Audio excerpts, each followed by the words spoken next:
It is a fast-acting viral strain that infects the host immediately, and upon getting sick, the infected will become racked with coughs, sweat profusely, and start to get the shivers and chills. There he is, the legend. The man, the myth, the legend. Yeah. You can't literally run a promotion just for the AEW, what do they call them, sickos? Thank you very much, TikTok and AEW. See you tonight. Tony Khan started telling people there's no such thing as long-term booking anymore. It's week to week. The best guy's Tony Khan. We just secured the bag. It's not like I tried to be a character. It was just sort of happened naturally. But it was never something I intended. It was just something that happened because the wrestlers asked me to do things in matches, and I do them.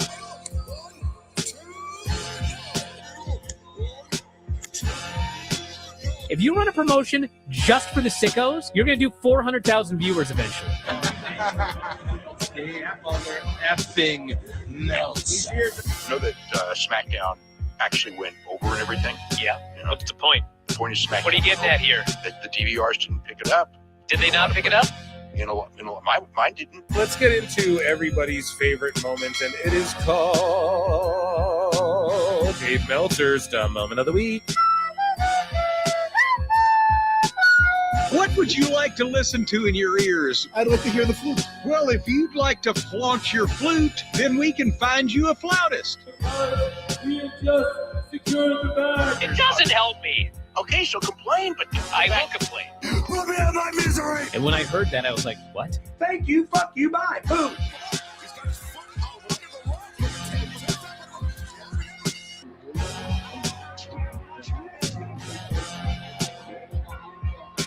You gotta run a promotion for everybody. The sickos can be the ones that buy tickets first and spend the most money on the merchandise. Because we have just secured the bag. But like, you gotta promote for everybody. Then you'll have a lot of viewers. I think we proved a lot of so-called experts. We made them look like idiots. We're not going anywhere. Tony Khan's not going anywhere. You'll also be there on TNT. You'll be in 2 places at once. It'll be a lot like my favorite movie. Time Cop. Celebrate Pittsburgh. It's not like I tried to be a character. It sort of happened naturally. the best guy's Tony Khan. To keep themselves safe.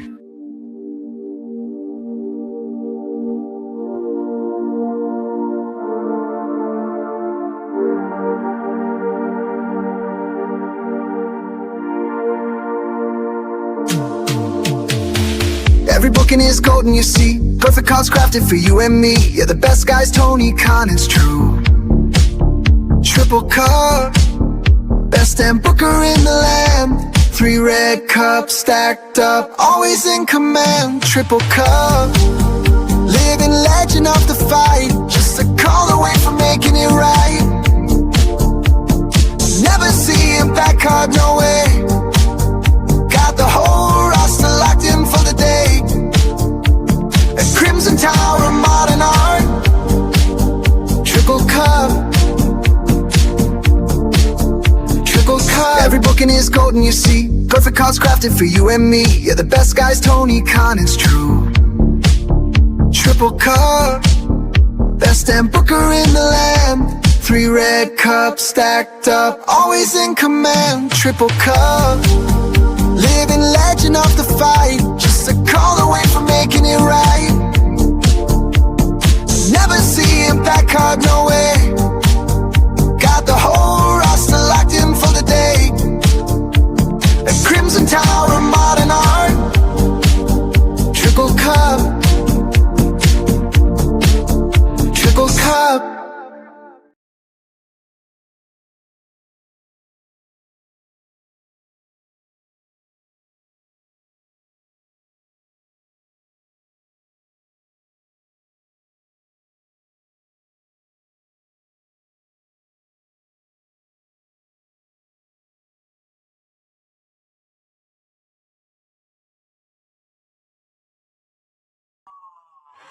What's happening, everybody? Welcome to another eclectic edition of PWT Live Show. Yeah, we're going extra early. I don't know what happened there. StreamYard's being very weird.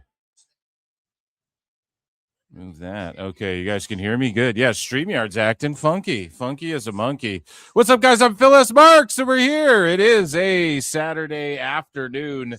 UFC is taking place on Paramount Plus, and I want to lock in for the pay-per-view as I did for the White House card and whatnot and the Netflix card. So I've been really locked in over on the MMAs. Not too much exciting other than I think just Collision happening tonight in pro wrestling, and then obviously AAA Lucha Libre. And so we're here to talk about news and do all of the fun stuff, talk about SmackDown. There's not many people watching right now.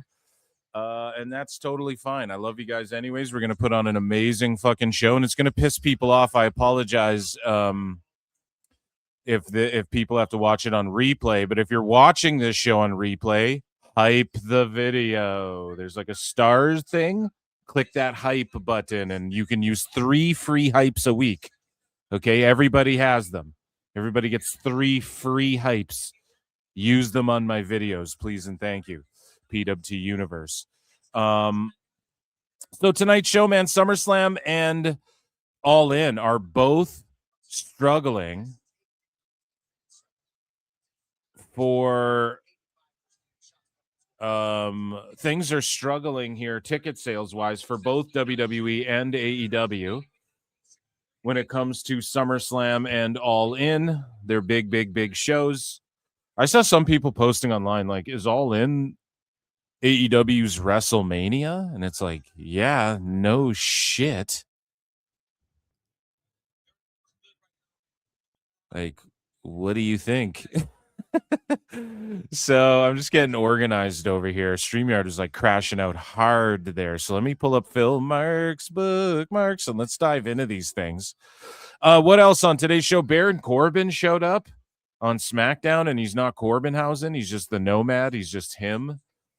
But on SmackDown and going after the U.S. title, we're going to talk about that and some things that went down on SmackDown. We have some funnies. There's always funnies here at PWT, and we have some to get into. Tony Khan being cringe and just so much more. You guys always know I load up these shows. These shows are jam-packed. We have to start with miscellaneous news because I don't think we've done miscellaneous news or indie/global news, what I call it now, but I don't think we've done it for a week. So it's really piled up, and maybe we could do a sicko segment if there's time. I really want to watch this pay-per-view. In fact, all of these fights tonight. I don't know if you guys are fight fans, but just quickly, if you are, UFC 329, the return of Conor McGregor. And so right now, Cody Durden is fighting Alessandro Costa. And these are 2 legit guys. The whole card is legit, okay, front to back. Tracy Cortez is fighting, who's very popular. This prospect named Luke Riley, who's 13-0, is fighting, right? And there's hype around him. Gable Steveson, who's 3-0, though. This is why I bring this up, okay? This is why it's important. Gable Steveson, former WWE superstar. Gable Steveson. Wrestling, he's 3-0 in MMA. He's got John Jones, who's arguably, if you're a pro wrestling fan and you don't know MMA, John Jones is considered like the Michael Jordan, the greatest of all time. Actually, no, I'd say Anderson Silva is more like the Michael Jordan because he was just styling on everybody. But he's considered the greatest to ever fight. Okay, you plug John Jones into any era, and he is able to destroy anybody, basically, right? Here, let me show you this card as we go over this.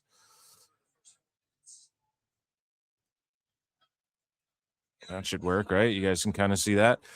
And so, yeah, so that's huge. Gable Steveson, 3-0. He's taking on Alicia Ellison, who's 5-2. I don't know shit about that. Robert Whittaker's on the prelims. Gable's going to just KO this guy. Robert Whittaker's on the prelims, 27-9, taking on Nikita Krylov, 31-11. So that's a banger, and that's at 205, though. Like, so Whittaker moving up in weight, for those of you familiar. Then you have Lone Air Kavanaugh. He's 10-1. Brandon Royval. Like, this is stacked. Sandahagen versus Mario Bautista. Patty Pimblett. Even if you're a WWE fan, you've probably heard of Patty Pimblett. He's taking on Benoit Saint-Denis en français, right? And that's a big matchup for him. And then Conor McGregor, of course, rematches Max Holloway. They fought years ago at featherweight. They're fighting at welterweight now, which is like 170 pounds. And so when it comes to MMA, guys, Combat Sport Times, that's a podcast, and me and Chris Connor are going to link up, and it's over on the Pro Wrestle Times channel, and we're going to link up and review this show. We previewed the UFC 250 was the last one, but we never really reviewed it or anything like that. Not that our reviews go in too deep. It's not like pro wrestling. It's very different. But if you're into MMA, check that out. And also just interesting because Gable Steveson and Conor McGregor, right? Everybody knows those guys. So, okay, ladies and gentlemen. And my prediction for the Conor fight, I really don't know. I just think the safe money would be Max Holloway's in there doing work all the time. Okay?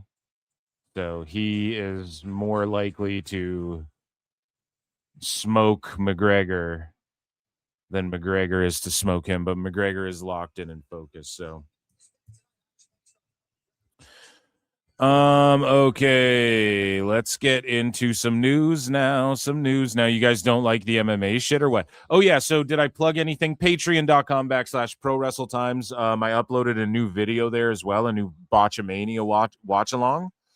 And then there's a couple more coming out this next week. So make sure you guys join patreon.com/Pro Wrestle Times. It's pinned in the comments. Super chat in, become a member, gift a membership if you want to support the show. And yeah, patreon.com/Pro Wrestle Times. Okay, let's get into Phil Marks' book, Marks. So this is a segment called Miscellaneous News, ladies and gentlemen, and it's called Global International now. I wrote Global/Indies or whatever in my folder, International or some fucking shit, and I don't know what to call it. I don't know whether to separate stuff that's like miscellaneous and old WWE Legends. Like, does WWE Legends go in the WWE folder? I don't know. There's so much news and content these days that sometimes I struggle to figure it out, but you know what they say. Sometimes in life, you got to be a hoe. So let's just wing it. I can't find my sounds too, because here we go. It's always something here.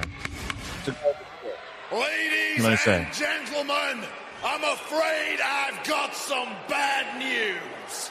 It's a trash show where we take out the trash. No, but StreamYard is in communication with me and shit, and they're actually like super awesome about fixing this weird thing where you you set up a new show and then your sounds or whatever get mixed up. They get taken out of order. It's been an ongoing battle, but I've decided to drop my lawsuit with StreamYard. Just jokes. We're joking here, folks.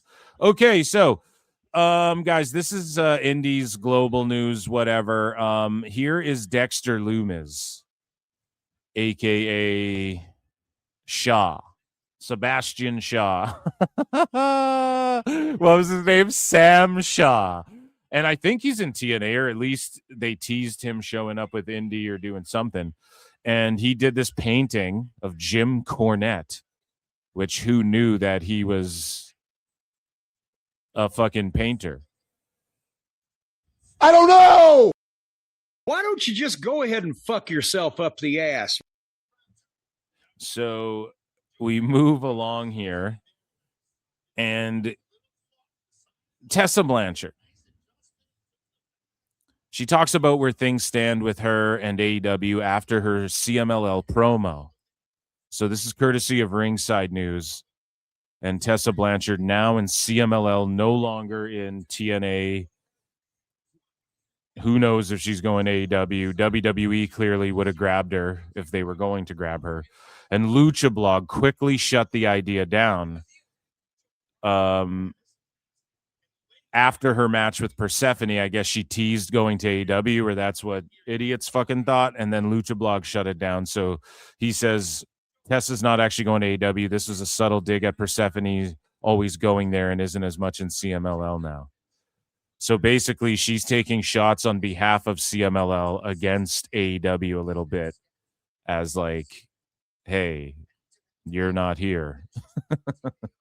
You dip out all the time. So she's a ride or die for CMLL. I think Tessa Blanchard's time to make a run somewhere serious in America. And not, I don't know if you think AEW is serious or not, but I just think that chapter's closed. I think that door's closed now, unfortunately. So moving along here, and in other feds, MLW, Trevor Lee Pro, Cameron Grimes wins the Southern Crown Championship. Shout out MLW Fusion. This is a shitty shooting star press that he hit, though. Well, Everett's got to feel 20 feet. Oh! You know what I mean? That was terrible. Shooting star, incredible hang time, and Hauser interrupts the fall at the last second. So that's like his old tag partner, I think. It's Bunkhouse rules. It's right, like Trevor Lee and what's his name again? Sorry, everyone's got so many names. Trevor Lee wins. No, okay. So this was Cameron Grimes. So who's this guy that he just did the double stomp on? I think what I'm trying to say is this was Trevor Lee's tag partner in TNA for a bit, if I'm not mistaken. Right? So good to see them link up, unless this is a totally different, like, generic white dude. But I'm pretty sure that's him, and I just forget his name. the cave-in. Everett got dropped at his head. Everett. Yeah, Everett. What was their name? Someone in chat will tell me. They were Andrew Everett. Yes, they were a team in TNA. It was cool to see them together.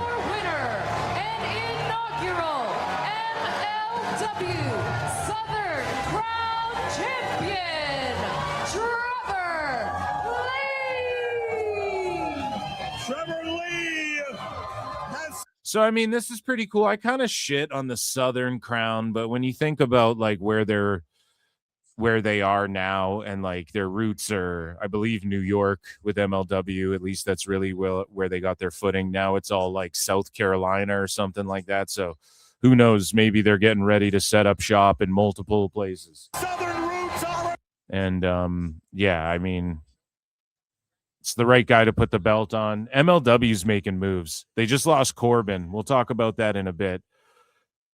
Speaking of indies and making moves here, Al Snow publicly apologized after fans called him out over bad meet and greet encounters. And he wasn't making the right moves at his meet and greets. The worst goddamn transition ever.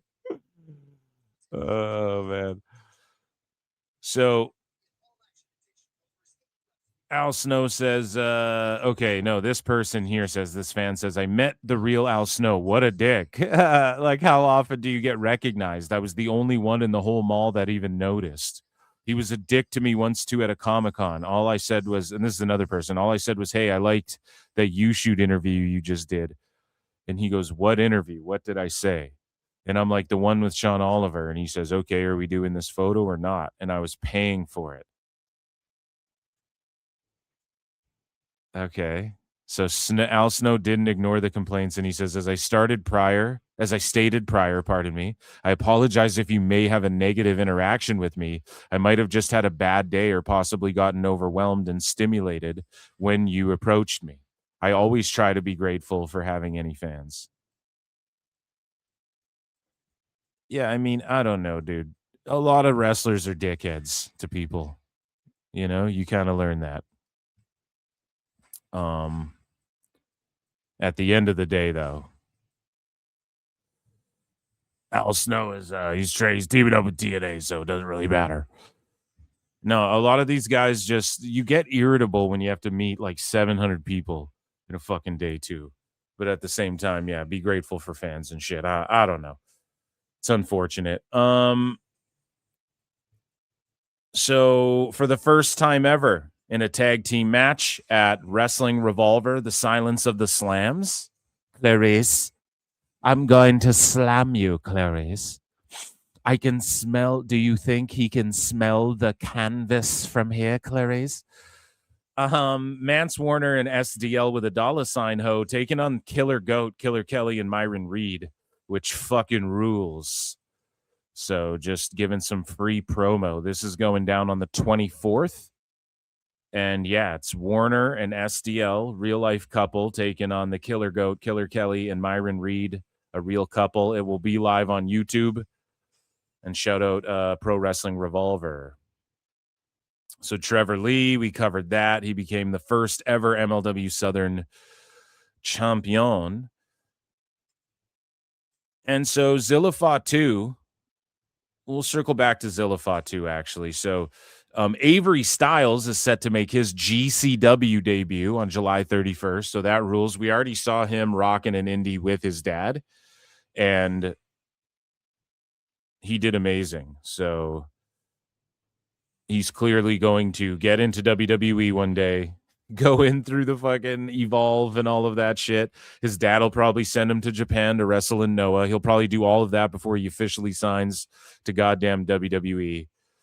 And his dad is telling him right. And I've always said this too, like Sting's kid is kind of doing it right. And even the Guns. Now, it's unfortunate as fans if you're like, damn, Colton and Austin Gunn could have been really good in WWE or whatever, or in NXT. It's unfortunate that you might not get to see that. It's fortunate for them and their families and their bank accounts and shit, because Tone will just sign them up and pay them and all that. And I mean, they're in a kind of cool faction. Like in AEW, the Bang Bang Gang's one of like the only cool things. And Colton and Austin Gunn would have been good in NXT and all of that for sure. But I always praised like them going to AEW first, because there's some things you learn by like being thrown to the wolves on live TV and shit that you won't learn in such a controlled environment now in WWE. Like obviously it's live TV, it's wrestling, anything can happen. That's why you go to the PC. It's why you go to NXT. But in AEW, like you just get thrown on live TV. Like there's just something to that that's very old school, you know, and that's just something, those are reps that if you're like an NIL talent, you'll never really understand that side of the game if you just come up through the system and everything's fairly reasonably controlled at all times, you know, bar an injury or flubbing a line. But even then they'll just edit that shit out on the YouTube version or whatever, you know, like it's all very controlled. So AJ obviously telling him like, don't go do bloodbath dumb shit, but go to Mexico, go to like go to Mexico, go to fucking Japan, go to maybe do a match in TNA, you know, GCW, do some good shows, just things like that. It's very smart, and this kid is just going to be a phenom.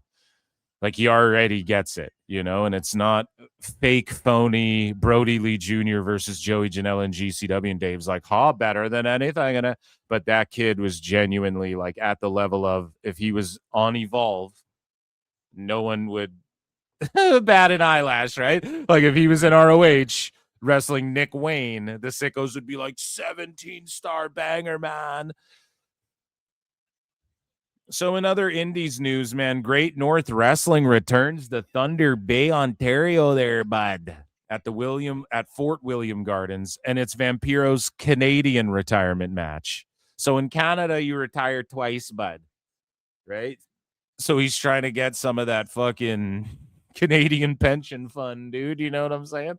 No, so he retired once in Mexico, I believe, and Vampiro is retiring again, but it's his Canadian retirement. Also, Charlie Haas and Hannibal the Blood Hunter. I'm gonna make Charlie Haas bleed. I'm gonna make him bleed, then I'm gonna sue him. And then I'm gonna do a podcast about a conspiracy theory about the moon landing. Charlie Haas, have you ever been to the moon? Have you ever bled on the moon? You get Hep C from moon rocks, from bleeding on the moon. Hannibal. So Hannibal TV YouTube star.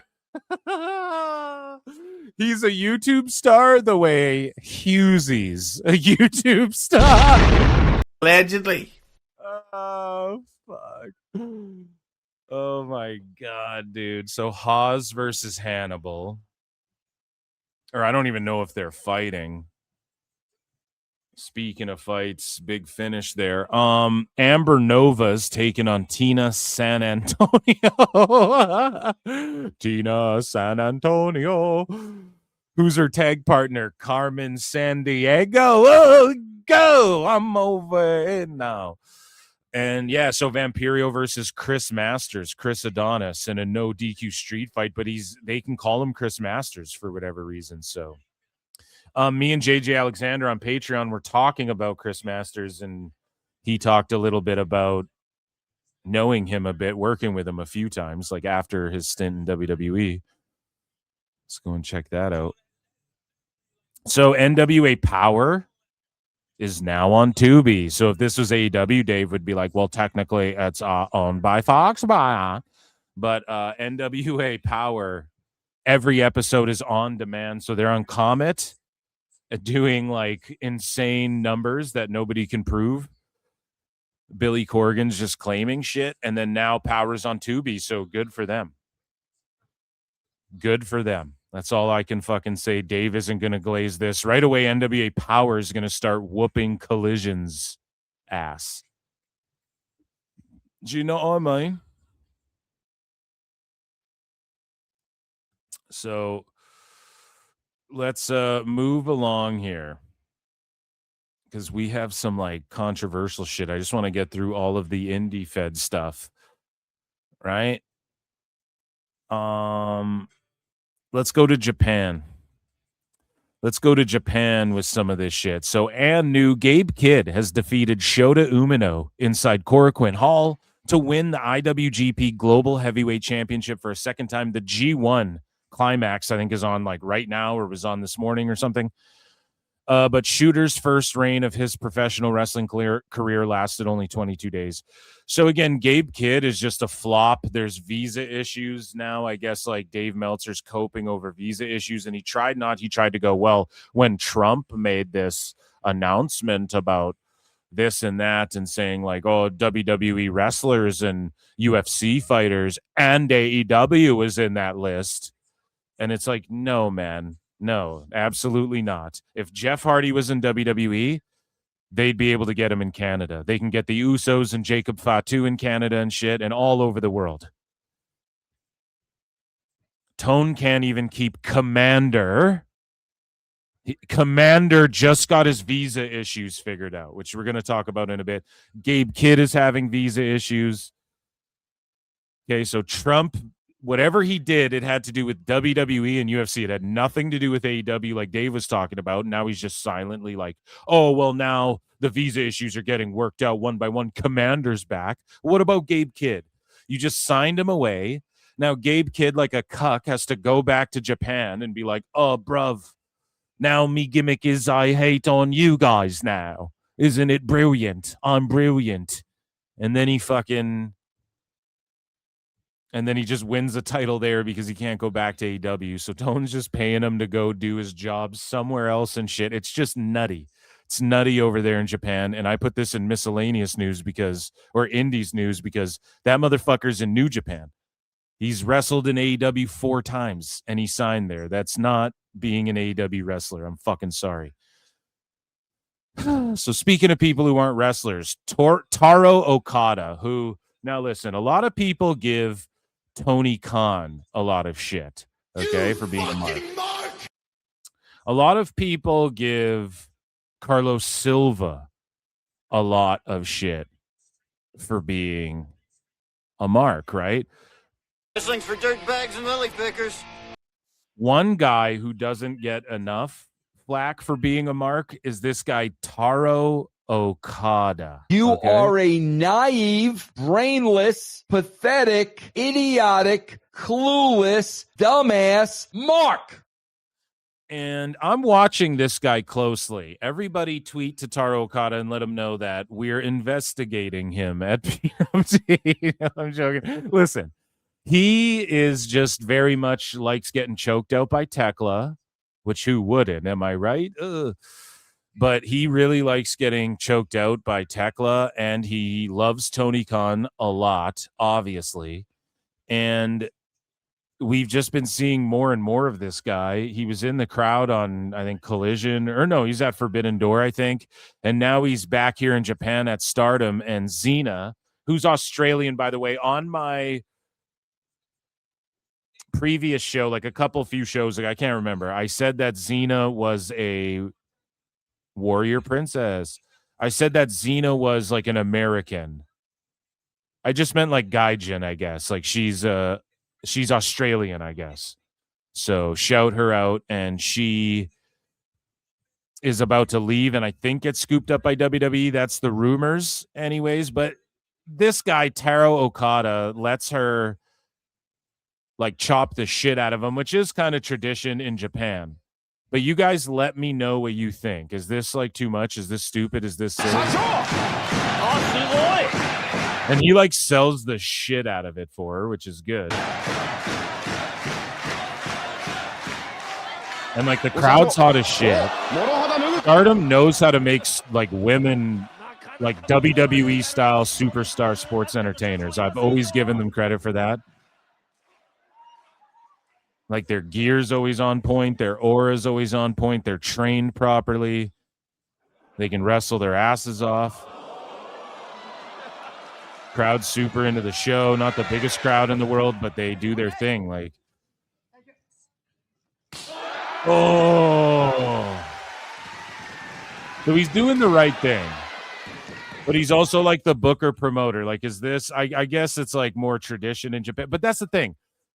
Inoki would slap the shit out of people. Right? Fucking this guy's getting the shit smacked out of him. Like typically Inoki, like the booker, is someone revered and respected and feared, and they slap or punch the shit out of you. And it's like an honor. So I don't know what's going on here.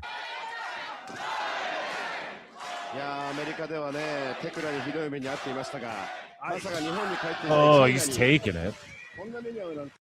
Good on him. Good on him. So, you know, she chopped the shit out of everybody else as well. So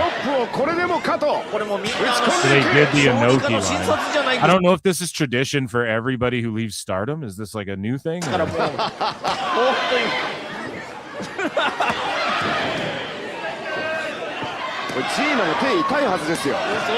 Starlight Kid Brian, 5 stars. This was a 5-star segment, Brian. Well, you know, this segment had Starlight Kid.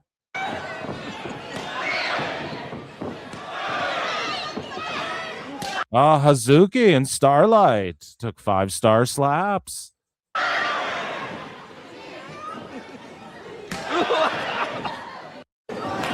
Well, you know, Hazuki was supposed to be there, Brian. So Callum Newman has some unbridled cope here, okay? And clearly listens to PWT Confirmed because he's directly responding to the shit I've been saying about him. And Callum Newman says he saw all of the criticism online stating he was a Will Ospreay clone. Now listen to this. He copes by listing all the ways he's an Ospreay clone. And he's 23. They give him the world title. So clearly that's because of Ospreay, right? Like that's because Tanahashi loves fucking Ospreay. And so does Tony Khan. And he's 23. He's even shorter than Ospreay. He's like the size of your nephew if he's 12 years old or older. And yeah, here's his cope. He goes, when I debuted, I was 88 kilos, bruv. Real skinny. I had my first singles match with Ishii, and everyone was like, yeah, this reminds me of Ospreay in his junior days. This guy is this. This guy's got it. And I was like, all right, sick. Then I could get me costume, and it wasn't even like an Ospreay thing. So he goes, I got my costume, and it wasn't even like an Ospreay thing. Okay, well, it doesn't matter. Now, this kid's 23, so he'll learn this shit, but he's getting gassed up too quickly. And it's because he's Ospreay's chosen boy. And here's the thing. It doesn't matter if you didn't mean to make it look similar, your gear. It's fucking super similar. Right? And it's unoriginal, and everything about you just comes off like Temu Osprey. And I just like Marvel, so I was like, oh, I'm just going to do a Craven the Hunter type thing. That's sick. That's sick, bruv. It's real sick, brother. Jesus. I'm going to do a Craven the Hunter thing. You're not Obafemi. But like, okay, so Osprey just dressed up like fucking Bane or some shit, didn't he? You know what I mean? Like, how about everybody stops doing superhero stuff? How about we get fucking more original? We get it. We're all nerds. Me too. We all like comic books in the 90s. I get it. Fuck. So he goes, I'm just going to do a Craven the Hunter type thing, bruv. That's sick. And they were like, oh, he's looking like Will. And Will was like, yeah, you can take the Oscut as a finish. So not only was I trained by him and I talk like him and I cut my hair like him and I try to grow my beard like him and he's handpicked me and my gear looks exactly like him, but he also came to me and said, yeah, bruv, use the horse cutter when you fall down, get back up, fall down, get back up, bruv. And you go, okay. Yeah, let me do that. That'll surely shut the people up saying that I'm just a knockoff clone.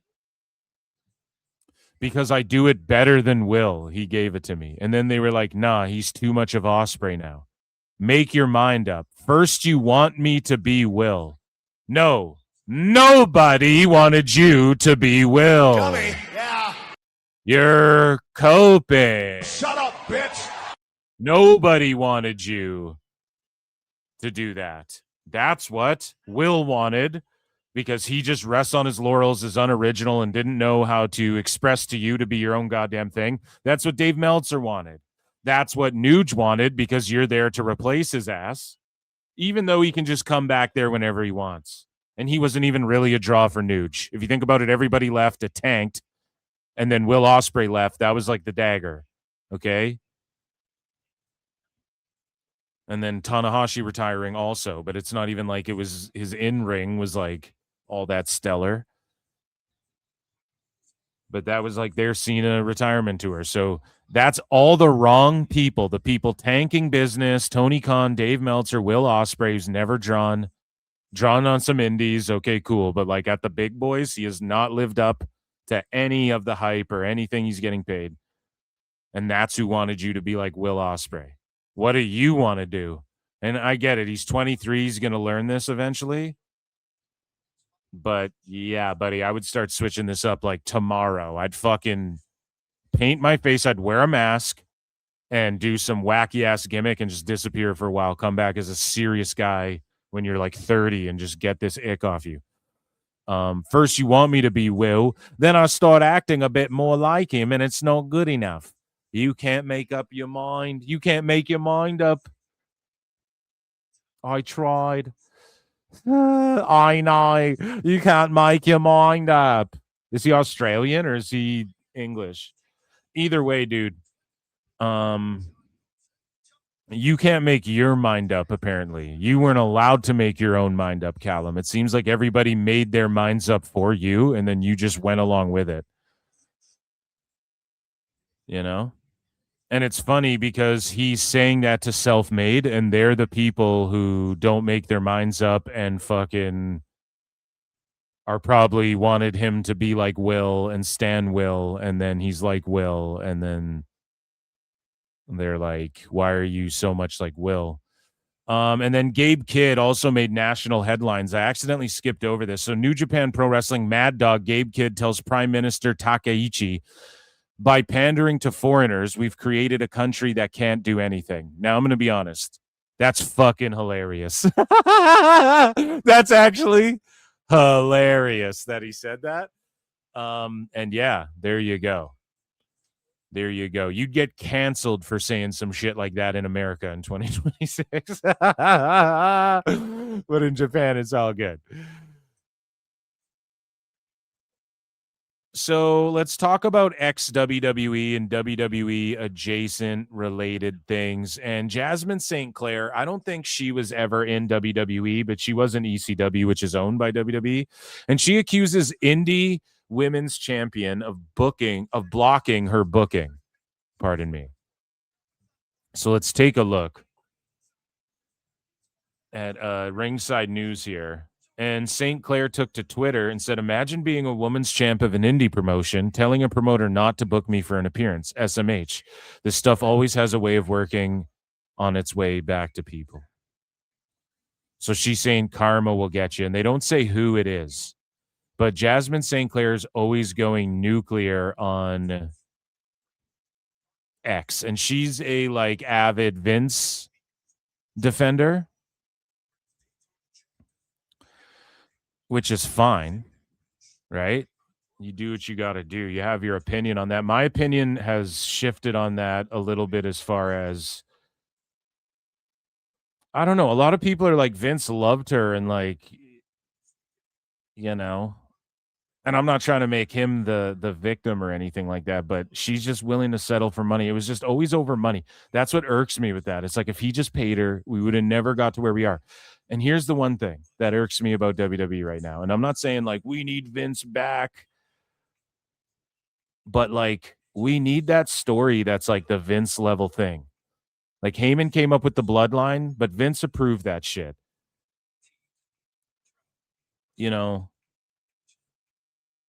The Cody Rhodes storyline as well being a part of that. Vince brought Rhodes back in and was like, you're going to be the American Nightmare. Maybe Trips would have done the same thing, but we actually don't know if he would have for sure because he wasn't fully in charge then. So it's we need that one thing, just for one thing, that is just blows up the business and everyone's like, damn, dude, wrestling's the shit right now. Every week, can't miss, and Trips hasn't had his one thing like that. So hopefully we get it back. And I don't want Vince there ripping up shows the day of and shit. You do not need that back there, but have him pitch some ideas. Have him pull an old Vinny Rue maybe and see, or maybe bounce some off him and see if he doesn't know how to fucking Hollywood that shit up and he can stay home. And Vince should be at home. He's always working his ass off. He should just be chilling. He shouldn't be getting in drama with women and shit when you're 80. That would be my heart couldn't handle it, dude. Jesus Christ. So it's probably has to do with that is the point. To bring it back to Jasmine St. Clair, she defends Vince it sounds like I was just doing a lot of right there, admittedly. And so people they'll be cancel her, don't book her. She was against Janelle Grant or whatever because she said Vince should make me a sugar baby and stuff. But she showed up at the Sandman's retirement or whatever. So moving along here now, focusing more specifically on WWE people. WWE folks and ex-WWE and WWE legends and whatnot. So huge congratulations to Mandy Rose and Tino Sabatelli, who announced that they are expecting their first child. So amazing to them. And just don't Google your mom, son, or that could be a rough time. Tell your friends your mom's name is fucking Mother Teresa. Yeah, that's my mom's name. No, I'm joking. I'm totally joking. Ric Flair fell for the fake Joe Rogan Experience booking scam, which is fucking, I don't mean to laugh, but celebrities Brian Callen got caught by this by Amy Poehler's podcast. So what people do is they send out these scammers, right? These international scammers. They will fucking set up legit looking emails and stuff and say, hey, we want you as a guest on this pod. And they're reaching out to celebrities and stuff like this and saying, hey, we invite you on the pod. Joe Rogan has one. Amy Poehler's show has one. There's a bunch of pods that have these scams, where their shows are being used, right? And so people agree to this shit and then they click a link And then it's like, hey, help us set up, like they, especially old people like Ric Flair, they'll be like, let's help, we'll help you set up your Facebook, whatever, your remote location, give us control of your computer for a second. Like it's one of those scams where literally you're like giving these people access. And the reason I know this is because Brian Callen talked about this when it happened to him. And yeah, so Ric Flair got hit by this fucking scam. So be wary of this, right? Like be wary of this. You know what scams going on in pro wrestling right now too? Every wrestler and like some wrestling podcasters and shit, they've gotten their accounts taken by someone who's like, hey, vote for me. Like Missy Hyatt got her account taken, Amaris Blair, who else, man? Alfred Kunawa, Disco Inferno, like a bunch of people got by this thing that's like, hey, vote for me in the best podcaster awards or whatever the fuck. And then they DM everybody and they block you out. Now, like X knows about this scam and like gets people their accounts back actually relatively quickly. However, it's happened so many times and it's unfortunate Rick fell for this scam and hopefully they didn't like get complete access to his computer or something, but he goes, so Rogan addressed the situation on JRE. Joe Rogan podcast by day, all night, all day. So he goes, he goes, people forget, man, I've got to apologize to Ric Flair, man. He got scammed. So some person reached out and said that they were representing this podcast and that he was going to come on the podcast. I think this happened with Tim Dillon too. It didn't happen with him where they got him, but they send you an email saying that they're going to have you come on a podcast, but they need your bank information. Yeah, they'll pay you. Sometimes it's like $3,000 because I've got those too. And what it really is they're just going to empty your bank account and it's just a scam. So if you get an email like that from me, it's not real. Sorry, Ric Flair. And then Ric Flair goes, I am so thankful and happy to announce that I've been invited to be on Joe Rogan's podcast again. I will be discussing my problem with everyone who has got an issue with me, with the great Joe Rogan. Oh, no. Flair, no. No. God damn, dude.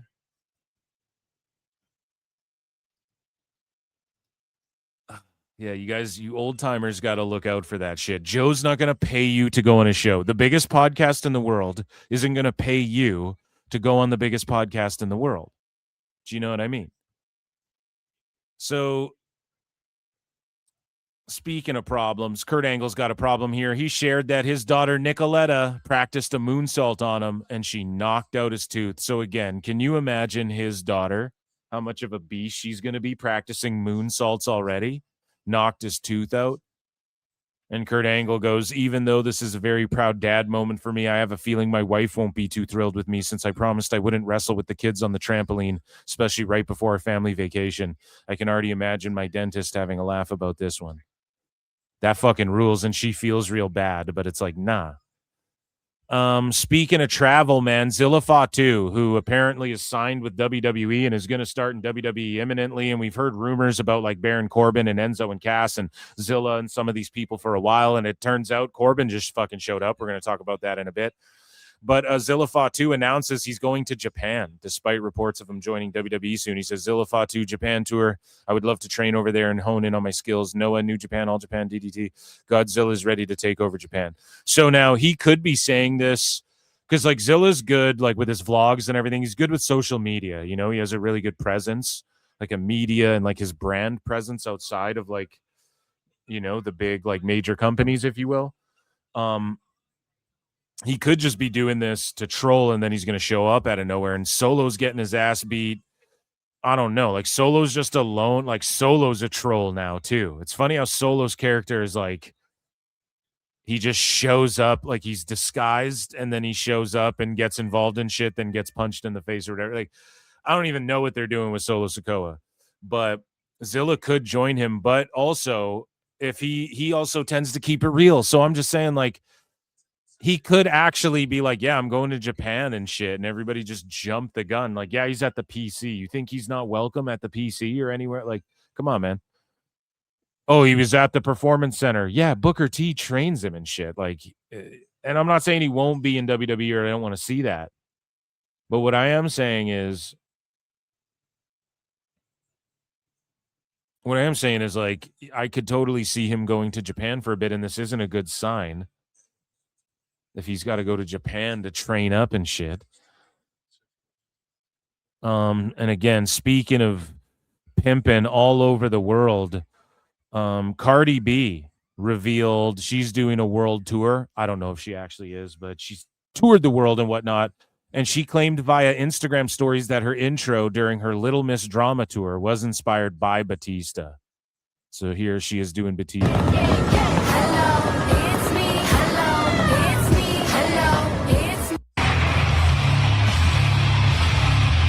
She goes, this was my entrance inspi instead of inspo, which is what most people say. Johnny Chevron, yeah, for 2, says UFC and Lucha tonight. McGregor wins in round 1. That would be cool, dude. Everybody loves a comeback story. I've got UFC on right now. Every fight's been a finish thus far. And he could totally win, and that would be awesome. And thank you for the super chat. I'll give you a yeah. Guys, there's like 125 watching. Hit like, subscribe, harder retweet if you're watching on X. Super chat in, become a membership, give some membership, support PWT. God damn it. And check out patreon.com/Pro Wrestle Times. It's pinned in the chat there. And what was I going to say? I was going to give you a yeah, just my fucking sounds. I've just given up on reorganizing them for the 15th time, but this is going to get fixed. StreamYard has been helping me out here with this. So they've been addressing it handily. Here's the thing. Safe money's on Holloway. What do I want to see? I'm a Mark dude. Like, I want to see McGregor come back and starch him in 1 round. But Holloway is been more seasoned. Like, if you want to look at the 5 years McGregor hasn't had any fights, Holloway has fought some of the best in the world. He knocked out with 1 second left the current lightweight champion. You know what I mean? Like, the safe money's on him. But at 170, I go, Connor's not even that good at 70. So what's Holloway going to be like at 70? That's just his walking, or both of their walking around weights.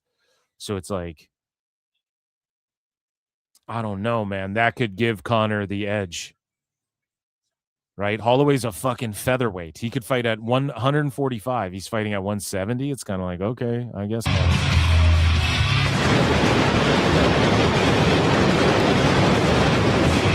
And that's the thing. Like, Connor loses some of that Mystic Mac power at 170, but against a featherweight, it'll be there, you know? Like, Holloway Holloway's never really been rocked up, but there are 55ers and 45ers that if they touch his chin, they could put him night-night. And those same 45ers, if they're touching other welterweights' chins, they're eating that shit all day. Do you know what I'm saying? So when you look at Connor and Holloway, like, Connor actually has a chance to have that, like, 1 round, 1-hitter quitter fucking power that he's had before, but fucking Holloway's durable, man. It's going to be a good one. That's why I'm doing this show early, because I want to lock in for the pay-per-view. You know what I'm saying?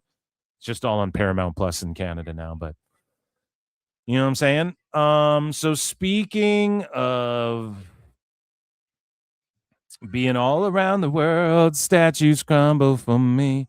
The great Khali, India's own, claims that WWE suddenly turned him into a comedy wrestler because Vince McMahon found out he wanted to leave the company and decided to kill his character before he left. Yeah, I'm the giant killer, pal. You're going to go back to that shithole India. Actually, I kind of like it. I kind of like the smell there, but that's besides the point. Yeah. Yeah, he made him a comedy character, and then Great Khali was like, listen, guys, I'm joking. I'm Vince, right? I'm doing Vince. That's Vince talking. That's not me talking. Khali said never say never about a Royal Rumble return as well. But yeah, they dressed him like a little fairy foo-foo. Like, the fuck are we doing? What is this? Mr. Nanny. What's that Hulk Hogan nanny movie? Mr. Nanny. And he's like doing fucking ballet with the girl. So speaking of doing ballet with your girl, Carl Fredericks, the former Eddie Thorpe, who loves dancing around. He's also a DJ. He announced his engagement to Charlie, formerly known as Dakota Kai, and they will be getting married. Good for them. I like both of them, man. And here's the thing. You don't see them like marking out for themselves, like, and I'm not hating on anybody who does this, but they're not like overly marking out for themselves on the indies and shit like that. And I kind of like that. And Dakota Kai could just like do Twitch and shit, and I think she'd be okay. Now, all I'm saying is this. Somebody with money out there needs to put together. You have Myron Reed and Killer Kelly. You have Scarlett and Karrion Kross, Killer Kross. You have Zelina Vega and Aleister Black. You have Dakota Kai and what's his name? I just want to call him Eddie Thorpe. I don't want to call him as Carl Fredericks, right? And others. There are others, I'm sure, but there's like a bunch of couples where do like a fucking indie tournament, mixed gender fucking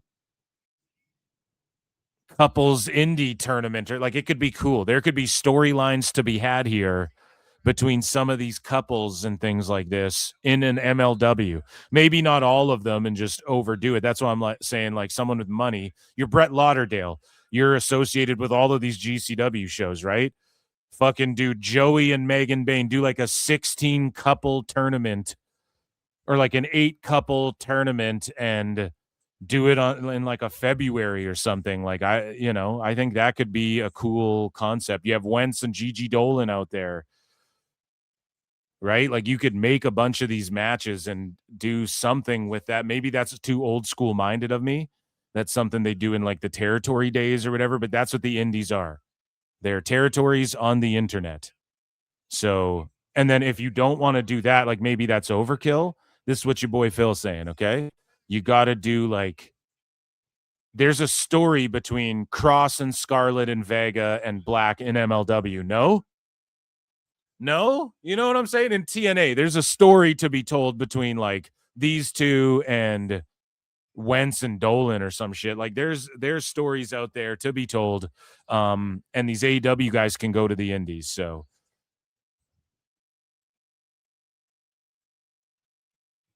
anyways, shout them out.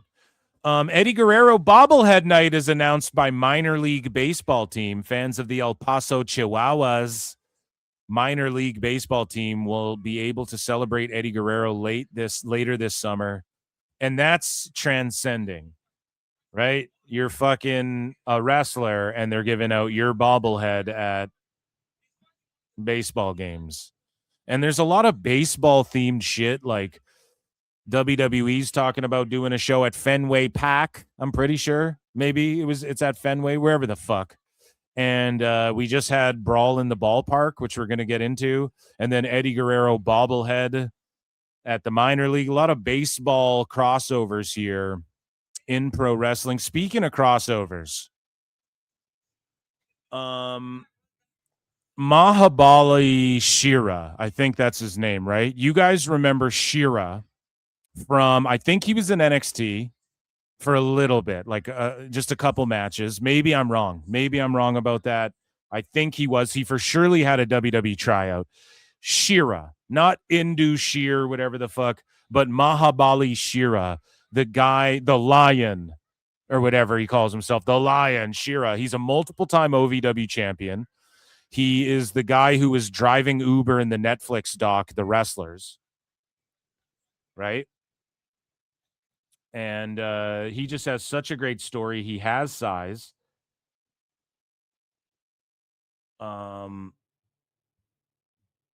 He's a guy who has solid matches, respects the business, respects some of the veterans. Not some of them, all of them, obviously. He's the guy that in the Wrestlers documentary, like somebody comes back to the company and they're like, we're going to put the title on him. And then Shira like dropped the OVW title and everyone's like, fuck, man, he's the workhorse of the company. He deserves it and shit. And he also had an NXT tryout. He was also in TNA for a while. And I've always said he should be signed to WWE. I don't know why they didn't give him a look.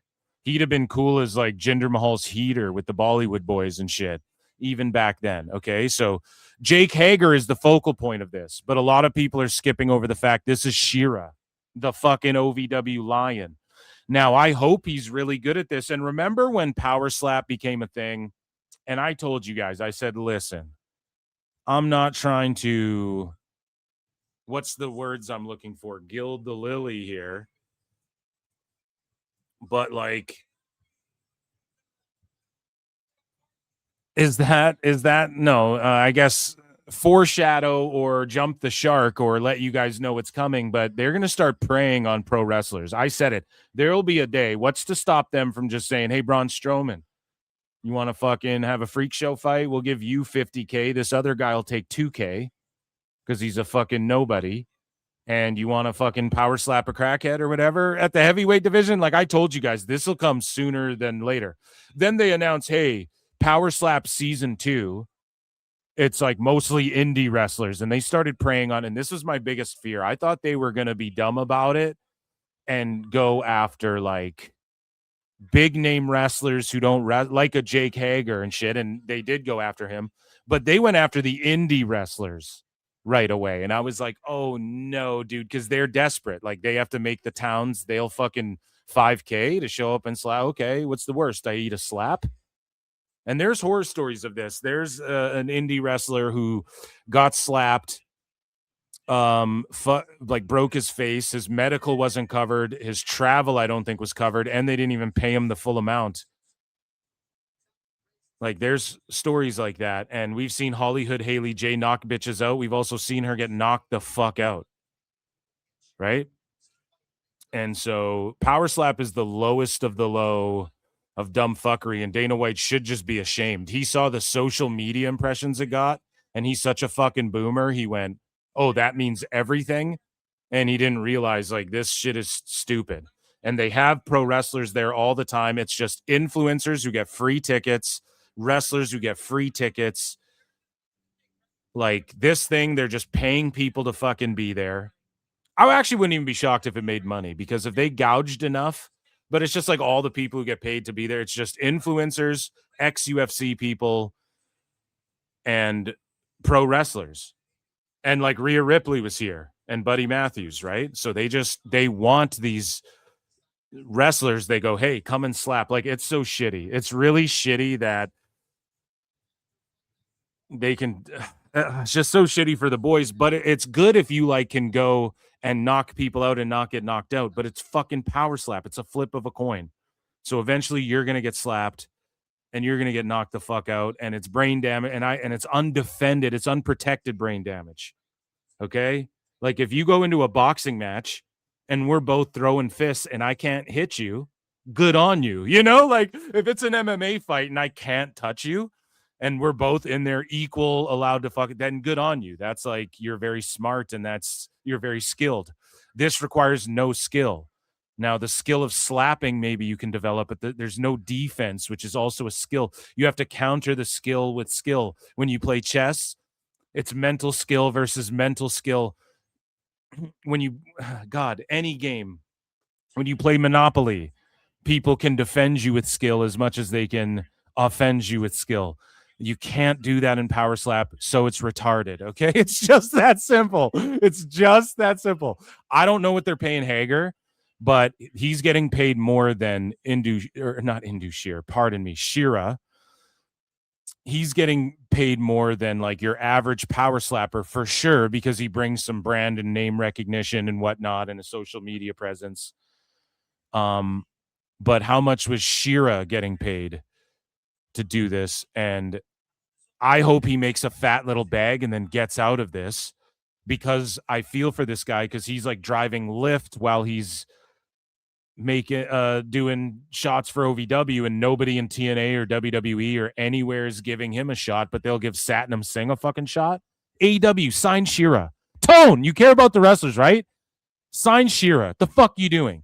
But anyways, he knocks. Let's celebrate him. He knocks Jake Hager the fuck out. Let's watch this slap. Just not concerned at all. Oh. And for people who are like, just play the slap already, listen. And I don't even know, is Chad even saying that? Everybody, that's all power slap is. Everyone just scrolls and watch the slap. Okay, TikTok brains? There's more to this story. Shira deserves to be talked about, and so Jake Hager's story and power slap praying. I'm going to make a video essay on this. Power slap praying on indie wrestlers and just pro wrestlers in general. Let's watch this again.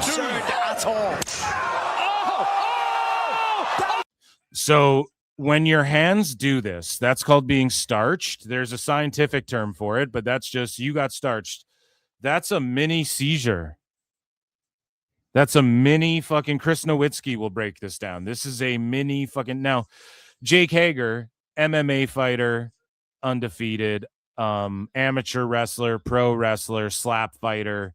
He's down with it, whatever. He's been rocked up a bunch of times. But that's like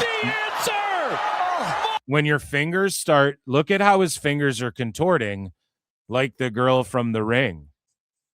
That is like a seizure. That is like nasty, nasty stuff. And this is why this is so egregious, why it disgusts me, because you can't defend yourself. Right? So if he was able to defend himself and he gets high kicked, you know what you signed up for. Yes, it's scary, but this is the fight business. It's the hurt business. We're prize fighting. This is prize. I'm going to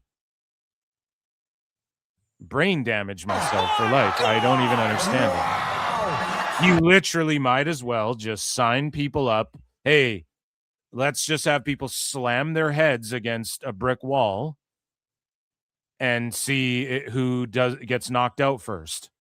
You know what I'm saying? Like, it's this equivalent of that, literally. But good for Indus. I hope he got a bag for this. And Hager was talking shit like he wanted the world power slap heavyweight title. So Sheer just said, fuck that. Just not concerned at all.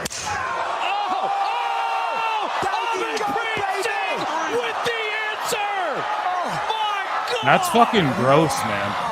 And it's impossible to and you can't blame Shira, like he's just doing what he's gonna do, right? For his family. And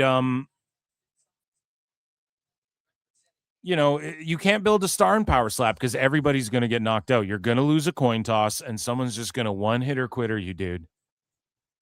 Okay. Now, speaking of one hitter quitters and ballparks, 1099 at the ballpark. So here's some fans just to lighten the mood a little bit. Here's some fans wrestling at the ballpark. A lot of baseball crossover here. So a 1099.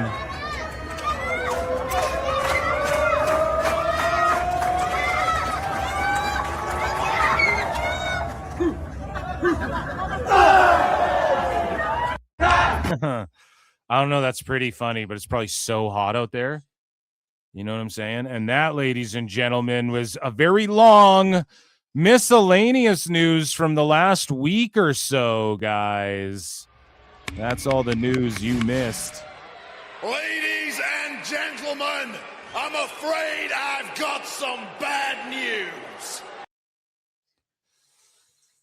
Holy fuck. Guys, hit like, subscribe. Yeah, just I can't get over that power slap. Check out Patreon, okay? I dropped 2 videos this week. One earlier this week, one yesterday. And then there's a couple more coming. One on Monday, I think, and then one on Wednesday. So make sure you sign up for Patreon.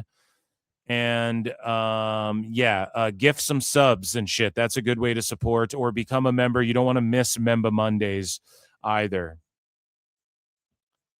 So let's see what we got. What are we doing next? So Mini Vikingo leads the AAA roster into the England World Cup. Okay, so they're still going off about the World Cup. You guys still into the World Cup? I wonder how much the World Cup affected the ticket sales for wrestling and shit. Do you guys think that it had any effect? Like, it's because for both companies, if you think about it, you know, and then Dave Meltzer, I just saw a clip from him going, oh, well, besides attendance, AEW's firing on all cylinders. And it's like, well, the attendance is the proof of you firing on all cylinders.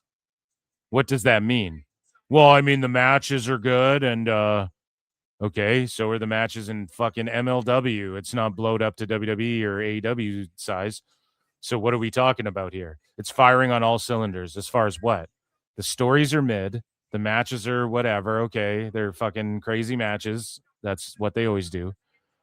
So then, besides the live events, so the TV ratings, I guess you're saying the TV ratings are fucking firing on all cylinders. I mean, I guess 700,000, but you guys used to do way more than that.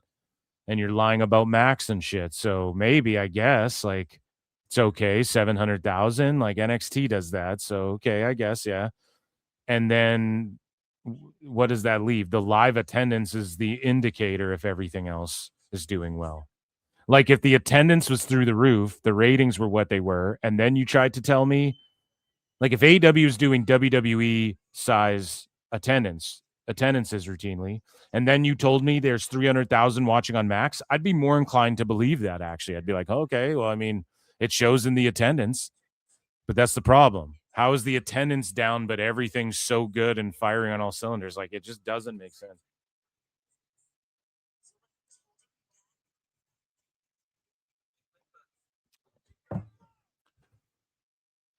Speaking of shit that doesn't make sense, ladies and gentlemen, Chris Jericho. I look and see it's not just me.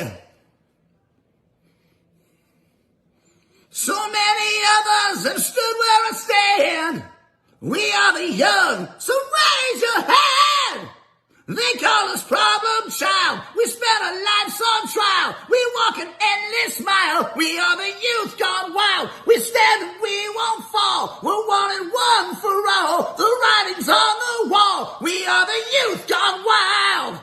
Let me get wild. Yeah.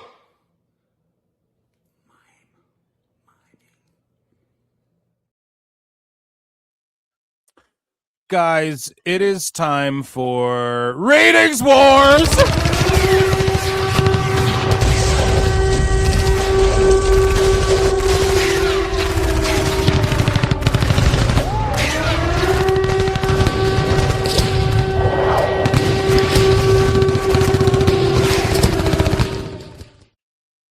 Brought to you by patreon.com/ProWrestleTimes. So NXT garnered its best audience and 18 to 49 rating in 5 months for this past Tuesday's episode with no World Cup competition. So I think World Cup killed TV ratings and ticket prices. Like, people were going to games, people are traveling. They ain't trying to overpay, because you have to overpay for World Cup and shit too. Everybody's complaining about $10 bottles of water and shit like that in Canada and all this stuff. And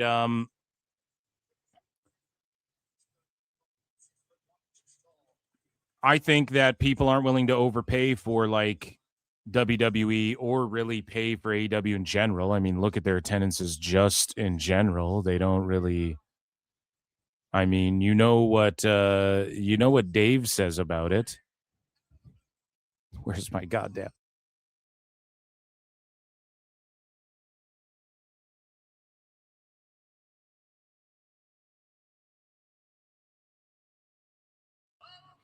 I'm sorry, I banged on my desk because I'm like, where the fuck are my sounds? But I don't like AEW, you guys. and yeah, I think the World Cup maybe affected stuff, and we'll talk about more of that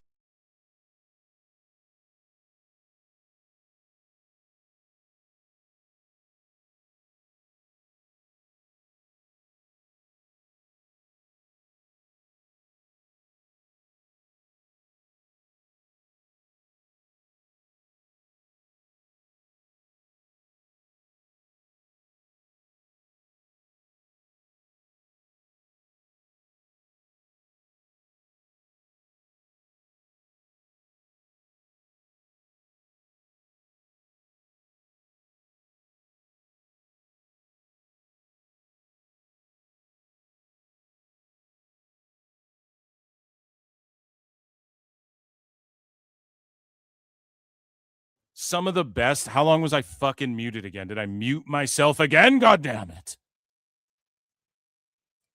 So, again, as I said, $690 for AEW, or pardon me, NXT. Pretty good for them, not the best. Okay? We go to Dynamite, and they garnered its best audience in nearly 2 years for this past Wednesday's Beach Break episode that featured Kenny Omega defeating MJF for the AEW World Heavyweight Championship. Dynamite averaged 773K viewers, okay? And that's up 22% from the last week. So we look at NXT, the key demo was down 25% overall, but up 71% overall, or whatever the fuck. I'm back, right? You guys know that I'm back. You guys can hear me. So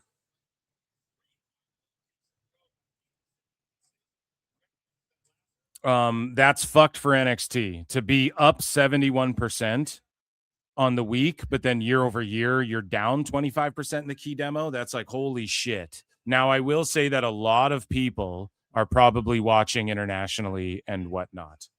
If you count the international, it's obviously over 700,000, but I'm not here to cope over all that.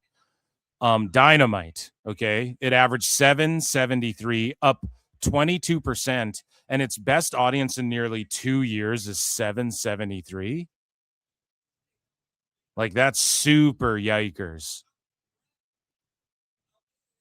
And the key demo was up 33% per programming. Insiders always, these numbers do not include the HBO Max simulcast. And so Dave is like, if they did 300,000, and it's like, well, if ifs and buts were candies and nuts, Dave, we'd all have a merry fucking Christmas. Thank you, fuck you, bye, boom. You know what I'm saying? Poor people don't like AEW. So let me know. You guys can hear me, right? I'm just making sure, chat, you sons of bitches. Let me know. So the audience was the highest since the 24 Blood and Guts episode on July 24th. The 18 to 49 rating was tied with 5 other episodes as the 6th highest of the year. Dynamite was tied with Jesse Waters on Fox News for 4 on the night. Year over year, Dynamite was up 25%, but the key demo was also down 25%. So just like NXT, the key demo is down 25% overall year over year, the exact same. So what does that tell you? Wrestling's boring right now. It's summertime. At the summertime sadness, right? And everybody's doing their thing outside, doing other shit. The World Cup's on. I think that has a huge effect on everybody. And we move along here because we're going to talk about the fucking ticket sales, okay? And oddly enough, though, the collision that went head-to-head with Impact this last Thursday, Raj Giri doesn't have the ratings. Let's do an updated check. He doesn't have the ratings yet, and they're not out yet. So very weird, very conspiratorial, I will say. Where's my fucking X-Files? CWJ1288 for 5 says, according to WrestleNomics YouTube, top 25 videos count for June. WWE 25.5 million, AEW 3.6 million. Top AEW YouTube video 478K is 225K less than WWE top 25 video 703K. Thank you for this. Okay, thank you for this. And I love these breakdowns when people go and crunch the numbers and just look these things up. I enjoy that because I do a lot of show prep, and it's like I don't have time to sleuth this shit out. When I do, I'll do like a little video essay, but not sleuthing out these numbers like other people do this shit. And I appreciate this. Bring more of this to me. Tag me in this shit on X and stuff. DM me this stuff and whatnot. Email me this stuff. I will say this. You have to factor in social media impressions as well. Big knockout here on the Paramount Plus UFC card. You have to factor in social media impressions, and that's what motherfuckers don't want to talk about is WWE dwarfs AEW in that. And That's how you know it's bigger. Social media and attendance, I would say, are the two key ways to see how valuable you are in this climate. Like, yes, there's TV ratings and stuff. Yes, those matter to some degree. Yes, those, it's measurable data. It's stuff you can factor in and stuff like that. But I think most importantly, social media presence is everything. And yes, having a head start helps, but it's not like you can't look at the quartering. It's not like you can't just collapse and shit when people don't fuck with you. So look at Brendan Schaub, right? Look at fucking Greg O.P. Hughes. Look at DSP, Dark Side Phil. You know what I'm saying? So you have to factor this in because a lot of people, this is why it's important. A lot of people, when you see like the key demos down 25%, okay, but what are the YouTube numbers? A bunch of people haven't entirely fallen off. They just go and watch all the clips on YouTube that Monday, and then they just don't watch Raw that week because they got other shit to do. They just scroll the timeline. Okay, I'm going to go do stuff. It's summertime. I'm going to the lake or whatever. Ain't got time for Raw. Ain't got time to bleed. So thank you for that. I appreciate that. And thank you for the super chat. So Raj Giri has not gotten ratings for TNA versus Collision, which I would love to see. So in comparing the two major shows this summer, and we have another breakdown. Okay. This guy Angel drops this little breakdown here. I don't know who put this together, but we're going to get into that to Felt Dave a little bit. WWE SummerSlam Saturday. Now I checked WrestleTix and there wasn't a Sunday posting yet. Okay.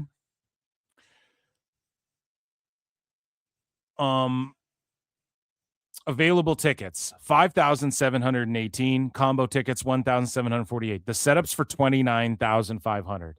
Now, this place can seat like 60,000 people or something like that. And the tickets distributed 22,000. Now, this is of a few days ago.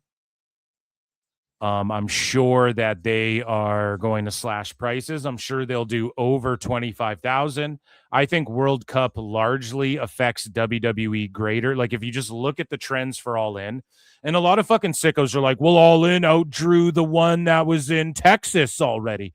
Yeah, but they should. They're going to the UK. We're talking about the UK ones, okay? 18,000 people bought tickets to the All In Texas. Okay, and that's Thurston's fucking numbers. Between 18 to 20,000 or whatever the fuck bought tickets for that. So yeah, of course it beat that one. We're talking about Wembley, like All In fucking Wembley, right? That shit is down year over year. If they had went to the UK that year, you would have seen the numbers tank, and they would have tanked even worse this year. Okay, now WWE, I think. And World Cup, because you got to think about it like in the UK, in Europe, that's a huge thing. So that for surely is affecting All In a little bit. But also you can look at trends and see, okay, everything's trending down, even for WWE. Now, AEW, they're doing 50% off, whatever. SummerSlam should be able to draw more. Now, like going to a live event even, like I'm going to the one in fucking Calgary or Edmonton, because Punk's pulling up there, and I was looking at ticket prices, and on the floor, it's like, it's like $500 and shit to for 3 fucking tickets or whatever. It's crazy. So for a live event, and they're gonna come with their stars and shit, but it's just like, it's nuts, man. So it's just too much, and I think doing 2-night SummerSlam and shit is greedy and selfish. They don't need to do 2-night SummerSlam. SummerSlam can be the show where once a year they put 9 matches on a fucking card.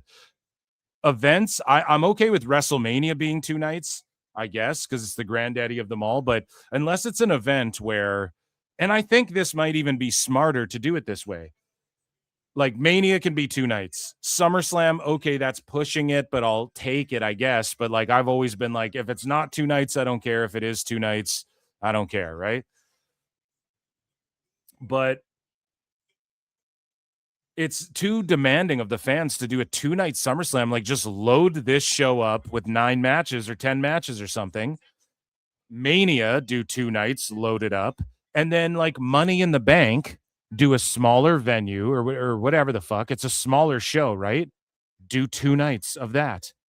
And especially because they take those shows international. Like Money in the Bank goes to Canada and shit.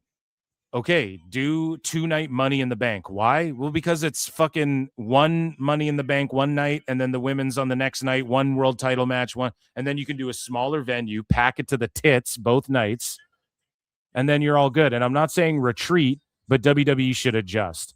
Now, I think 2-night events should be reserved for like, okay, the Rumble. You do the men's Rumble one night, the women's Rumble the other night, and then you have fucking a bunch of matches both nights. Okay, that makes sense. SummerSlam, though, like, to wait, they should be announcing the matches sooner. Like, you didn't need to wait till fucking now to announce all the fucking matches. As far like putting Punk and Rhodes, that's going to sell some tickets, but they kind of booked themselves in a corner. Like, you had people who were like, am I going to SummerSlam? Well, there's nothing really popping.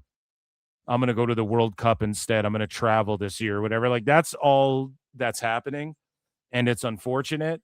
And I guess we'll say it's affecting AEW a little bit too.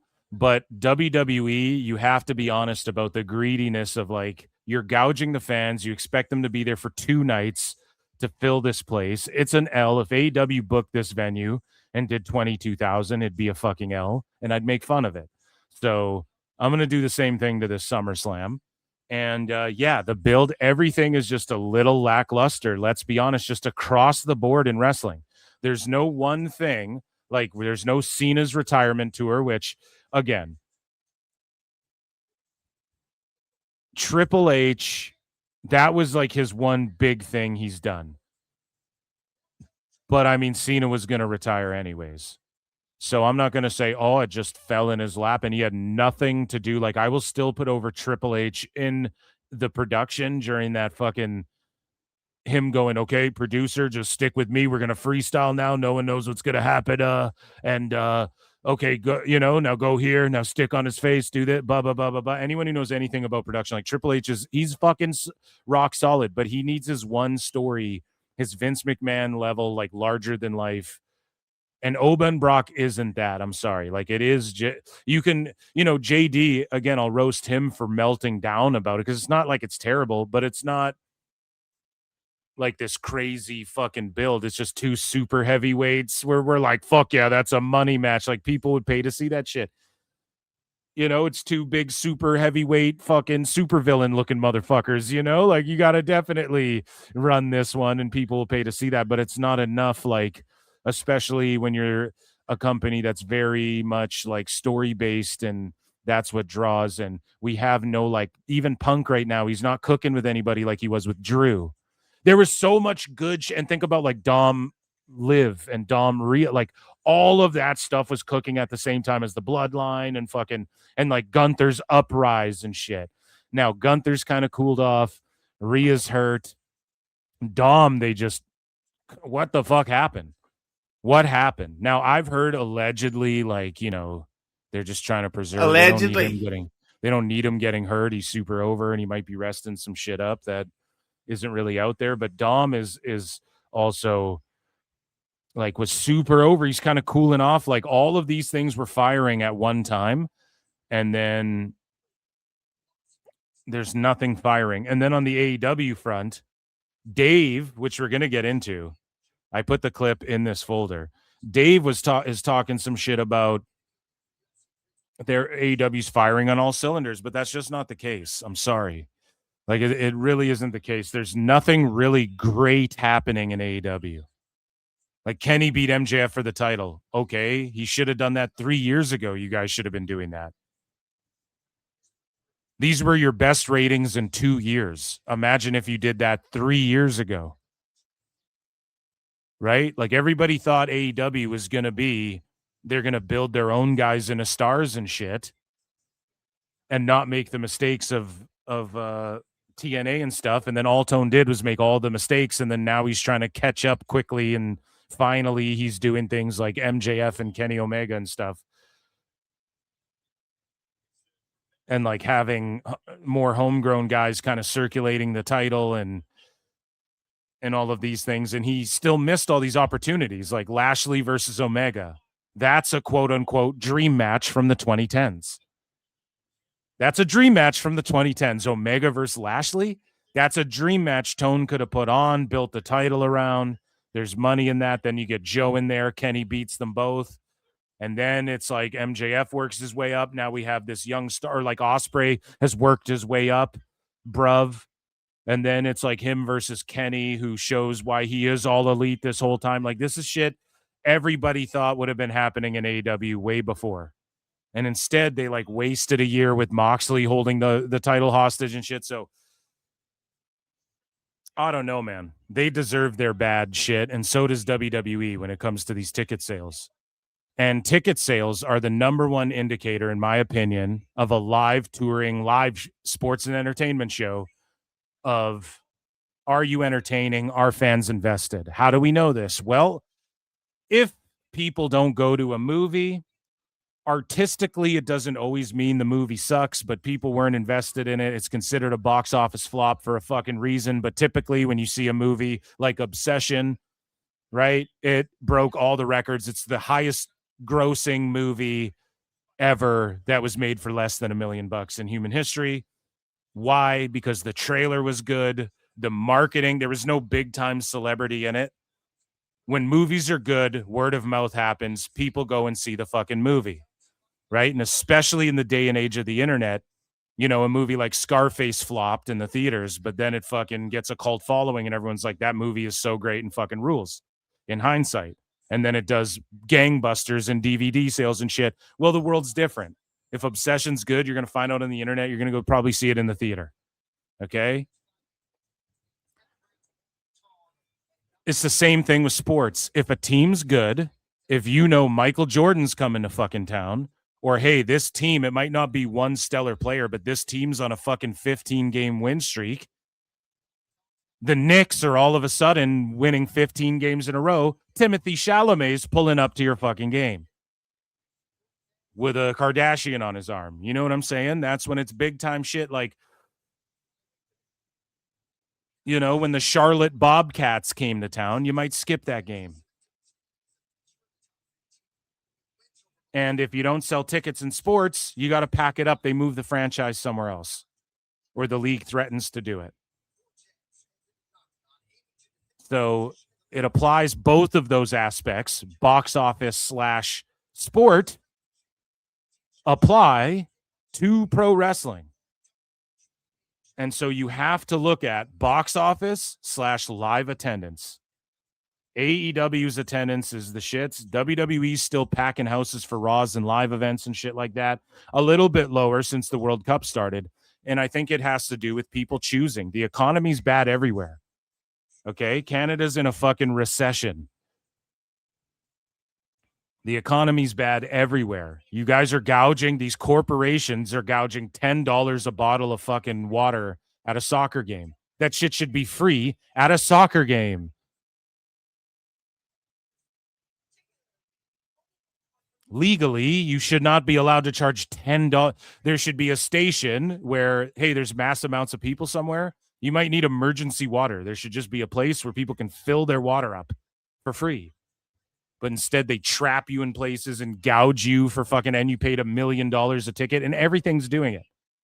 So people have to pick and choose. I'm gonna take my money and fuck Supergirl. I don't care that they made it for all this money. Everyone says it's the shits. This actress is cringe. I'm gonna go see Obsession because it's a good story, and I'm gonna, like, you have to pick what movie you go to. You're gonna pick what event you go to. You're gonna pick where you travel. Why would you go to SummerSlam or All In right now? Unless you're just a hardcore fucking wrestling mark. Now, Dave Meltzer will cope and go, all the fans are new, stupid, dumb minorities. That's what he said with WWE. But it's like, so are all these new fans? So that would be a W then. It's just 22,000 new WWE fans. Or are these like the hardcore, no, I'm a wrestling fan. There's no fucking way I miss SummerSlam. That's probably what this is whittled down to here, and other casuals and shit. They're watching soccer and stuff like this. You know what I mean? They're just going to watch it. They're going to barbecue at home and watch this shit. Everything's too expensive. And I went to WrestleMania, was 2 nights, and you're talking about fucking 2-night Money in the Bank and Rumble and Survivor Series. They're like, fuck you. This is just demanding way too much of the fans. So both of these companies kind of deserve this because of their creative and the way they price. So the cheapest ticket's $76. Okay. The cheapest ticket for standard admission into All In, we take a look at All In London, similar, like again, they're going in a building that can hold 93,000 people, and they're doing 28,000 tickets, which is just straight garbage ass caca, right? And the cheapest ticket's $31.70. So let me just look this up because I would love to look this up. So here, let's just go $72 USD in Canadian. So that would run me $102 Canadian right now. Okay. Now let's look up $32 or 32 pounds in Canadian right now. That's $60.72. Rounding up a bit.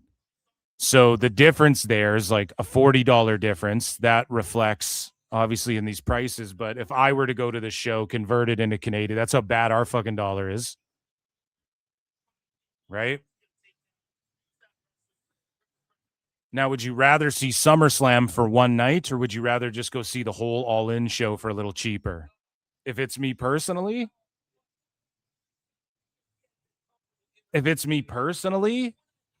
I might take the fucking All In show. I'm not joking, because I don't want to go for one night. Like, so imagine you go to both nights and it's running me $100 per ticket per night. Take the wife, take the kid. That's a lot of fucking cheese, dude, for 2 nights. To go to the one night, you see all the matches, go hard, right? I can watch Oba Brock from the comfort of my home on Netflix, and like you know what I'm saying? So if both are in the same city, I might go to the All In show and then just watch and stream SummerSlam with you guys. You know what I'm saying? That's just me, the way I'm looking at this. But I wouldn't want to be in this giant nine. Like, people are trying to make fun of WWE. Oh, look, they're going to sell 25,000. And remember, these are distributed. So WWE is going to paper it and fluff it up a little bit, but AEW is going to fluff it up too, and they're already doing it. And again, man, this shit seats 93,000. This is a way bigger L. Okay? And All In, last time they were there in 24, did 54,000 people, which was fluffed up to the max. This shit will be lucky to do 30K with 60K empty seats. Meanwhile, WWE's going to a 60K seater, and there will be like 30K empty seats. That's way better and less clownable, and they're charging more for their tickets. So if we're talking business, so for all the sickos who are like, who cares what the fucking metrics are, just enjoy the wrestling. Yeah, okay. Well, that's a discussion about like what you enjoy. That's another discussion, though. When it comes to wrestling, everybody wants to tap dance about AEW's big ratings. They're better. With Max, they beat Raw. The fucking ratings, the ratings. Undertaker didn't do 1 million. Challenger brand. Raw will beat Raw in the ratings. Everybody wants to talk about that. Then we have to point out how NXT does similar ratings to fucking Dynamite. That's an L. That's a giant L. We have to talk about, look at the ticket sales. Who's taking a W on the business front? WWE again. Well, there's more people at this show. Okay, but if you give them all away and sell them for, Tone will start selling these tickets for $5 the day of. You don't even buy tickets in advance for these big events. When it comes to AEW. Right? And Tone said it himself. He devalues these pay-per-views and these events. He's like, well, it's for people who can't afford them. Meanwhile, it's like a $10 ticket price difference. For people who can't afford the pay-per-views, we try to stack our Dynamites. So then why go to a pay-per-view, right? With WWE, it's the opposite. Like, you go to a Raw, it's fun. Like, I'll go. It'd be a fun-ass time. Get drunk as fuck. See some wrestlers. See the matches, right? It's good during commercial break. You can fucking run and take a pee real quick and stuff. We're at a house show. You might miss something if you you got to wait till the intermission and shit. But like, yeah. Why with WWE, it's like you want to go to the PLEs because that's where you're going to see matches, and all the biggest names no matter what. And they won't just be cutting promos. They'll be fucking wrestling. Whereas AEW, like, hey, you want to see Ospreay do have a banger, bruv? You can go to Rev Pro the night before and he'll do a run in there. I guarantee you, on the same card that FTR's on, Ospreay will do a run in on a Rev Pro show the night before Wembley. And it's like, why pay to see that when you just see him do flips all the time? And I just saw him at Rev Pro last night. And I paid way less than this. But the cheapest ticket's $31. I mean, this is the premier wrestling. They're firing on all cylinders. This ticket's cheaper than what the Dynamite tickets were, Dave.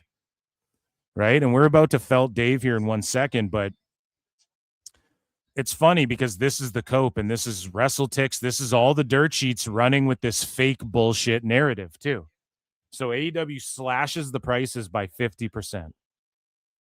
And then they announce Omega versus Ospreay.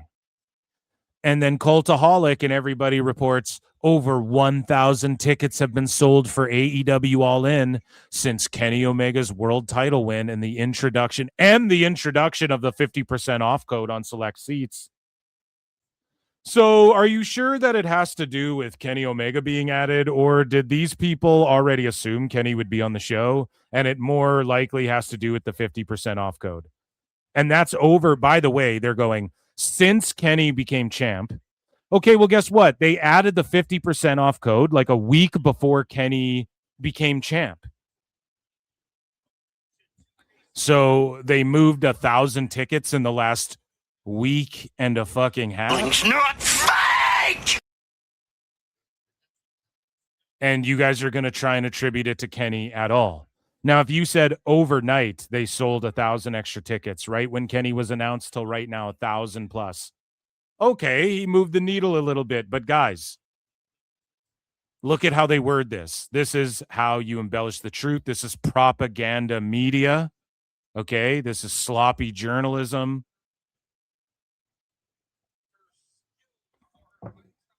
This is from the school of Dave Meltzer. This is dirt sheets watching how Sap and these other goobers do this shit and think this is appropriate. Over 1,000 tickets have been sold for AEW All In since Kenny Omega's world title win and the introduction of a 50% off code on select seats. So they just slip that in at the end, and then they list Kenny first. Well, Kenny won the title a week after that 50% off code went fucking live, dude. So what are you talking about? As it stands, 29,127 tickets have been distributed for the Wembley Stadium. And they go, oh, more tickets sold. No, you're talking distributed. So maybe they were sold, but also we don't know. Like, they're going to start giving these things away like hotcakes. And they're going to try and announce 40,000. Okay? Everybody thought Kenny would be on this shit anyways. The 50% off code is what sold the 1,000 fucking tickets. So it's up 1,020 from earlier this week. So you guys waited till Kenny won the title and then said, oh, look, Kenny won the title. And now since they announced a 50% off code, there's been 1,000 tickets sold from then until today. Oh, gee, I wonder why. It's just corny. These guys are cornball fucking hacks. This is the thing too, it's not to goof on AEW, but the more intriguing story, if you're a fucking news hound, and I'm not, right? I just want to make fun of the shit. But if you're like a news hound, the more compelling story to tell your audience would be breaking down like, okay, Kenny won the title, but what effect did that have? What effect is Ospreay really having in the UK? Right? That's the more compelling fucking thing to talk about. Well, they did a 50% off code, so that's likely what you can attribute it to. Now, Kenny won the title. So now we'll keep track from a week from now, and then we'll let you guys know. And if it's a significant increase, then obviously that's because Kenny won the belt, and it wouldn't be because people are buying the 50% off deal on the back end. Like, when are you going to see 50% off again? the day of when you go and the tickets are 80% off. But either way, that's the more like compelling story to write, but it's just lazy slop. None of these guys want to try, and none of them are interested in doing something interesting. They just want to spew the fucking propaganda. So speaking of propaganda, ladies and gentlemen, get your fucking flutes in the fucking chat right fucking now and hit like, hit heart, hit retweet, super chat in, gift a membership, become a member for only 99 cents, or check out patreon.com/ProWrestleTimes to support. Get your goddamn flutes in the chat, because it is time for everybody's favorite segment turned show, and it is called Dave Meltzer's Dumb Moment of PWT Live Show. So Dave Meltzer had this to say. Besides live attendance, AEW is hitting on all cylinders, Garrett. Here's the problem, and I broke this down. So besides live attendance, which is really the only thing that matters. So they're firing on all cylinders creatively? No, they're not. No, they're not. And that's a subjective thing as well. Maybe you think that, but you're a fucking guy who just likes spot monkeys. The whole company's just spot monkeys, and you fucking, that's your favorite thing. So creatively, I mean, that's subjective. I don't think they're firing on all cylinders. In-ring action, I mean, sure, yeah, they have. That's what they're known for. That's all they do. They just go balls to the wall. So is that impressive? Does that make me go, man, they're really firing on all cylinders because every match is tailor-made for Dave Meltzer as a 5-star class? No, it waters everything down. It's oversaturated. It makes everything redundant. So not really. Compelling story-wise, the promos and the fucking investment in the character. No, I don't think they're firing on all cylinders. So are we talking TV ratings? Well, I mean, 773,000 or whatever is good, but that's a one-time thing, and I thought ratings don't matter. But now you're tap dancing about them, and 773 is the best in 2 years. And we're talking about invisible max numbers that don't exist, that nobody believes. And some people claim it's in the tens of thousands all week for both shows, AEW Dynamite and AEW Collision. So are they firing on all cylinders? I don't know, man. So why isn't NXT firing on all cylinders? Because they often beat Dynamite and do 700K. And they're also on Netflix internationally. So if you're saying Dynamite's beating Raw, then that means Netflix and SmackDown are beating Raw too. And we know that's not the fucking case.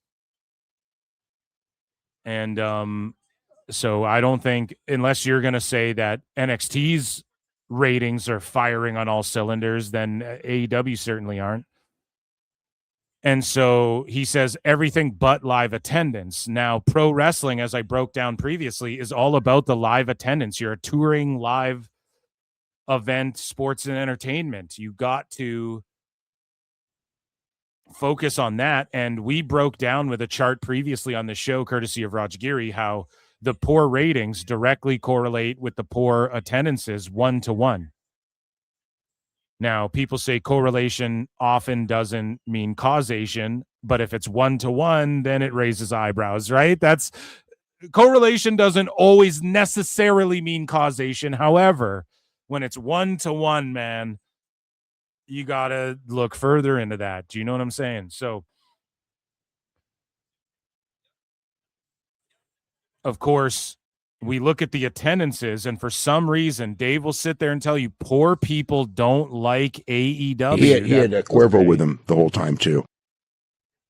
Right? But then he'll also tell you that the ratings and the fucking the attendances are shit, but the ratings and the attendances don't matter. Unless they do. So then they do 773, then the ratings matter, right? And then we're playing if they did 300,000 on HBO Max. That's what Dave said, if. Well, holy fuck, if aliens came down and fucking gave me $1 billion, then I could fly to the moon and create a space colony. Like, what are we talking about? If, right? It's wishful thinking. And the attendance reflects that. Like, how can we believe, like, if the attendances were white hot, and then you said, yeah, there's 400, 300,000 watching on Max, and Dynamite was doing like what Raw and SmackDown's doing, and Collision's selling like SmackDown and shit, and then you told me, yeah, there's 300,000 watching on Max, and they're doing 700,000 on TV, I'd believe it. I wouldn't even felt AEW. I'd go, you know what? They're probably right. Well, how can you tell, Phil? Well, because, Phil, in my mind, look at the attendances. It reflects what the fucking ratings are. Or it would reflect in the ratings, and if the ratings are NXT level, but they're drawing 9,000 people, then obviously there's 300,000 people watching on Max. Like, that would make sense to me. But it doesn't make sense to anybody. I would even believe maybe they're beating Raw. If they were drawing Raw numbers and their pay-per-views were doing WWE pay-per-view numbers, and you told me they're beating Raw in the ratings, but they come up 600,000, and you want me to believe that 500,000 are on Max, I'd probably believe it because it would make sense. You'd be like, look at the attendance, look at the social media. It's all about social media now. And do you know what you find? WWE smokes AEW in the social media realm. Do you know what else you find? If you go to these illegal sites, and I've been talking about this for years, AEW beats the WWE shows, beats the TNA shows, numbers-wise. For the ones that show numbers, I'm not going to say what they are. If you guys go and look around, AEW gets illegally streamed more than WWE, apparently. Now, people say, well, that makes sense because WWE, you can stream it on all these different things. Well, you would think that WWE's illegal streams would go up now that it's like you got to have ESPN and Paramount and USA and Netflix. Like, you would think that fucking, or not Paramount, pardon me, Peacock. Like, you would think that but no, AEW still beats it. So what's that all about? And I point these things out. Dave never researches these things. He never brings up Google Trends unless it has to do with TNA or UFC and hating on them. So here's Dave saying they're firing on all cylinders. I don't fucking understand how that makes sense at all when the live attendance, and he says other than live attendance, but if they were firing on all cylinders creatively, television ratings, every fucking thing they do, Dave, wouldn't the attendances be way up? Not even Raw numbers. Wouldn't it be doing like 5,000 a Dynamite? It's not. Let's take a listen. AEW is, outside of maybe attendance, is like hitting on almost all cylinders. You can't overlook that attendance. That's the one thing where I look at it and just go, you know, as you know, as much as the booking is really, really good, and it's not really, really good. That's a subjective thing you just said, which the live attendance would reflect if it was. Matches are great, and the pay-per-view is doing great. The pay-per-view is not doing great. It's invisible. Notice all the stuff that's doing so good is just shit Dave makes up that nobody can prove. But the one thing we can prove, because it's public information, is how many people are there and what do the tickets cost. No matter what, that's public information. Tone can't hide that shit. So we can look at what the tickets cost, how many people are there, all down. Nielsen as well. Tone can't hide that, but he did hide the quarter hours. Or I guess it's not him, but they hide the quarter hours now, so you know Tone loves that. So we just get the overall rating, which lead-ins greatly inflate these numbers. We know this already. Dave even admits this. So the only shit that's palatable, that we can actually look, quantify, measure, that we can feel, we can see, prove it. Oh, there's aliens? Don't just show me a shitty clip that any mark could make on a fucking conspiracy TikTok. I want to see a fucking alien. Oh, you're not showing me one? Then fuck you. You know what I mean? I need to see that shit to believe it. So the shit we can see and believe ourselves, all of it indicates the complete opposite. The shit Dave makes up, firing on all cylinders. Ratings are, you know, good, you know, compared to year to year. What the fuck is he saying? You know, Razor Ramon, you know, Razor, good, Razor Ramon, Razor, I'm on a Razor phone. Or what were those called? Razors? Ratings are, you know, good. He said ratings. He said ratings. So listen, and then he bumblefucks because he can't honestly say ratings are good. Listen. Pay-per-view is doing great. Ratings are, you know, good, you know, compared to year. If you really look at it apples to apples, it's really good. Apples to apples. So what does that mean? So everyone's looking at it apples to oranges. So what is it, Dave, when we're looking at you inventing that Nielsen changed their system again in April with nobody corroborating it, then getting exposed by Raj Giri, and now Nielsen's changing their system again. So what were we comparing, apples to horses, Dave? Is that what we were doing? So what is it when you lie and say Nielsen changed their shit and then you think this make-believe change they did would be apples to apples if you're comparing? How do you think your analysis is good when you're just lying about shit? What are we comparing it to then? You fake fucking phony. But the attendance, it's guys, we got CWJ288 for 5 says, you think Meltzer will announce the gate plus merch for All In compared to either night of SummerSlam? SS either night will do 3x the number than All In. It absolutely will, views wise and merch wise, and Dave won't factor that in at all. Nobody factors that in. They just go, look at the tickets, look at the ratings, because they're amateurish and surface level. Okay. Meanwhile, that's why I talk about the nuance to this. You have to look at social media. You have to look at live attendance. They don't talk about that. They just go, look at the key demo and the number. And then a huge, massive support from Greg Rasmus with a $20 super sticker. Best guys, Tony Khan. By God, King, he broke him in half.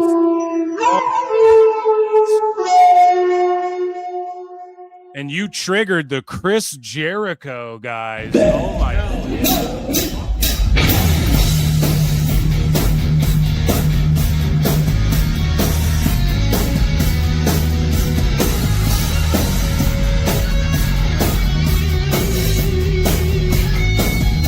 Go and watch the G1 Climax, guys. It's in Chicago. That's right. It wasn't this morning. It's tonight in Chi-Town.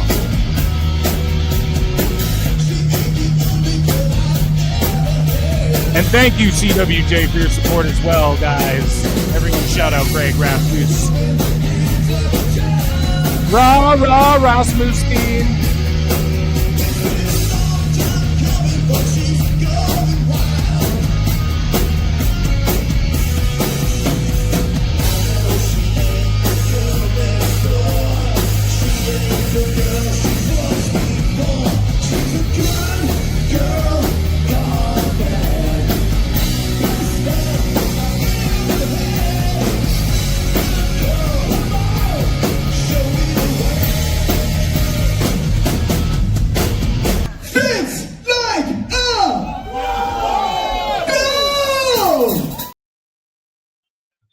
Fuck yeah, dude. Shout you out. Major support. Let's get back into Dave here. Wait, pause. That's Brian's job. You guys get what I mean? It's, even like, well, Montreal, I knew would be a bad market. San Jose was good, but it's not like it's great, right? If they were super hot, they'd have, I don't know that they would have sold the building out. And notice like Duge is going to America. Whoa. And there's not like, and provided, I think it's the G1, right? But there's not like a heavy AEW influence. You think they would partner up with AEW and like try and move tickets, but they fucking don't. But they could have done more than they did. I mean, it was good. It's still good. But yeah, oh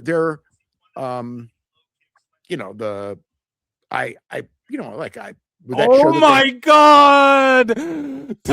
Today, Junior, listen to this bumblefuck, because he's not being honest. He's not being honest, so he just starts bumblefucking around. Good, but yeah,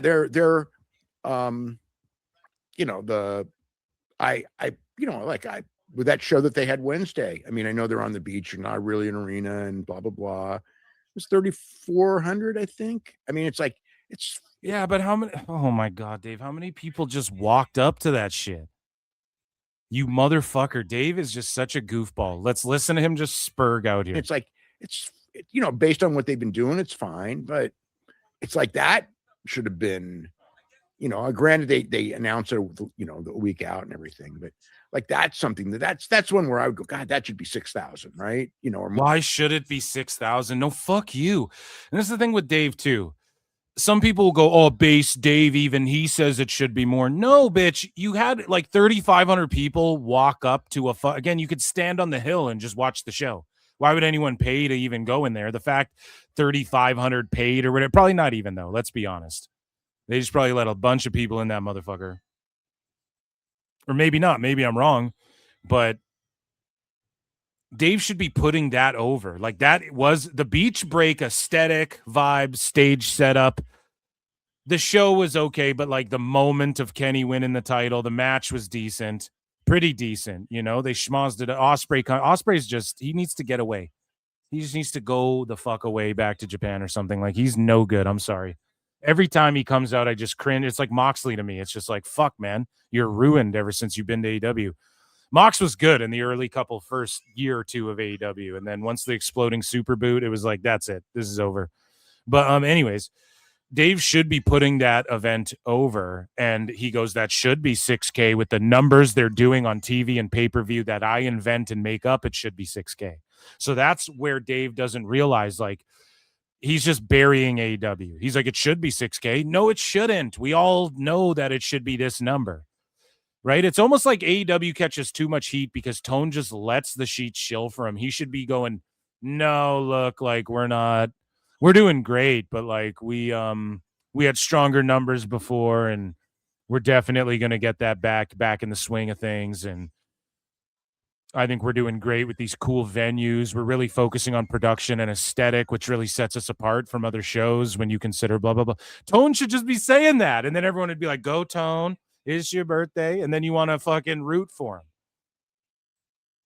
But instead, it's just like he allows Dave to come and just be like, well, it should be 6,000 if it was WWE doing WWE numbers, beating Raw on Max, on HBO Max. It's not doing that, asshole. Shut the fuck up. You're ruining it. And then these fucking dumb fuck fans don't think for themselves. Most of them. I'm sorry. It's just the reality. They do not fucking think for themselves. Okay? Do you know why this SummerSlam's doing poorly? Because WWE fans go, I'm going to a soccer game. I'm not, they're gouging and we got to chill. I already went to Mania. What am I going to 2-night at fucking SummerSlam? It's hot out, bitch. On the fucking lake. Dave calls them all retards and minorities and stupid fans who come for entrances. That's literally his own words. Maybe not the tard part. That's me adding. I'm ad-libbing a little bit here, okay? But the other stuff is what he said.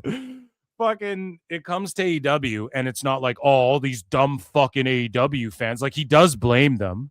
Oh, the show was great. These fans should be hotter. And he's kind of blaming them here, but he's not calling them dumb fuck minorities. Like he was calling, they're just new.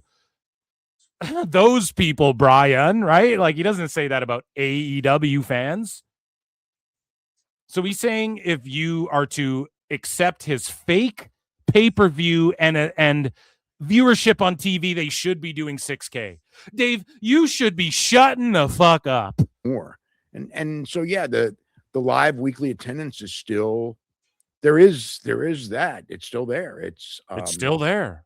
It's you know, what? It's you know, whoa, it's you know, it's you know, it's you're coping. You are coping and seething.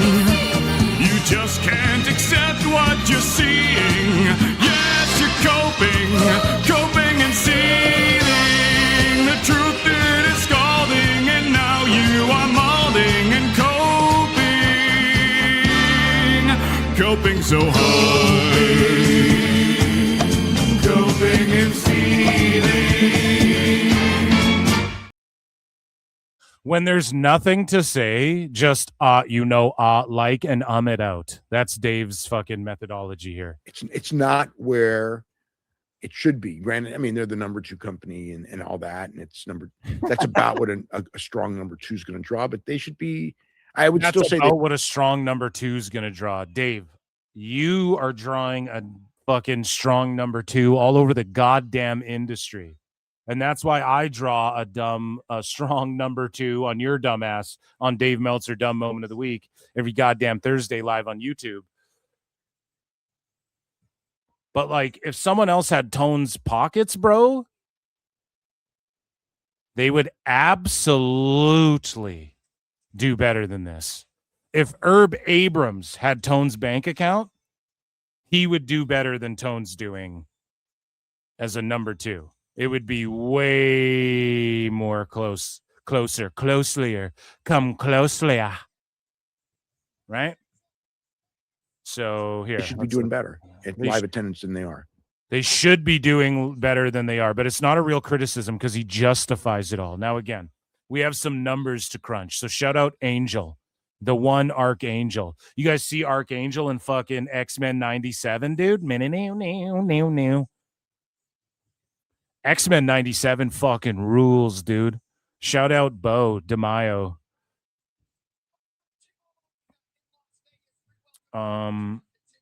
Let's take a look at it. Quarter, year, every quarter. So 2021 Q3 all the way to 2026 Q2. Okay, we have the numbers. And this is, so Angel says, as much as you're putting this forth, I expect a video on the attendance of Dynamite because no one wants to talk about it. Well, grown folk in the building and grown folk talking. Let's talk about it. And again, WrestleLamia. I'm WrestleLamia. And he goes, this is a stadium that can hold 60,000 each night. Right? And so, buddy, All In, the show you'll be at WrestleLamia,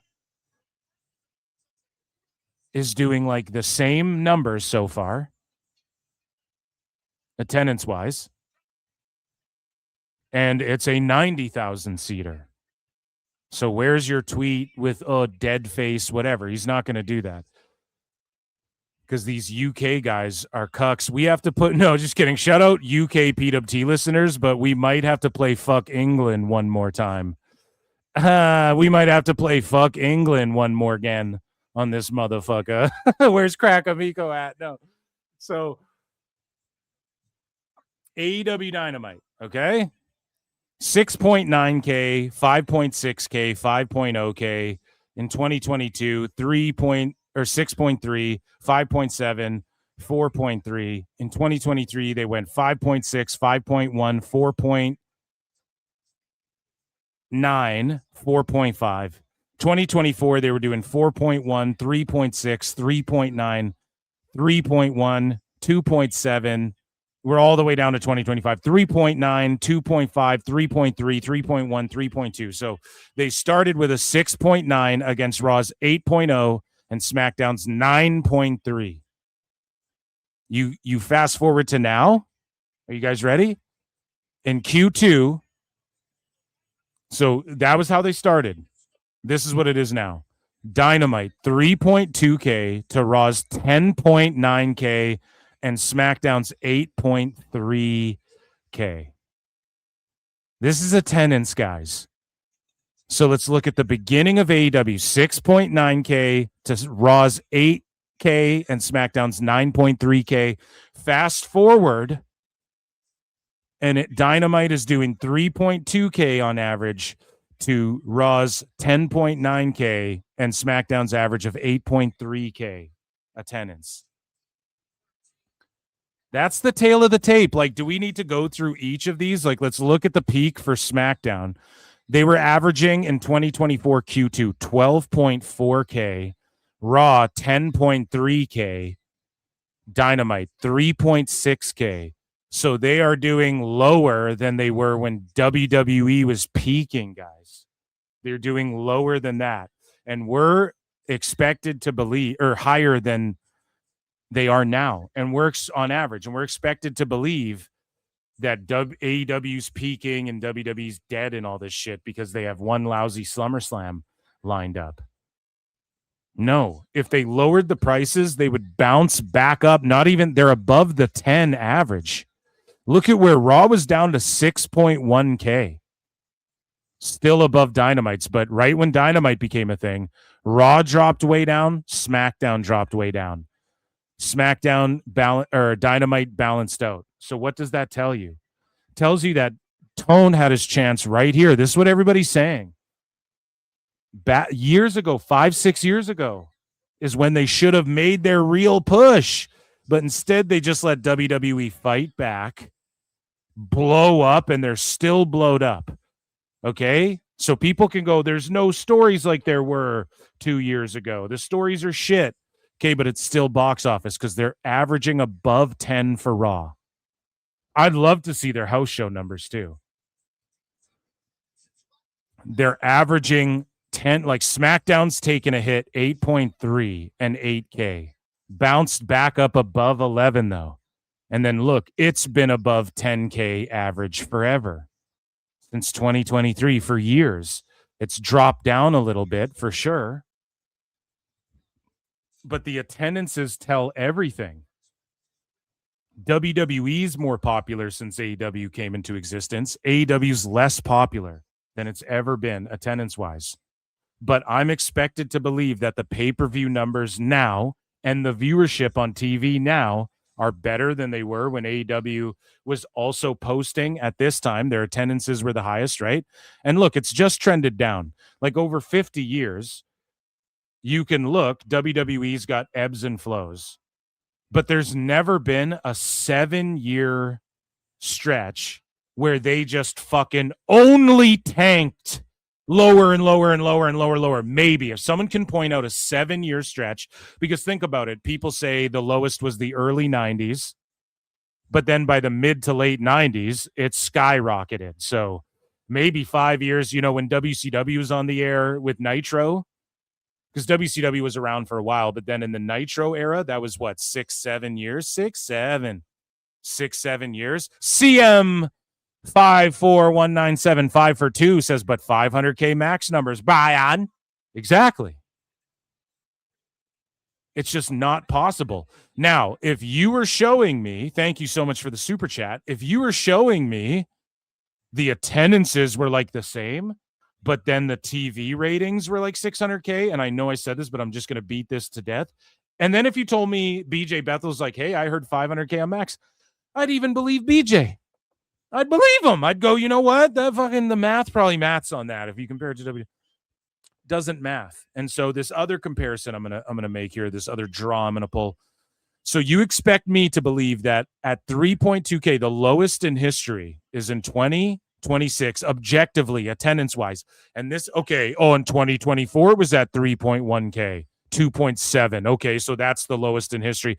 I guess, let's just say since 24, it's been the lowest attended in history. But even before that, they're dying. They're just slowly dying. And people go like, oh, come on now, Phil, that's not very fair. In 26, their attendances are way better than last. No, they're not. Because in 25, they peaked their 2 lowest. And this is higher than anything they've done this year so far. So what is their lowest going to be if we look at last year? At 1.9K in Q3, are they going to start averaging? You know what I'm saying? So it's really not. When you look at this shit year over year, it's just tanking. Okay? And it is floaters. Like there are wrestling fans who clearly look, when SmackDown goes up to 11.4 and 11.5, Dynamite gets a bit of a boost too. Or when they go to 11.4 and 13.6, Dynamite's getting its ass kicked. So that means there's like fluctuating wrestling fans. In my opinion, at least, right? Like, and I've said this a million times too. Most AEW fans are also WWE fans. Most WWE fans are not AEW fans. And I think that this reflects that as well. But you expect me to believe in the worst attended ever that they're doing the highest TV ratings and the highest pay-per-view buys when back in these days, their attendances were up and the TV ratings were in the millions for a little bit, or the 900,000s at least, and fucking the pay-per-views. Well, I don't know. I think Dave has been making them up the whole time for AEW, but we'll just put it that, like, at its peak, right? The shit that we could see over 1 million on TV and the attendances are way up, but now the viewership's way up from what it was then, even because of Max, but the attendance is all the way down. It just doesn't make sense. It makes more sense. Any logically sound person who studies and learns, Brian, would just say that it's trending down. Whereas WWE, even here, man, ebbs and flows, going down a little bit, kind of peaking, right? High, low, high, builds up, kind of goes down a little bit, but not really. Because look, dude, when WWE's knocking out on average 13.6K, 11.4, really strong high numbers. Like even when they're doing these type of numbers, it was less than what they were doing before on average, and this was considered gangbusters, right? And then this is like, holy shit. And then now they only fell down a little bit, like a couple of points. And then even like a 12.1K average in Q1 of 26, like that's fucking huge. That's bigger than like this, which is considered the peak in 2024. If you guys are watching, if you're listening, you can't see what I'm doing with my cursor, but you guys know what I'm saying? Like their average just recently was higher than like when it was like, oh my God, and everything's peaked right now. So like, what are we fucking talking about? This just felts AEW so hard and Dave so hard, and he doesn't look at charts like this. Tag him in this chart. He won't even look at this shit because he's a fucking grifter. And so are these dirt sheets, and so are these bad faith fucking sickos. And it's unfortunate because AEW can never live up to the fake hype. They can never live up to the fake hype. It's just that simple. And then when they do, it'll always be underwhelming because there's going to be people going, well, what's the difference between this and before? Or like you realize you could have done Punk and AJ Lee and Punk versus Cody Rhodes in your company, right? And AJ Lee could have come back to your company, right? Like you realize that, right? You realize that Rhodes and Cody Rhodes and Brandy Rhodes versus CM Punk and AJ Lee was your match in your company you could have done, right? What the fuck? You realize you had Wardlow, who could have been your Obafemi. Like they were chanting Wardlow in those buildings like crazy. Like that could have been your destroyer, your Rula. You fucked it up. Like, why can't the attendance proves that? Nobody's paying to see Osprey. Everyone's paying to see Oba and do the strut. Okay? So that, ladies and gentlemen, was not only a Dave Meltzer dumb moment of the week. Best guys, Tony Khan. But it was also a segment called Ratings Wars. Where's my war sound? War. Everyone in the chat. War. No, maybe don't do that. I don't know how you two feel. It's the War Raiders. War. That was Ratings Wars.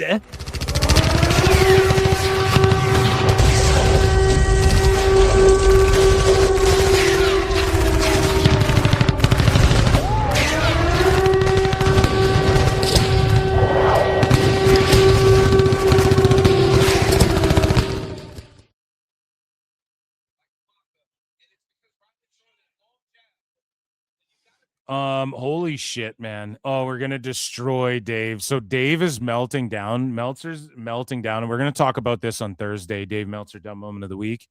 But Meltzer's, because trust me, we're gonna fucking milk this. More's gonna come out. It's always good that I do DMW once a week because more always comes out to the story. Like Dave's gonna respond to this. Ariel might respond.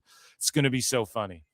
But Dave Meltzer is accusing Ariel Helwani of winning a fake popularity contest because he won the MMA Reporter of the Year again, and Ariel's won it like 16, 17 years in a row, and they're considering just naming the award the Ariel Helwani Award, literally, and so that they can give it to other people while honoring Ariel every year, and he can be there to hand it out or whatever, and he just gets it because he's the best. Until he dies, or unless he Meltzers himself, Ariel's the fucking best, right? In MMA. So Dave is calling the World MMA Awards a fake phony awards, but the Observer Awards are the best and mean shit, and the Sports Illustrated Awards mean shit. Like Dave is such a fucking piece of garbage, dude. I have to just be honest. Like he is completely Shut up, bitch. Just a dummy. Why don't you just go ahead and fuck yourself up the ass? And it's not just the UFC awards, it's the MMA awards. And it brings together the world of MMA. Okay? And Dave just is the fucking Tony Khan Shill Awards. But meanwhile, the World Global MMA Awards are a fake popularity contest. And no, it's not a popularity contest. because Ariel is largely unpopular with people too, but his journalism is undeniable. Nobody's ever said Ariel's a shit journalist. They go, he stirs shit up between fighters. That's the main criticism. He stirs shit up. Leave it to shill grifter Dave Meltzer, a grifting grifter who grifts, to fucking call other awards fake and shit. Fucking clown. Okay, let's get into some other stuff. We have news. Let's get into some fun stuff here, okay? We're just going to do some regular, schmegular, degular news. Luke Riley's just putting a whooping on Kamika the Third. It's done. Yeah, that's a good stoppage from the ref. Yeah, that dude's rocked on his feet. Yeah, this Luke Riley kid is 14-0. He's an Englishman. Paddy Pimblett's on this card. I know that McGregor's an Irishman, but hey, it's close enough, right? The good old fighting fellas. And this kid's got the makings of a star right here. Luke Riley, keep your eyes on him. And he's undefeated 14-0, baby. This has been a great show so far. If you guys are watching UFC, I think 329, if I'm not mistaken, right? But we got some news. Everybody loves news. I really hope Dave Meltzer, you're about, let me check in with chat. Dave Meltzer, you're about as useful as a screen door on a submarine. That's funny. Or a sunroof on a submarine. Ariel will cook Dave. I hope he responds. He cooked Brendan Schaub, who's a lol cow. He cooked, he'll cook people. He even took shots at Brendan Schaub recently again. But he said they're all cool. But he just brought up how, I don't know, it was funny. It was just an exchange with him and Chael Sonnen.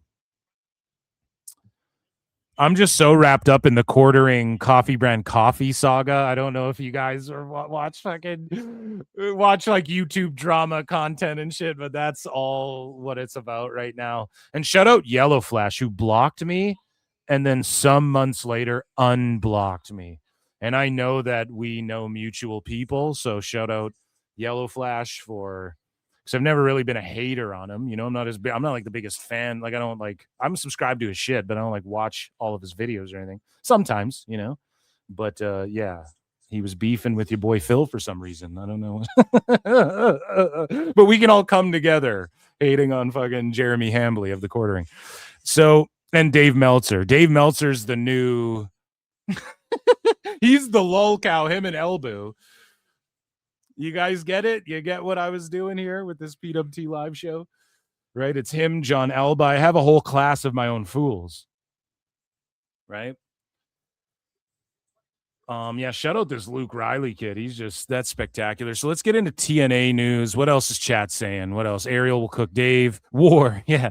The sirens have grown on me. They rule, dude. They rule. Ricky, get on Discord. Ricky Day, more like Ricky Gay. Don't roast Ricky. Or is that a roast or is that a signal? I see what you're doing. Okay, everyone's saying what's up. People, if you're just joining the show, hit like, retweet, hit the heart on X. If you're on X, hit the heart and retweet my goddamn show. If you support, please. Guys, we're also almost at 8K subs on the Pro Wrestle Clips, the main channel where you're watching this if you're on YouTube. We're at 8,000 subs. I think we're like 30 away. So subscribe if you're watching on YouTube and you're like, oh, I fucking hate Phil Marks even. Just subscribe. It makes no difference to you, really, right? Because you're watching anyways. And if you have a YouTube account, or let's say you don't have one, I mean, I don't know. I'll ask you, just sign into fucking YouTube and you can link your Google account right to it just in 2 seconds. And you don't got to post videos and shit, but you can sub to PWT and get us to 8K subs. That'd be nice. Appreciate you guys. And if you're watching on replay, hype the video, okay? Those are, and I have some hot butter rum coffee to sell. You know, I'm joking. So, ladies and gentlemen, let's get into TNA news. Where's the banjo? Where's the aces and eights? Here we go. TNA news.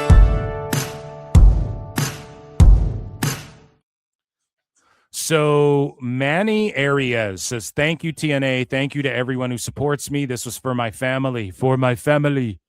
And for anyone that feels they can't change their life. 6 years ago, I was at the lowest. No family, homeless, scared, lost. Pro wrestling gave me life and purpose. So long post. I got my first tryout this past week for TNA. So a lot of people saw this, and good for this person. It seems a little over eager, but this dude, this is like a follow-up post. So like, here's a trick, right? In the day and age of email, let's say you're applying for a gig, sending a follow-up email to say, hey, I applied for your job and blah, blah, blah, blah, blah.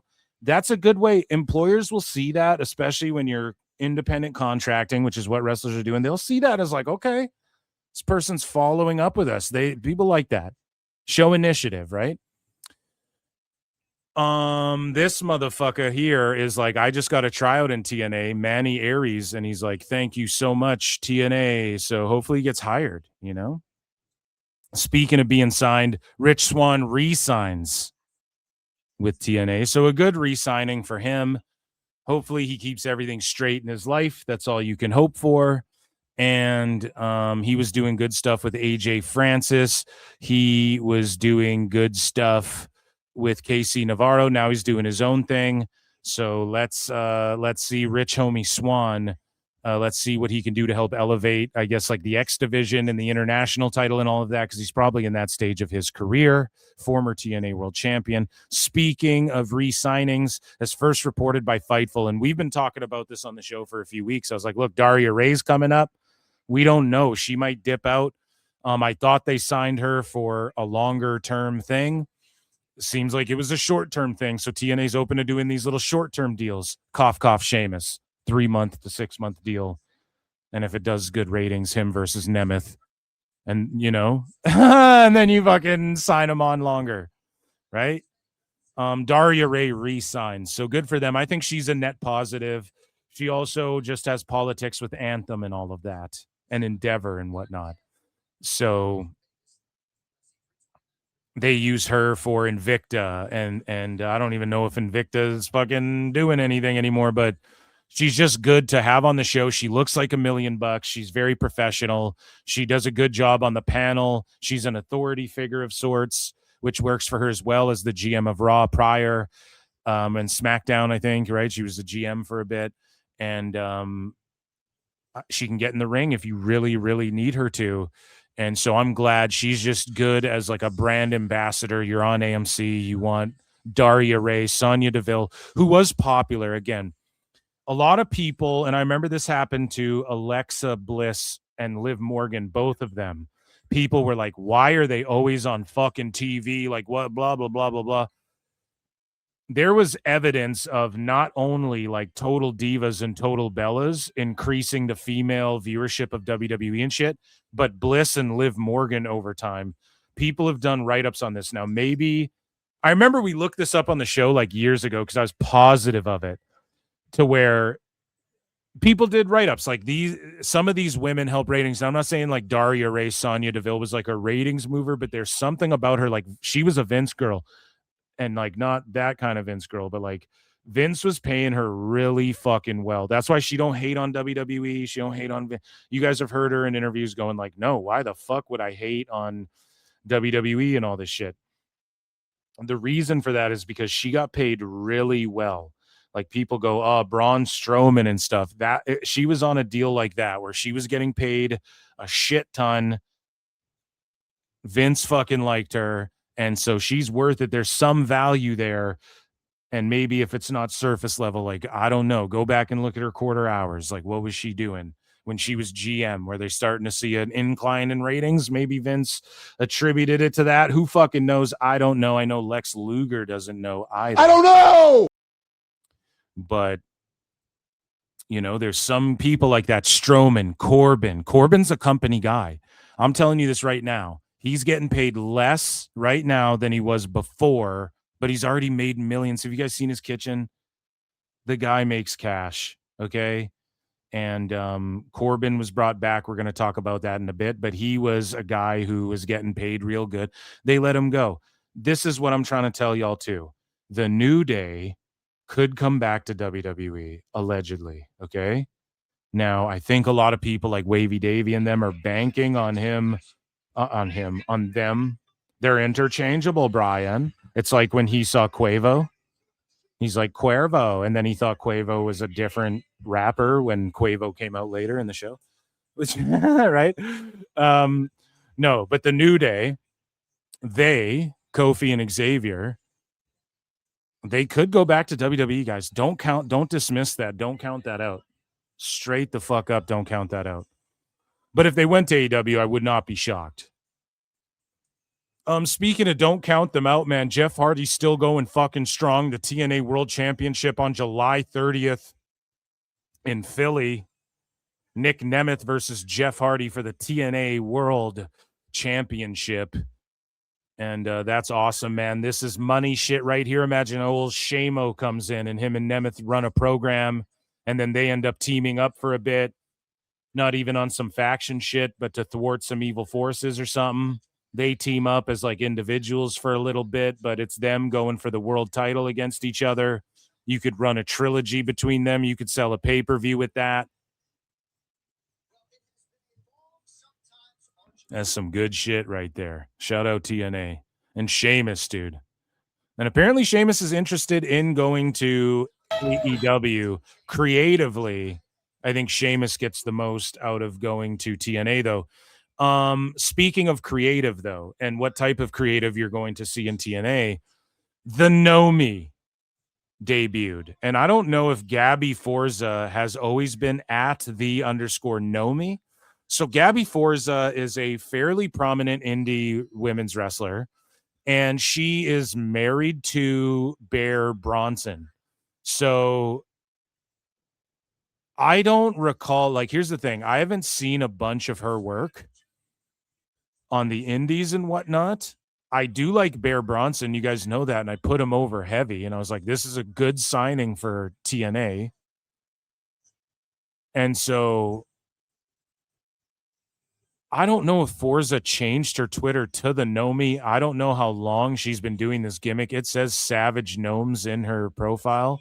I don't know how long does she do this on the indies, because someone called her out and was like, this is a dumbass gimmick. And she was like, this isn't a gimmick. This is me in real life. So I don't know.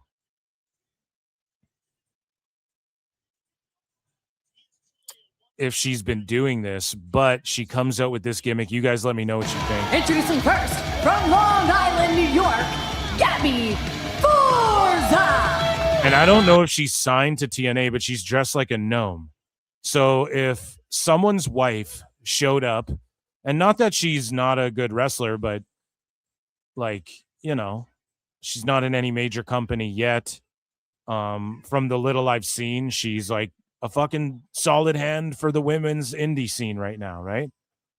She's making a living doing the damn thing. Could use some NXT or some Ring of Honor, let's say, even some OVW. No, TNA is a good spot for her. Like, this is where you do this. But if it was in AEW and someone's wife showed up dressed like a gnome, everyone would have a field day with this. Just to give AEW the benefit of the doubt here. The powerhouse making her TNA wrestling debut here on Impact. This is a tremendous opportunity for Gabby Forza.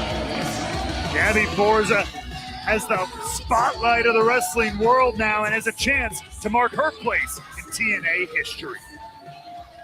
It's your homie, the Nomi, Gabby Forza, the world's strongest gnome, but I'm not here. Here's the thing, man. It's your homie, the Nomi. Dude, she actually looks physically imposing. I'm pretty sure this is Bear Bronson's wife. I'm like 99% sure. She looks physically imposing. She does deathmatch shit. I mean, her gimmick could be, this is like a gimmick you give to like a Bailey type character. This is like some shit Willow Nightingale would say. You need to be like more of a badass.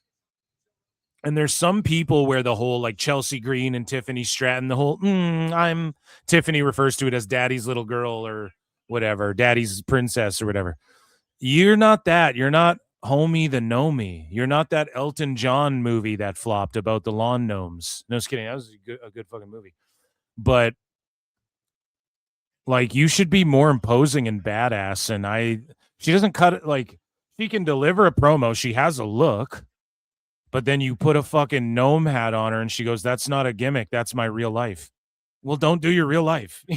Like, you got to come up with something then, because this is just like, you have all the tools. It's just a matter of like, You gotta do something other than this. This is like Orange Cassidy type. To make friends, I'm here to win gold, and it starts with Jody Threat on my way to winning. It's your homie, the Nomi. I'm not here to make friends. Well, you just said you're everyone's homie. Like, you gotta trust me, okay? And I'm saying this because I love Bear and I love her, you know, and I do think she has potential, definitely. But what do I know? I'm just Phil S. Marks, right? You gotta just switch it up. You don't gotta pretend to be Rhea Ripley, but you gotta like, okay, you got something with the Road Warrior gear, like maybe come out with this and spikes, and maybe the spikes have been done, but gnomes, like it's just silly. Maybe I'm wrong. Maybe this blows up into the next big mystery iguana gimmick. I don't The really know. TNA Knockouts TV title, because gnomes love gold, and I do it for the gnomes. Okay, so the gnomes love gold, and all right, maybe. Okay, you tried to get it over. Like, the promo's not bad either. She's like cutting a promo. It's just about dumb shit, right? Doesn't make any fucking sense, and it's random as fuck, but okay. It is what it is. And that, ladies and gentlemen, was TNA News.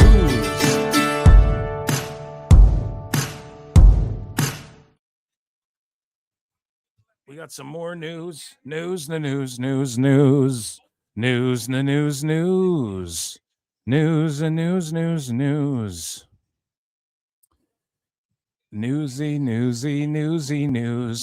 You snooze, you lose on news.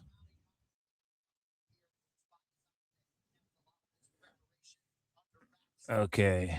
That's crazy. Meltzer said what? Just dropping bombs on fucking Wavy Davy?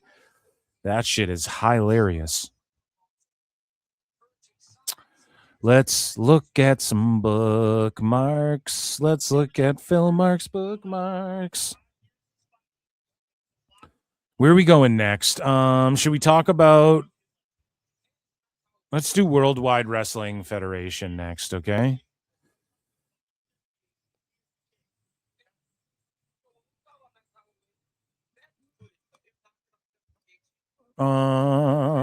Let's get into some... Where the fuck is my breaking news?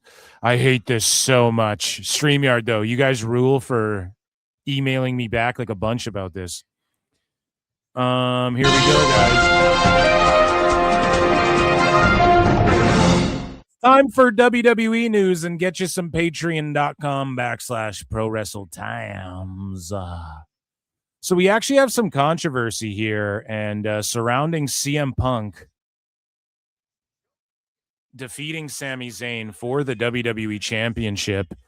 More fake bullshit comes out. So Wrestle votes on Fightful. And Fightful like co-ops the dirt sheets. They try and co-op people so that they understand like the pecking order of things. You see shit like this in the entertainment biz all the time. Sap does this. He's been doing this forever. And so Wrestle votes, I guess, like do a show through Fightful, and then Fightful can take the credit for news that Wrestle votes sources get or whatever, right? So sources within WWE Creative believe that CM Punk's WWE title reign won't be short term. No shit, stupid, dumb fucks. So it went from, there's fucking turmoil, and all of these shitty journalists who pretend they're not fucking news and reporters and stuff. I'm a reporter. I'm not a journalist. Well, all reporters are journalists, dipshit. So this is Dave. Everyone who signal boosted that fucking fake story that Punk could go back to AEW. Why did they do that? Well, because they saw the last time they had good TV ratings and tried to trick people, the dumb fucks who watch their shit and are going, Punk might come back. That's what it is. Okay? Now, you might be dumb fucks, chat, but I shoot you straight, okay? So...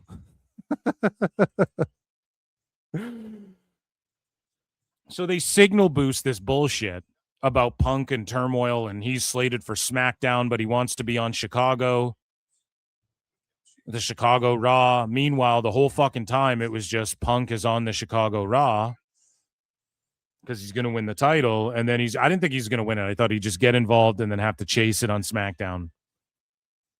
And now he's on SmackDown regularly. He was on SmackDown. He listed everybody.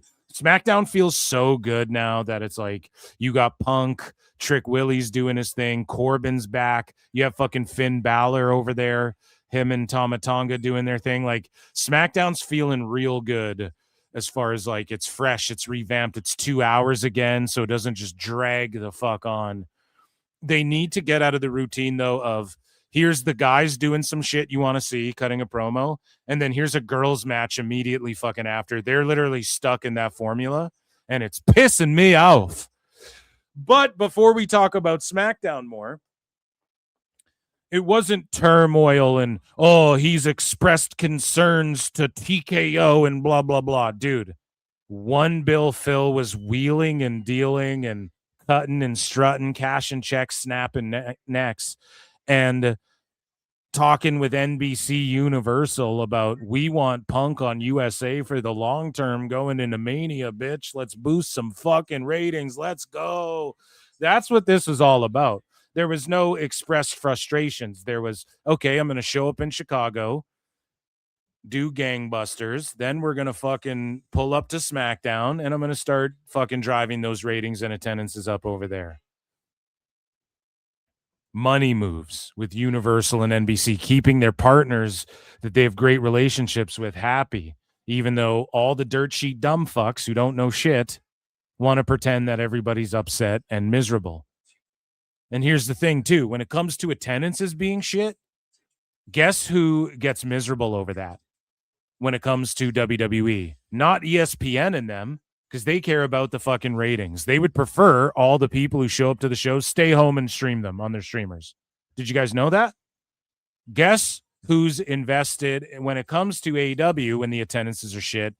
Guess who's fucked on that front too, unless the deal is what Phil S. Marks has been saying forever and they just peel off the top, which I think that's what it is. WBD and Paramount. When the attendances are shit, they go, fuck, we own a piece of this. Why are these attendances shit? Put me out of my misery. ESPN's going, we just stay home. If all of you, 100,000 people could be watching this on streaming, but they're at your show, can we put the visual boards up there? And every other one's a fucking Slim Jim ad, and everyone stays home and streams this shit. Can we do that? That's what fucking Netflix and everybody wants to happen with the live show, right? They don't care how many people are at any of these WWE shows, right? Whereas AEW, you have WBD, and then what? Tone's hoping Paramount's actually invested in these shitty attendances too. Well, that's not good. So just to draw a little fucking, so Punk's wheeling and dealing. And NBC, Universal, has been pushing for Punk to be on SmackDown for well over a year as they view him as one of WWE's top stars. Now, Sean Sapp was directly signal boosting the Punk to AEW shit. When he's so wrong about Punk, he doesn't know anything about Punk. And when Punk says it in his promos, I'm not hard to find. That's the truth. Okay? Like, Punk is easy to fucking know what he's doing, dude. He doesn't stay low pro. He's fucking Punk. He's a really famous dude. Okay? So the current plan is for Punk to be SmackDown exclusive and to have sporadic appearances on Raw. So he's the WWE champ because that's what the WWE champ does. They're on SmackDown and sporadic appearances on Raw. So what everybody knew they were gearing up to do, but what you fucktards lied about and signal boosted a fake tweet from a guy and acted like it was reality for some reason because you're not shills. Like, you're either shills or you're complete and utter Retard alert! Retard alert, class! It's just one of the two. So, again, when it comes to the title switch and the title scene, CM Punk versus Cody Rhodes is going down for the WWE Championship at SummerSlam. And people have pointed out, okay, so the SummerSlam WWE title build is, hey, little buddy, you're my friend. I'm your friend. Let's be friends and fight and shake hands. And that's the same thing with Omega and Ospreay, and that's the same thing with Rhodes and Punk. And if Rhodes doesn't, like, turn heel on fucking Punk at SummerSlam, like this is honestly the build, especially if it's, hey, little buddy, let's shake hands and fucking, that's garbage, man. Like just announce this match way out and sell more fucking tickets. Like a lot of this shit is garbage, and AEW's doing the same thing, by the way, but it's firing on all cylinders. Here's me keeping the same energy for both. Like, fuck you. They just shake hands and kiss. Why don't you fucking kiss? Like, Jesus Christ, man. I'm ready for Oba to just show up, powerbomb a motherfucker, step on him, pin them for the title, and fucking defend it for 4 years like Roman just did. You know what I'm saying? Like, I'm ready for some shit like that. Because at least we know Oba don't fuck with anybody. He just fucks you up. If you're in my pat, the ruler, he just rules that ass, dude, like Jimmy King. You know what I'm saying? Oba just comes in and rules that ass. No fucking Diddy, who we're about to talk about. Okay. So it is what this is, box office. But it's like, come on, man. You're just gonna they're gonna shake hands and Rhodes is gonna go, the one match is Rhodes versus CM Punk. Now it's going to be funny how they felt AEW, but it's not going to be funny because people are going to point to this match and go, well, Punk and Rhodes drew less than Wembley did, than Ospreay Omega. When if it was Punk and Rhodes headlining this All In, it would maybe do like 60,000 fucking people, like you guys once did a long time ago. But yeah, shout out Punk and Rhodes. That'll be good shit. And I think that's all. Well, when it comes to SummerSlam, we'll circle back around to that. Let's talk about SmackDown a little bit. And the booking and what's surrounding the WWE title. So where do we start with this? Eric Bischoff drops a hard truth bomb on the current state of WWE booking. And this has to do with Oba and Brock and also the world titles a little bit. But mostly Oba, Brock. And this is, oh, come on now, Eric and Conrad Thompson's take on the booking and how it's a little lackluster. And then we have controversial news surrounding Sami Zayn here. Okay. If Brock Lesnar somehow beats Sami Zayn and he becomes the champ, you could kind of check two boxes. He gets his title shot. We've got perhaps a world title on Oba on the other side. And I wanted to ask you about this, and I know it's a little different because one was based around a streak. But on some level, I do want to ask, is Oba Femi as close as WWE has come to recreating Goldberg in WCW? Oh, yeah. Or recreating Brock. And he's either one. Take your pick. Larger than life, unbeatable looking, ferocious, great baby face, scary heel, whatever. He's a prototype. Could you ask AI to kick out anything that looks more perfect as a professional wrestling character than Oba Femi or Brock? Shout out 83 weeks. Conrad Tom. Oh, come on now. That's not very fair, Eric. But did he show up with a 10 at Starrcade 97, Eric? I have a stash of Starrcade 97 DVDs, and you can find them below. Click the link down below and save 20% on Starrcade 97 bootleg DVDs. Lesnar, and I think that's the role he's going to play. That's not very fair. It is going to be interesting to see how it shakes out. I hope it's for the title. I do want to ask you, though, if Oba becomes the world champion somehow, some way at SummerSlam, is it too much too soon? Because we hear that a lot in wrestling, that sometimes guys get too much too soon. You could take a look at a guy like Rocky Maivia, and people would say, oh, they put the Intercontinental title on him too soon. He hadn't earned the fans' respect. And then you go back and you look at the WCW run with Goldberg, and you're like, that guy just steamrolled everybody and won the world title and beat Hulk Hogan in the Georgia Dome in the biggest Nitro ever. It worked out. Actually, there was more like 30,000 people there, Conrad. Dave just rewriting history fucking 20 years later. There actually wasn't over 40,000, Brian. pretty okay. Shout out Cody Garbrandt, who is retiring, I believe, after getting finished here. Is there such a thing as too much too soon? Did Goldberg prove that theory to not be accurate? Does it really all come down to the creative? What say you? What say you? Chat me up. There's a lot to unpack here, Eric. So chat me up. What say you about Obafemi? It's Starcade 9-7, Eric. Well, it's the creative and it's the talent. How mature is Oba? You know, where's his head at? How does he approach the business? That's a big unknown. I mean, I don't know, and I wouldn't expect you to either. So unless you had a feel for that, it's hard to say what's too much too soon until you can determine how people can handle and grow with it or not.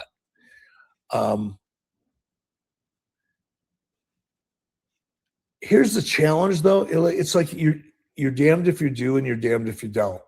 Meaning, if you don't make the decision to, we'll call it Goldberg, the verb. If you don't Goldberg Oba and just give him something, give him a mission and just have him go accomplish the shit out of it, whatever it is. Just eat through people till you've got him built up. He's a monster among men. He's a monster amongst monsters. All right. Roman Reigns is scared of him. That kind of thing. Braun Strowman is like, that's my gimmick, brother. Or respects him at least. Come on, Roman, give a little bit. Respects him at the very least. You either do that and you hold the audience's attention through that ascension, that trajectory, or you're boring them because there's only so much you can do with a guy that big. If you don't put him on the path, the audience is like, there's nothing to get excited. Yeah, he's big deal. So what? He doesn't go anywhere. He just comes out every once in a while, throws some shit around, takes his money. The best part of Dark Side of the Ring was Awesome Kong going, people ask me what I do for work. You know, people be like, what do you do for a living? And I'm like, I throw bitches. I pick bitches up and I throw them. That was the funniest part of Dark Side of the Ring. He goes home. So what? I don't care. Or you put him on a rocket. There's very little in between. Okay, Eric. Well, we appreciate you, your analysis on that, and we understand that aspect. Now, speaking of putting a rocket on people, I just want to finish up talking about SmackDown because, you know, we're talking booking. I'm a little all over the place, but SmackDown in the world title picture, which involves Sami, but SmackDown did not involve Sami Zayn. He had nothing to do with fucking SmackDown. He wasn't even on SmackDown. So I don't know what's going on with that. Also, Royce Keys lost. That was a fuck up. They just put him over as a possible world title challenger. They're squaring him up with Jacob Fatu. And then also at the end, like Jacob super kicking Royce Keys, spoiler alert if you haven't watched it, that was fucked up because Jacob would be madder at Royce Keys if he also beat Jimmy. So Jimmy Uso pinned fucking Royce Keys. And he just shouldn't be losing yet. And he shouldn't be losing like that. And if Royce was like, look, I don't give a fuck. I know Jacob. This has been my friend for 14 years. I don't fuck with y'all here. I'm going to wrestle Jay. Okay. That's good shit. Or Jimmy, pardon me. That's good shit. As far as like Jacob, his temperament is whatever.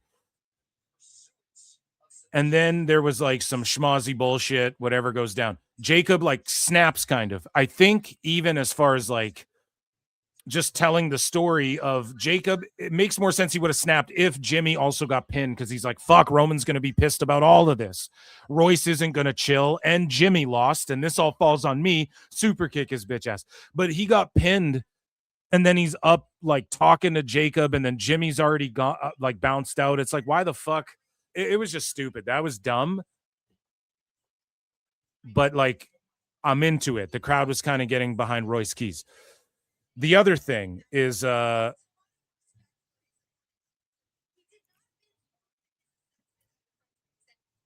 was it? What I want to talk about?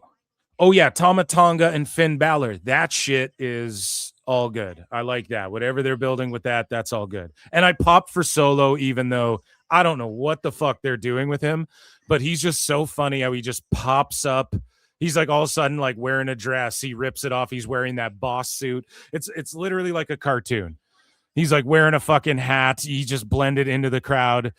And I swear to God, like you first see him, he takes off the hat and it's almost like a cartoon, his whole disguise. It's like unveiled. He's wearing like the boss outfit, but I don't know, man. It's too funny. Solo's so funny. It pops me every time. But one thing that got a big pop and popped the shit out of me, Alexa Bliss's elbow got popped the fuck out. And she did the spot where she hyperextends and fake dislocates her elbow. Now, it is really bruised. And she's sitting here like, Jesus Christ. But she's done that spot in the past. So they did this to help get Jade over. And it's kind of gruesome. So Alexa Bliss, she fucking pops her elbow out. Or like hyperextends it. She can like gimp her arm up and like have it hang there. Again, she did it years ago. She did it for Jade. That's good. Now her elbow is bruised up, but we don't know when this is from, or we don't know if this is just standard from bumping, or maybe her agreeing to do that spot the way she did it. Maybe it fucked her up a bit and it's going to bruise. Maybe it bruises every time. And that's why she just does it selectively, but good on her for doing that to help get Jade over. Okay. So her elbow's fucked up. And hopefully she's not too hurt, and it popped out. But Corbin is back, and he wants the U.S. title, so his gear looks pretty cool, I guess. It's just like standard. Corbin's had different gear a bunch of times, but this works. He's the Nomad, like he was the Nomad Bishop Dyer, and they trademarked it like the day of. And Baron Corbin took out both Carmelo and Trick, which I love because Trick can naturally turn more babyface while going up against Corbin. Corbin's a serious threat to his title.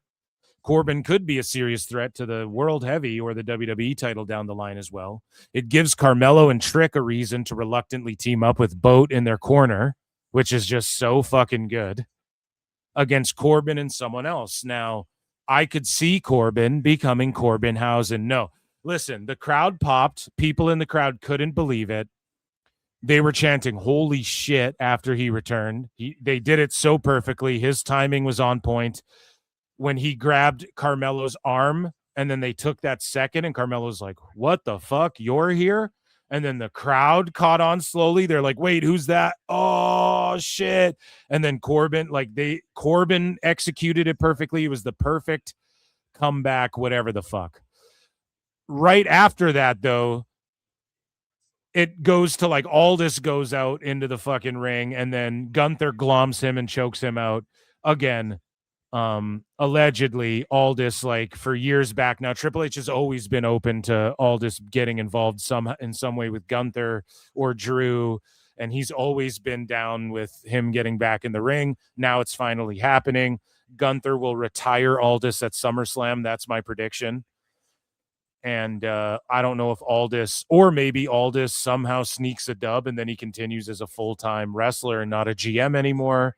Or maybe Aldis gets beat and then he retires as a GM so they can bill it that way. But then he goes, I'm actually an active competitor. And then he like can just start wrestling because he agrees to retire as GM, not as a wrestler. There's many ways to do this and get another retirement under Gunther's belt, which is what they're going to do. All this fucking rules. If you guys remember before WWE or before AEW or WWE really took off, or like AEW came into existence, or even when AEW was a thing for a while there, Aldis was one of the coolest wrestlers outside of AEW or WWE that everyone was like, bring to WWE or bring to AEW, right? So, Aldis rules. And you know, to bring it back to Corbin, because this is my freestyle review of SmackDown. To bring it back to Corbin is going to obviously retire in WWE. He's a great wrestler. He's a solid hand. Do they put Briggs with him and make him redo the skyscrapers? Dijak's already redoing the skyscrapers with the other Bishop, Josh Bishop or whatever in MLW. They ain't going to bring Dijak back in. I wonder if there's someone else that they see who's like not in the company yet that'll team with him, or is he, as of now, he's just a fucking individual. Okay. And he's going after Trick. Now, speaking of Trick got his own legacy title, and you can see it. It's the white fur belt that Trick has. Yachty designed it, and it's the white fur United States title, which I love. And I can't believe nobody's done something similar before, like a furry title. That's fucking hilarious. And yeah, I'm looking forward to whatever they're going to do with Corbin. Like, it was executed flawlessly, the return, and he's primed for a push. Matt Cardona, not so much. And some people are coping online and they're spurging out, and they're like, oh, you lose the New Day and name someone else who just left. You lose the New Day and Sheamus for Corbin and Enzo and Cass. Well, yeah, I mean, Corbin's never been a world champ. Not saying he should be, but he's a big what if. Vince had him doing goofy shit, and he executed it to where it got over most times. And he never really got that push. And they pushed him huge in NXT, so you know Trips is high on this dude. And also, Enzo and Cass we never saw that get fleshed out. Now, are you talking about 40 to 50-year-old people who are over and that WWE can create excitement with and push as like fresh and new, but nostalgia at the same time? And they're cheaper than fucking New Day and these other guys? Yeah, they're going to do that. Why wouldn't you do that? It makes business sense. Right now, Enzo and Cass reuniting in WWE has the potential to draw more than New Day were drawing. You know what I'm saying? Like, that has the potential to sell more shirts again than fucking Sheamus is right now, or whatever Sheamus is drawing. Corbin's healthier. They're all in their 40s. They're all 50. What the fuck it's just, you got to look at it in a business sense. And if they're using Corbin like this, well, they didn't plan on using Sheamus like this. Well, why weren't they planning on using Sheamus like this? I don't know, bitch, because they used him like this, even higher than this, for 20 fucking years. For the last 15 years, Sheamus has held a fucking title, or has been, right? Look at his last match in WWE. It was a fucking 6-man tag with 2 legends. They view him as a legend. What, do you not view him as a legend? Well, why can't he be Grand Slam champion? Why can't I have $1 billion and a fucking, you know what I mean? And a fucking, and a private jet, dude. I don't know. You don't fucking get everything. Why don't we focus on the things he did accomplish? That's all. So Corbin, by the way, was always being looked at as returning to WWE. Corbin's one of the first guys who they might have offered less money to, and he said no. Now he might get a U.S. title run. And Dave and all of these people are going to spin it as, oh, well, you know, it's because they want to show people, like, accept lower money or don't come here. It's nothing to do with that. It's just Corbin, he's not on the same money he was before. He's probably on less dates, though. He's probably on a way better dates deal, and he knows what the merch can do for him. And he'll do the live events and shit, and he was getting over in MLW. And he just proved that he can go anywhere and get over. You can give him any gimmick. You can give him Happy Corbin, and he'll get it over. You can tag him with Breaker or Rhino, and he'll get it over. You can have him dumping dog food on Roman's fucking head, and we still talk about it. He retired Kurt Angle. I know that was Vince's call, but he did it. It's not like he can't go. Corbin's always been able to go, so he got over with Dijak in MLW. Like, that's why Corbin's back. Okay. Lincoln Hawk's been a member for 24 months, 2 years, and says Corbin is the gnome mad. Damn it. This gnome is growing, dude. Yeah. The gnome mad. Fuck that, dude. We dress him like a gnome. And so is this better than Corbinhausen? Fuck yeah. I thought they were bringing him in to just help get other people over, which he's going to do with Trick and Carmelo. He's giving them the rub. Here's the thing. This got him, I never in 100 years thought they would just have him come out after everything he's been through in WWE. I did not think he was going to just come out, be a badass ass kicker and just end of days people and leave them laying and shit. I thought for sure they were going to it like he was going to interrupt something and be like, hey, you remember me? I've been fucking, like, I thought for sure he was going to be Matt Cardona'd, and he still could be. But this is like, whoa, you just left them laying. Like, I didn't see that coming. It was awesome. It was executed flawlessly.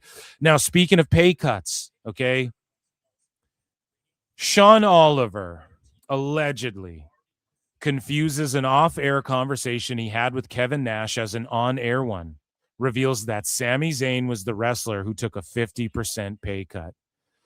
Now, we don't know if this is true or not. Like, there's no proof of this, that Sami took a 50% pay cut. Now, 50% pay cut of what Sami was taking before, I mean, would give Generico a 50% raise. Now, that sucks, but also, I'll take 50% of what Sami's making right now. You know what I'm saying? Like, 50% of what he was making before to still wrestle, and maybe they rewarded him. Here's a little pat on the head, WWE title. Look, you're a WWE champion. The plan we have, Sami re-sign, it's 50% off, but guess what? Off the old pay, but we're going to give you the WWE title for 9 days, and you're going to... Now, I don't believe this. Maybe it's true, though, because Nash gets told shit by Triple H, and that's his friend, and Nash stooges shit out. He does it all the time. Nash is also a carny-ass fucking worker, one of the best ever, and for surely has brought people into hotel rooms and slipped things out in passing to insinuate things that may or may not have been true to fuck with people's heads, and he will, I'm sure, say things on his pod that maybe Trips didn't say, but he can pretend like Trips said some shit to help whatever agenda he's pushing or whatever the fuck. Kevin Nash is a worker. He's a worker. He's always going to work, okay? So, who knows if this is true or not? Who knows how this would do anything that would benefit Nash? I don't know what motive. I'm not trying to attribute motive. I'm just saying Carney's going to Carney. He might be talking some shit, and Sean Oliver may have fucked up. Like the quartering, stooging his coffee brand coffee company, Sean Oliver may have fucked up with conversations here, and he alludes to Sami Zayn taking a 50% pay cut. And let's take a listen. Shout out, click this, Sean Oliver and Kevin Nash. Very nice of you. You know, the last time Sami Zayn was in significant... And their show's edited, so why wouldn't they just edit this out? I don't think they go live, so... And maybe I'm wrong on that, but I'm pretty sure they edit it. So they would have edited this out if... Or maybe they missed it. Who knows? In the wrestling news.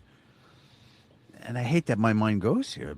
Someone might call me a cynic. Or Dunn did what now? Has been a member for 13 months. In regards... Had a baby over 1 year. Right. I don't know why his name landed more significantly than others, but his was one that was publicly reported, and a significant reduction of a nice salary.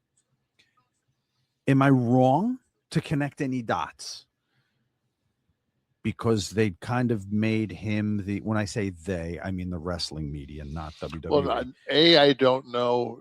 I don't know that he was reduced. So, I mean, I can't connect any dots because I don't have.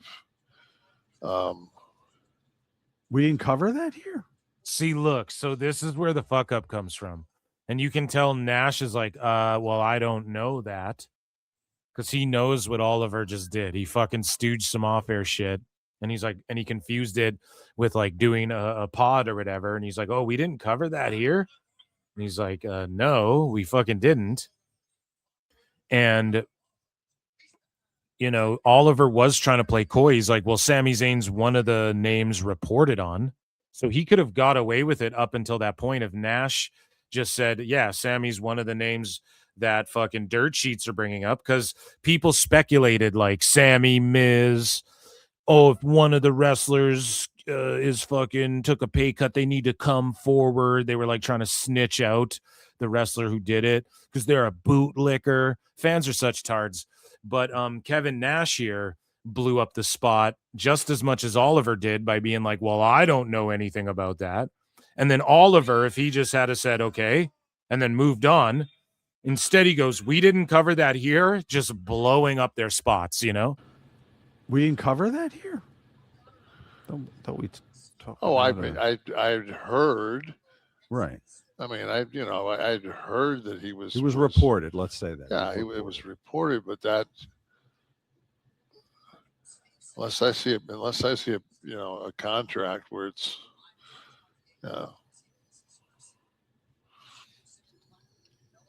Yeah, Oliver just fucked up. Damn, that's brutal. On Very air nice of you. too. Just an on-air felting right there of themselves. So we're gonna get into some other news here. This is and that. Gable Steveson is fighting. So this is WWE somewhat, and this guy, Ellison, I think they were saying if you bet $28 on this guy, you'll win $100 or some shit. I don't know if that's what the odds were that they were saying, but this guy's putting it on Gable Steveson. Stevenson's only 3-0. He's got heavy hands. He's trained by John Jones, and he's got insane wrestling. Let's see if he survives. This is the true test, though. He's going nuts. He's got a chin, too. But some of the more accurate, heavier punchers at heavyweight, they may put you to sleep eating shots like that. And Stevenson's rocking this guy up. I just want to keep eyes on this. And people hate Steveson, dude. Someone said there's like a law named after him or something now, or that's how people refer to it as. But Steveson just kicked a guy in the balls and then fucking hit him with a straight up against the fence.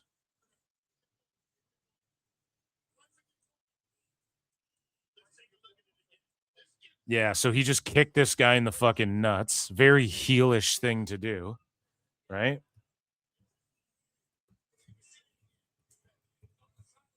And he is not doing so good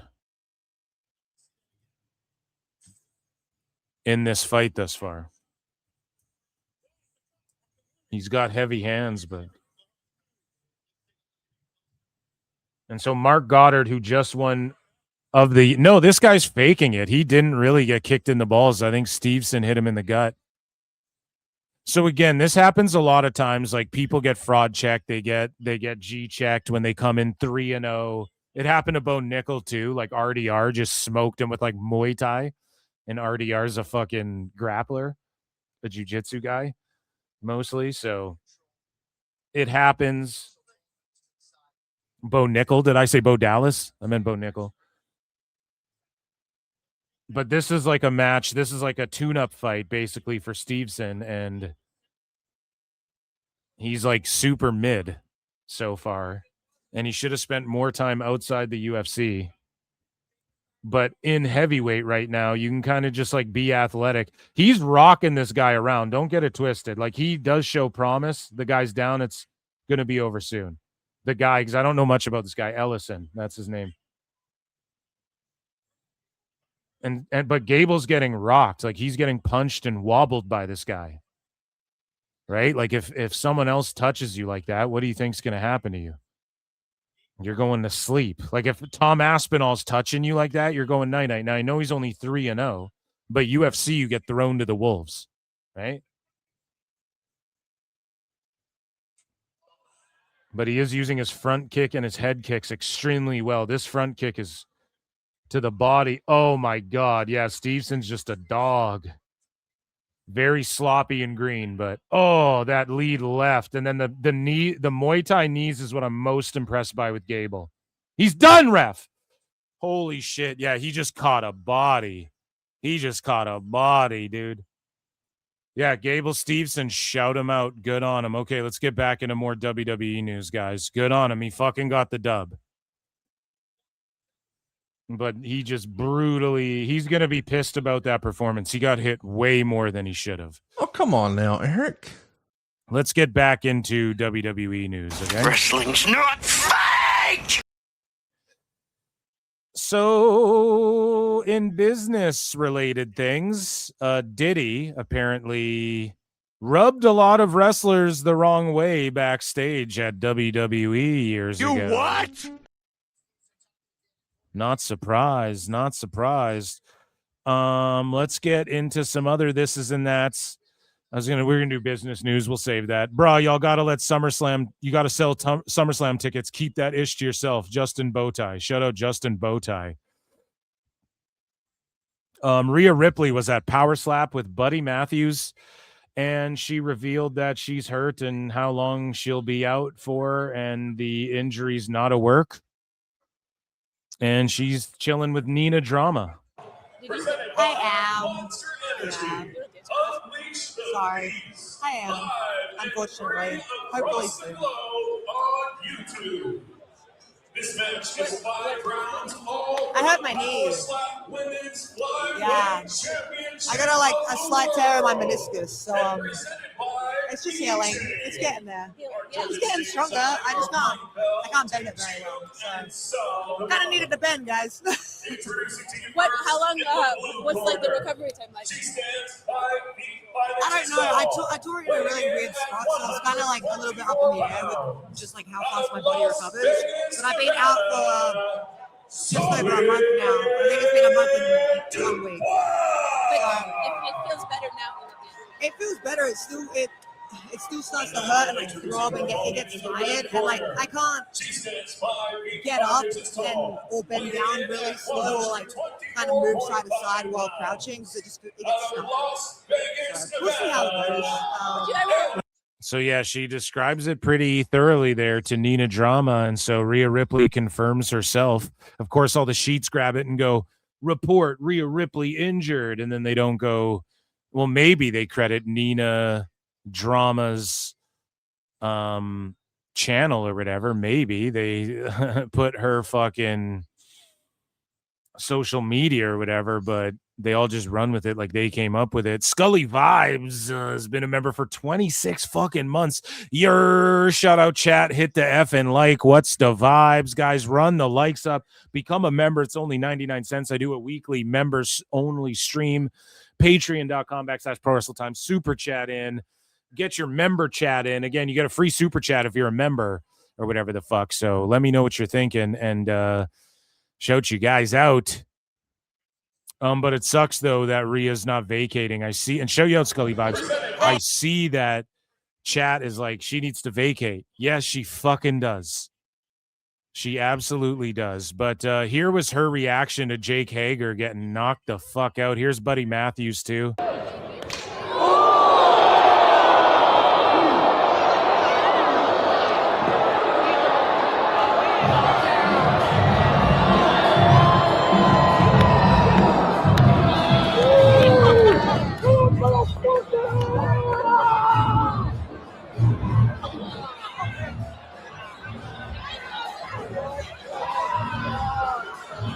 And look at who she's sitting with.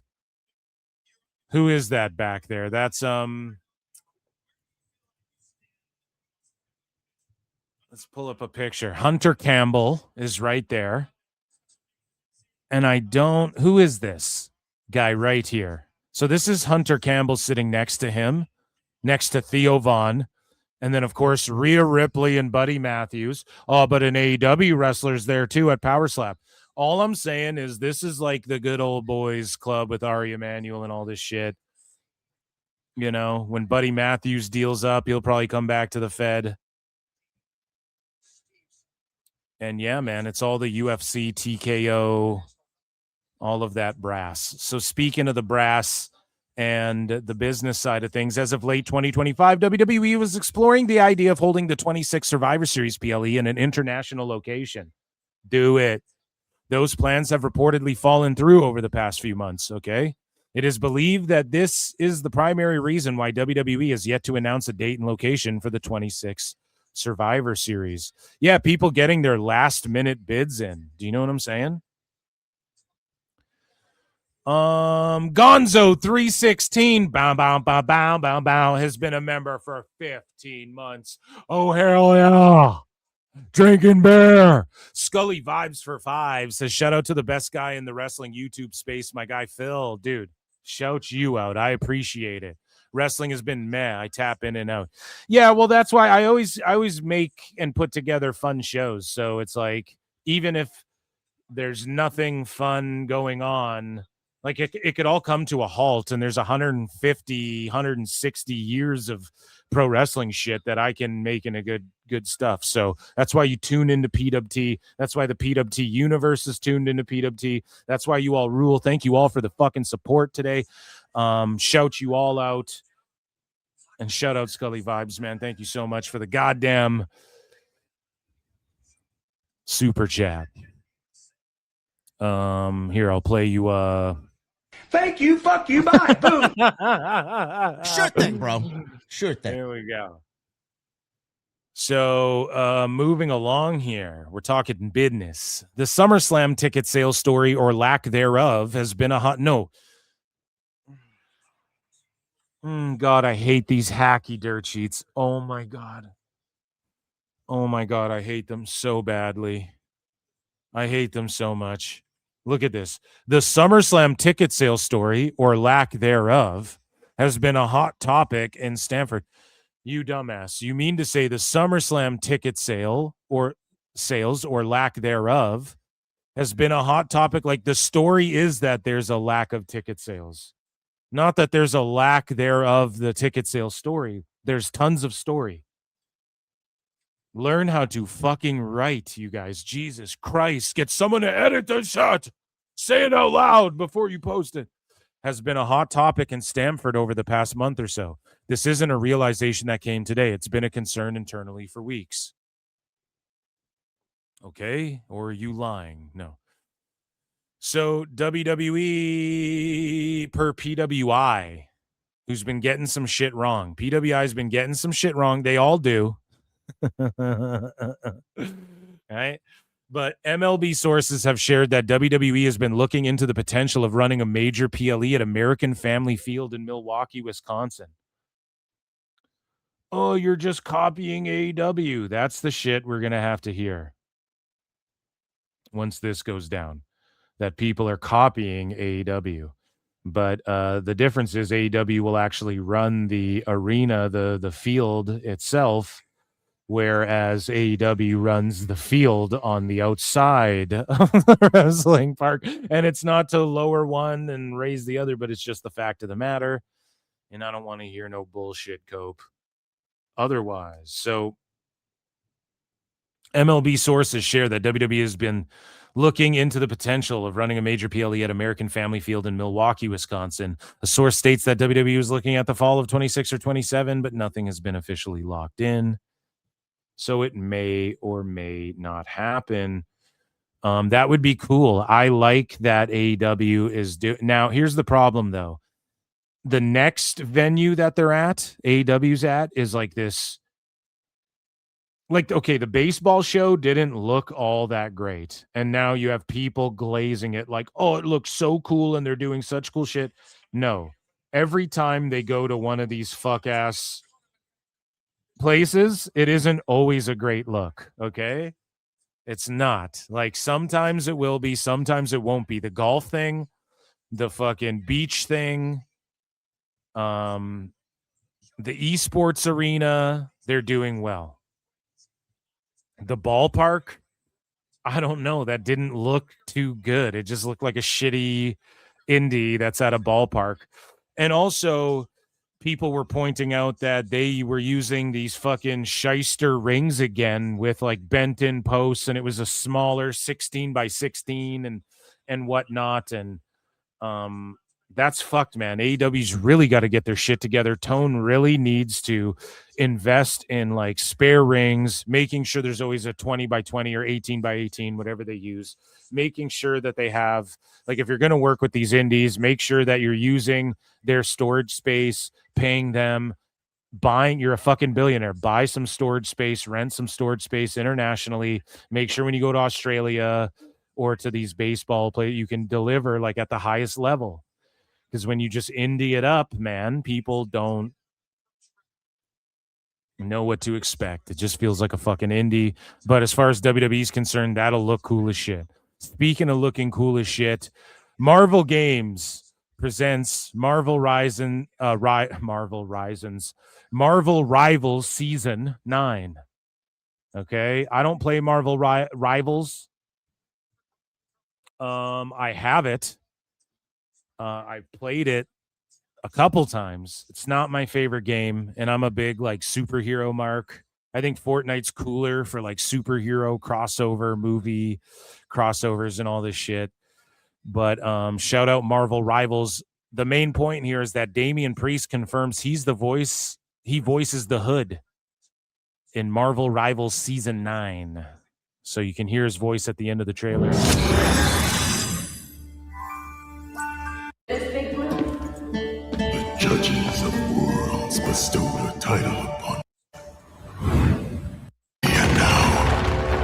The Celestials. Who is this? Is this Thanos that they're bringing in? The dogs to outlive, soon by hubris. Mephisto. As well. But the future is in the hands of mutant. Fight Or is that the Hood?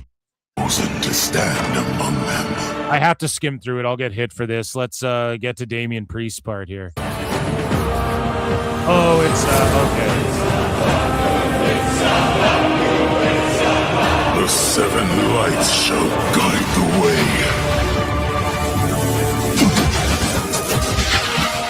In the name of Apocalypse. I mean, yeah, that's dope doing Apocalypse. The world shall be.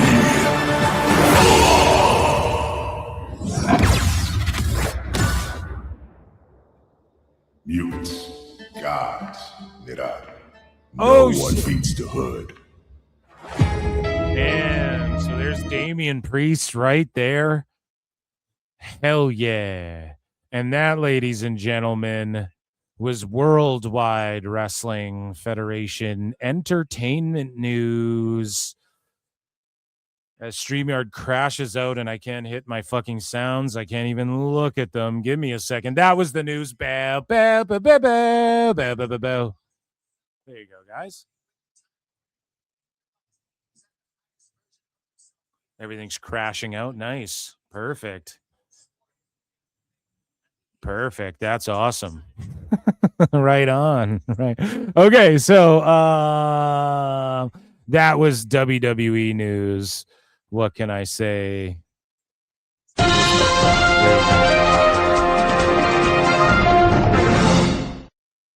So Mike Sauce, who's been a member for 23 months, says, I'm trying to get Conrad to do an, oh, come on now, Phil, for your sound bites. All hail the Illuminati, PWT for life. Bro, I invented Stone Cold and PWT, bro. God damn, thank you for 23 months of support and membership. And that would be funny. Now, I suppose people could like cameo shit. I don't know if he's on there. I had a buddy try and recently he went up to Jericho like at a quarantine show and he's like, shout out Phil Marks or whatever. And Jericho was like, get a cameo. And Jericho knew Buddy was filming, but Jericho's like, don't, like, you can't put this out. Don't put this out. Don't put this out. And I'm not trying to blow up his spot, but it's like he makes money off cameo and shit. And I don't know if he knows what Phil Marks is. Maybe Jericho does. All I'm saying is this, though. That's pretty funny. He's like, get a cameo and shit. So Conrad, he's down to do it if you get a cameo. I don't know. Some people, like celebrities, it's like, if you want me to shout out your podcast or something, you have to send a private message because that's like a whole other deal they work out because it's like an endorsement almost, right? And so you can't do that. You know, you can't like take... Like, that means you're endorsing the shit in a way, unless you show that it's like a cameo video, but in audio form, that's tough. So if you just get him to naturally say it, that's the shit. I have faith, though. I'll do some shit with Conrad in the future, I bet, you know? It's entirely possible. And I would like to just like make fun of Dave with Eric. And like, I know why they'd be hesitant to do that because I just go off on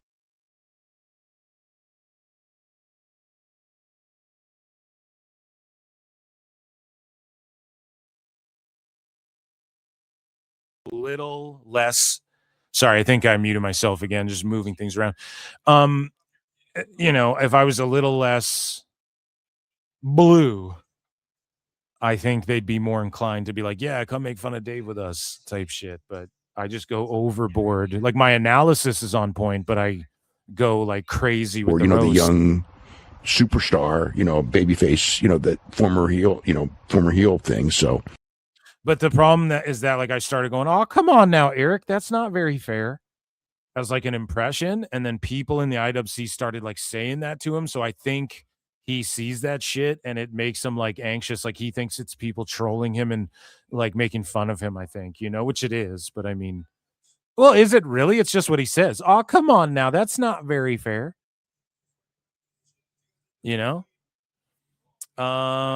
we got AEW news and we got Tone Cringe. I can't wait for it, guys. Stay locked in, hit like, retweet, heart, all that good shit. Okay. Come say hi in chat. Also, you can super chat in, check out patreon.com. It's pinned there in the chat. If you're at youtube.com/pro wrestle clips, and that's patreon.com/pro wrestle times. The link is below or pinned in the comments, and support and check out Patreon. I'm dropping a bunch on there. And I appreciate everyone who super chatted in. I appreciate everybody watching. I appreciate everybody who hit like and hype the video. If you're on replay, always hype. Always use your free hypes on the videos. Appreciate you all so much. Those are my plugs, my shameless plugs. And now I have some blueberry cobbler coffee that I want to sell you guys. No, I'm joking. So what do we have? We have AEW news, man, oh man, and we got Tone Cringe. Oh, this is going to be good. This is going to be good, man. I cannot wait. People are watching Collision. I know AAA's on. I'm watching the fights. I'm watching UFC tonight. I apologize for that. Certain fight cards take precedent. And you guys know, because I talk about it on the show, a lot of the UFCs I'll just watch after.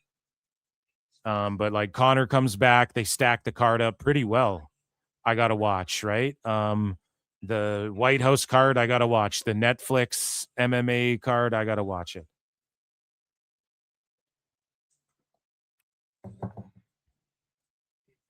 Now, if it was SummerSlam going head-to-head, I would probably end up watching SummerSlam because I'm just a sicko, wacko wrestling fan.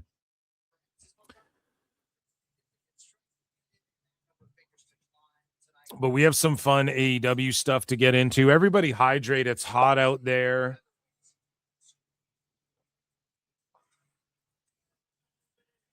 We've been getting like flash storms too, where it just storms like the X-Men. Speaking of apocalypse, it just like storms for 30 minutes, like crazy thunder, like all that shit.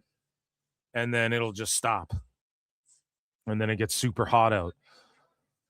And my fucking lawn just, it grows back so fast, man. It is nutty this year. But the garden's getting good, rain pour and water and all of that shit, so that's good.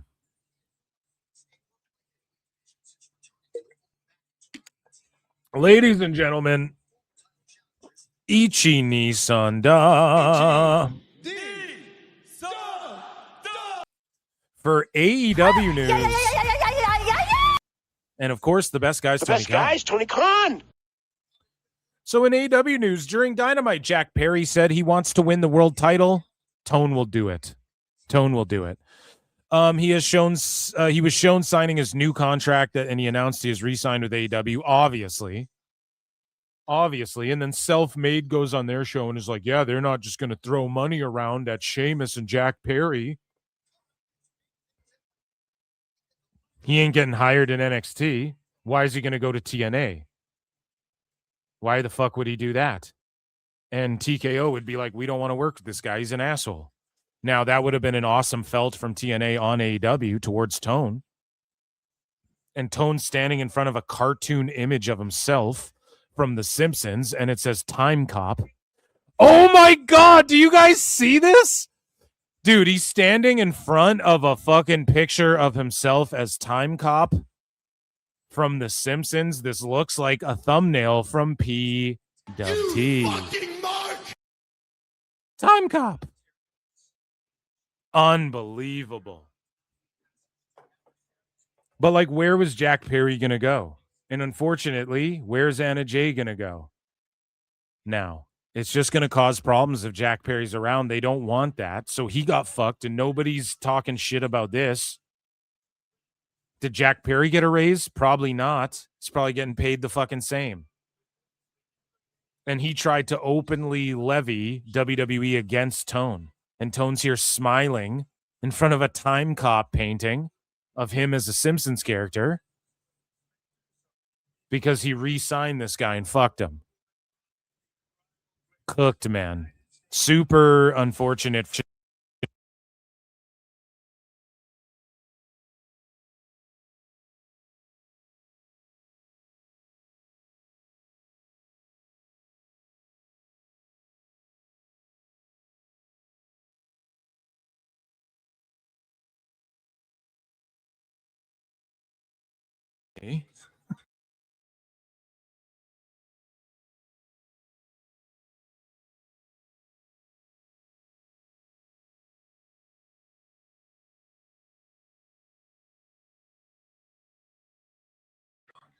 There, I just fully did like a plug, unplug, replug.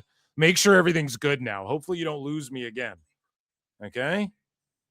I think I need a new cable, a new cord for this mic or whatever. It just keeps fucking a gust of wind. I could breathe and it fucking and it unplugs or something. I don't know.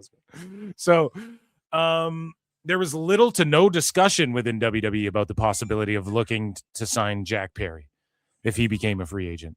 Just like I knew there wouldn't be. If this is real, this could be a lie, but it's like, no, CM Punk will kibosh that in 1 second. There was reportedly never much of an appetite about bringing Jack Perry into WWE. Why would they? And the prevailing feeling within the organization was the former AEW TNT champion didn't fit in WWE's current landscape. Why would he? And Punk would just end up having to slap him out, and Punk's like, no, he's a mark who's defiant, and it's just terrible. It's terrible. Okay. And so in other roster news, Hangman Page returns tonight. He just cut a promo. I saw it online. I saws it. Okay. He's cutting a fucking promo. He's like, I'm a man of my word. I intend to keep my word. So the fake Cowboy's back, and Tone announced it. And people were like, is this an L? Should they have saved it as a surprise? No, you fucking marks. They should fucking announce it, and then maybe people will watch the show, and maybe some goddamn AEW fans will watch the show to see Hangman, because they do like him. It's not like he isn't presented as a top guy there. So it's actually a W for Tone to announce that, and Hangman's alive and well in the company. Speaking of re-signings and somehow being alive and well in this company like fucking cockroaches. And again, we have to hear shit about,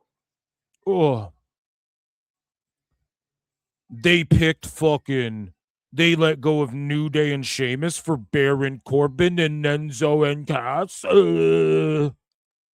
Okay, well, guess what Tone's doing? He's picking John Silver, Alex Reynolds, and Evil Uno, who re-signed with AEW for multi-years because it's All Friends Wrestling.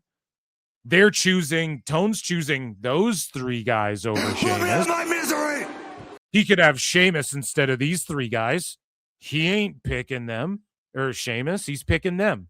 So keep the same fucking energy. He has a choice now. He has a choice to make now. Sheamus or John Silver and Evil Uno and Alex Silver. He picked these three.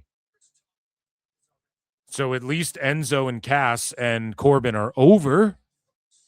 At least they got over and get other people over, as opposed to three jobbers who do shit behind the scenes and are friends with people so they keep jobs. No offense. I like John Silver. Alex Reynolds is whatever. And Evil Uno's kind of funny. He runs Mystery Wrestling or whatever the fuck. But it's the fucking Dark Order. Like, these three guys are still a goddamn thing, and their deals come up at the same time, and they fucking still have jobs. Meanwhile, Stu Grayson gets let go. He was the baddest ass, coolest guy in that fucking group. And he's been gone forever. And that other guy, Tristan Angels or whatever, not Tristan Angels, Alan Angels or whatever, has to leave. But these three keep jobs because it's fucking All Friends Wrestling. Like, it's straight bullshit, man. And nobody's talking about, oh, well, they're not bringing Sheamus in. And what if New Day go back to the Fed too? Like, I'm boldly predicting is likely to happen. What if they show back up? And then what? Did Tone choose these guys over the New Day? Are people going to melt down and spurg over that? It's just so stupid. No one's crying that these three and Jack Perry got re-signed over Sheamus. Goddamn fucking sicko fans. So, speaking of wrestlers that are available, again, as I brought up, Dave is always coping about the fucking visa issues with AEW. Now, he tried to lie and say that WWE and UFC and AEW was brought up by Trump. AEW was in that. You know, when Trump said WWE and UFC, AEW was involved, Brian. Right? The best guys, Tony Khan. But it wasn't, and so they've had a lot of visa issues. Now, as I've said before, WWE can get the Usos and Jacob Fatu and Jeff Hardy in Canada if they want to. AEW, I don't know if they can get these guys in the fucking country if they want to. Not only that, they can't even get them in America. And so Dave goes, Mark Davis returned to AEW this week after being gone several weeks due to visa issues. No wonder... No word on when others like Mortis, Gabe Kidd, Commander, and Hechicero will be able to return. Now, Commander did return, and then Dave went, oh, Commander returned, so the visa issues are getting cleared up, right? Commander's visa situation is settled, and he's back at the AEW show tonight at the Minnesota Twins game. He's now available going forward. And even Dave has to report this after Tone announces it. You know? Like, Tone announces this shit, and then he's able to talk about it. So I guess the visa issues are getting cleared up. Gabe Kidd just won a title in Japan.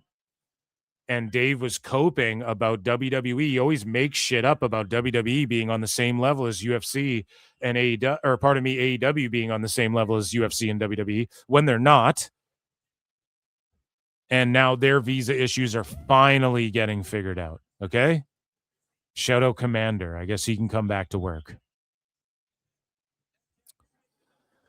So speaking of coming back to work, man, good old Jim Ross, who they drag out to come fucking call Moxley matches and who's dealing with tons of health issues and falls, and more on that in a moment.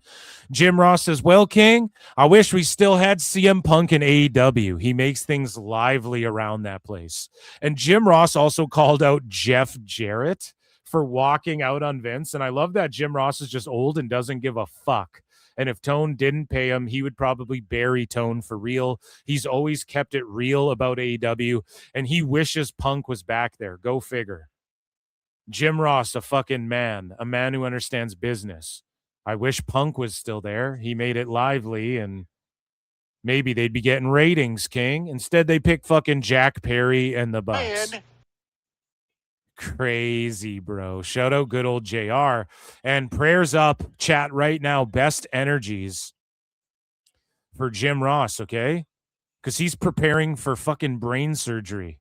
The WWE Hall of Famer shared the news on Grilling JR. And he says, I'm getting ready to have another surgery, King. Brain surgery this time. And that's going to be an adventure because I don't think they're going to find much. Oh, God, my brain.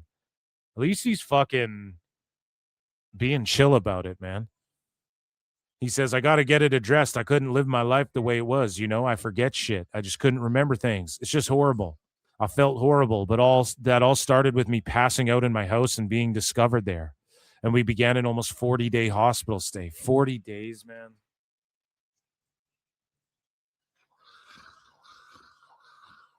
Fucking crazy, man. It just makes me sad, you know. The procedure is a shunt to drain fluid from his brain, expected within the next week or so, with about 2 days in the hospital. It's not optional if I want to get better, and I want to get better for sure. This is a whole new ball game, and it's a little scary, to be honest with you. Yeah, it is, man. And just prayers, best wishes, best energies. The PWT universe is behind you, good old JR. And we just need to keep JR home. Like, Tone, if you care about this man, pay him to sit at home. Build him a padded room, a padded green room with everything he needs in this little room, and say, Jim, just like read this copy for us in your voice and then send it to us. Film yourself. We won't even film you from the waist below. Just put on the fucking jacket, and then here's a camera crew. It's all professional. Here's the loveliest, most attractive fucking nurse who also knows how to operate cameras and shit. We'll hire the best of the best, and she will be there to help you film this content and take care of you. You know, like, we will pay them top dollar. Jim, we appreciate you so much. I'm Tony Khan. I'm a billionaire who claims I care about wrestling. Instead of, hey, Jim, can you travel? Here, get on this plane and come here and call this Moxley match and come to the show for 7 hours and then call a Moxley match. Holy fuck, man. Stay home, Jim. Stay the fuck home. We love you. That's why we're saying this. We only say this because we love you. All right. So, speaking of love, Ospreay loves some weird shit, and the road to All In is heating up. And Ospreay, Tone loves Ospreay. So does Dave Meltzer. Ospreay just says weirdo shit all the time, man. So listen to this. Listen to his response to MJF on Beach Break. World Championship, the stakes in this match could not be higher. All In just around the corner. How do you want to see this go? Obviously, I'm pulling for Kenny more than anything in the world. Listen to this. Listen to what he said on TV. Every week, he's cringy. He's not relatable. His promos are like fired up, but they're just super mid. He's not really saying anything. He's always saying cringe shit. World. Kenny is one of the greatest of our generation, the best to ever do it. But you can't look past Max, especially with the year that he's had. You can't deny what's been happening, but it's never the talent that you need to worry about with Max. It's the bull. Listen to this. That comes with it, let's be honest. But hopefully by the end of tonight, Kenny's able to fire away through those antics. I have to pause a bunch. And we can announce that the All In main event will be Omega versus Ospreay for the World Champion. Yeah, I'm going to say no to that one.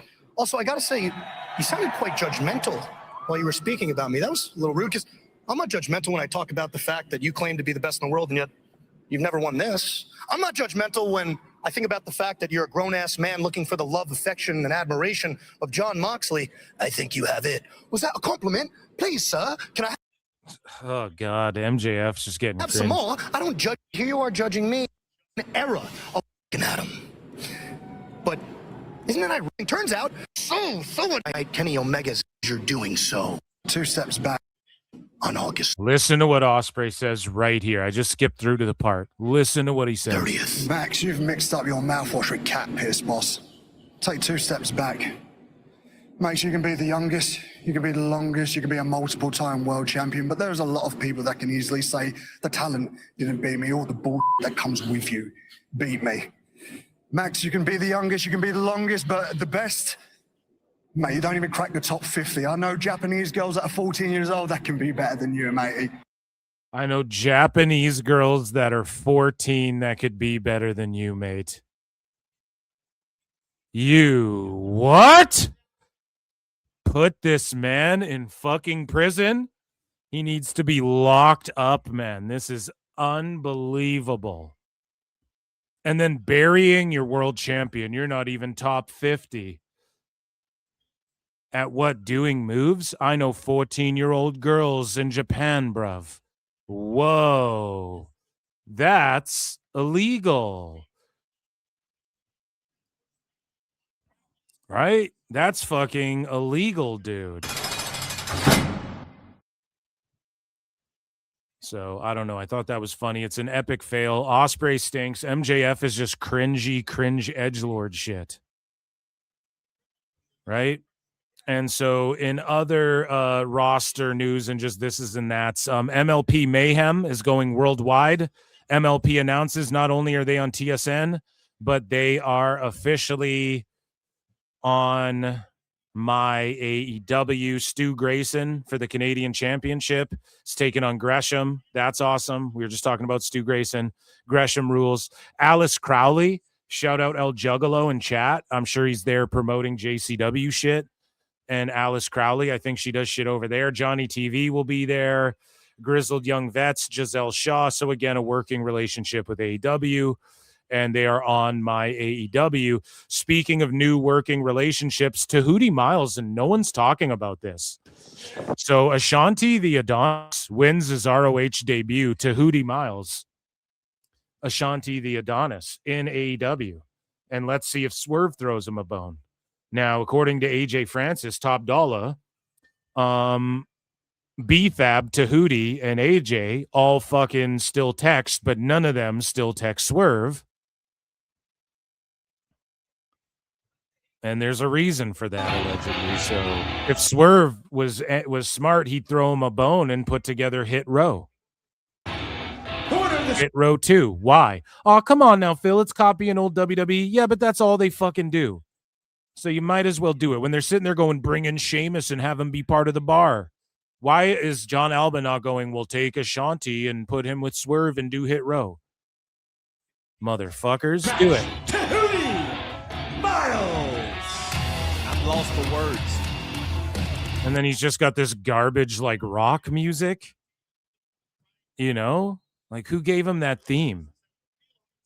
Fucking Maven's theme song? That his theme goes hard though, but like that doesn't suit him at all.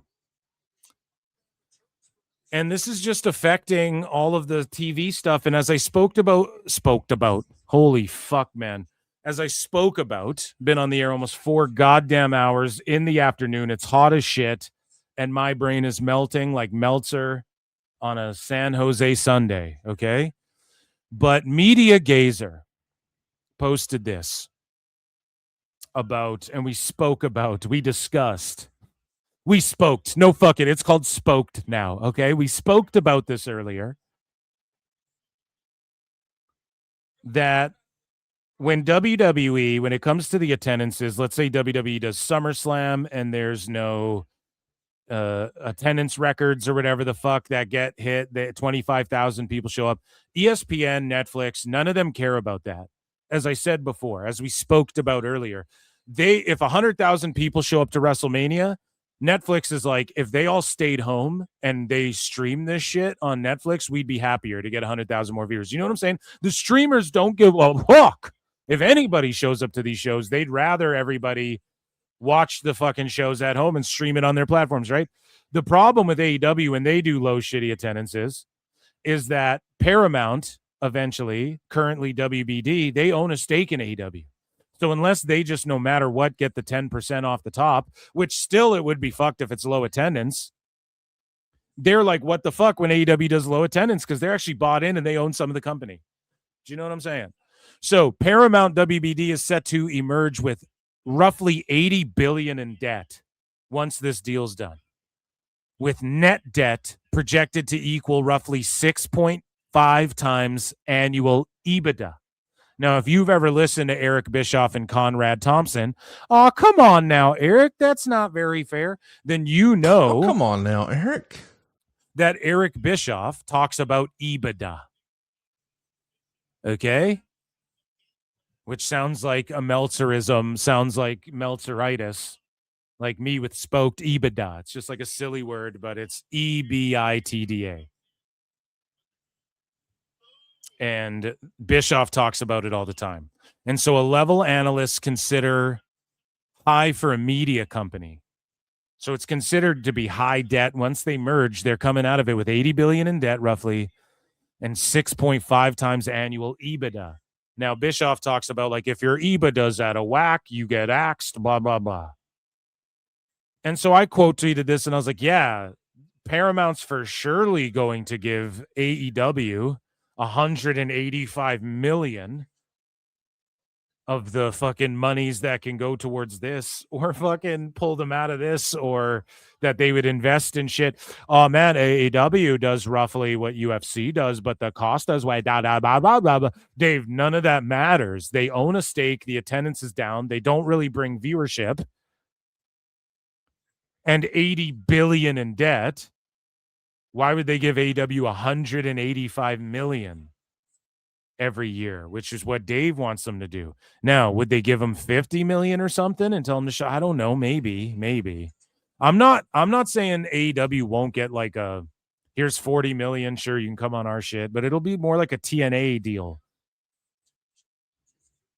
And then it is a fucking, it'll be 80 million, not fucking 80, 185 like Dave pretends they got. They never got 185 last time either. They never did, regardless of what anybody tells you. And AEW, though, they are doing some good shit. Let's focus on the good stuff before we make fun of Tone, okay?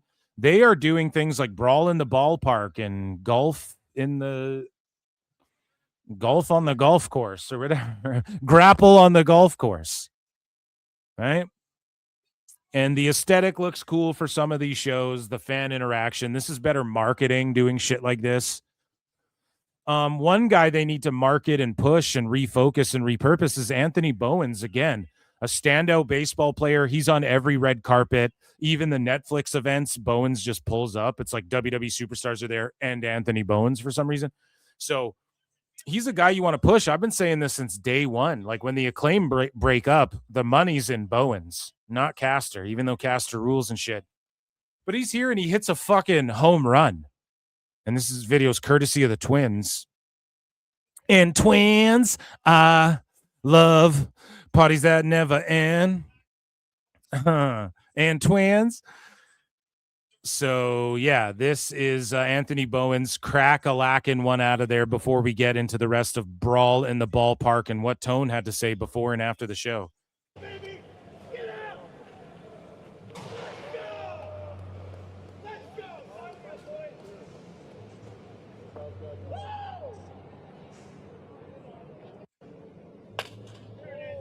That is one aggressive gay dude. What can I...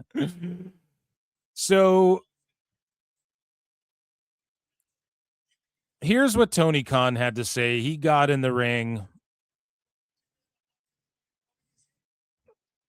He left the ring. He said some shit before and after. So Tony Khan gave a speech before AEW Brawl in the Ballpark started. Orange Cassidy's entrance is included.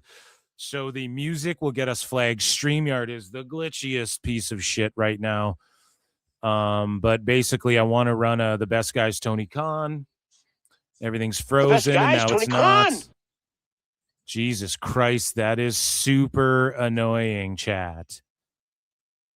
Okay? Get your goddamn support in for this show that's collapsing here with the freezing of StreamYard. So Tony Khan gave a speech before AEW Brawl in the Ballpark started. Orange Cassidy's entrance is included. Let's take a listen to Tony Khan here.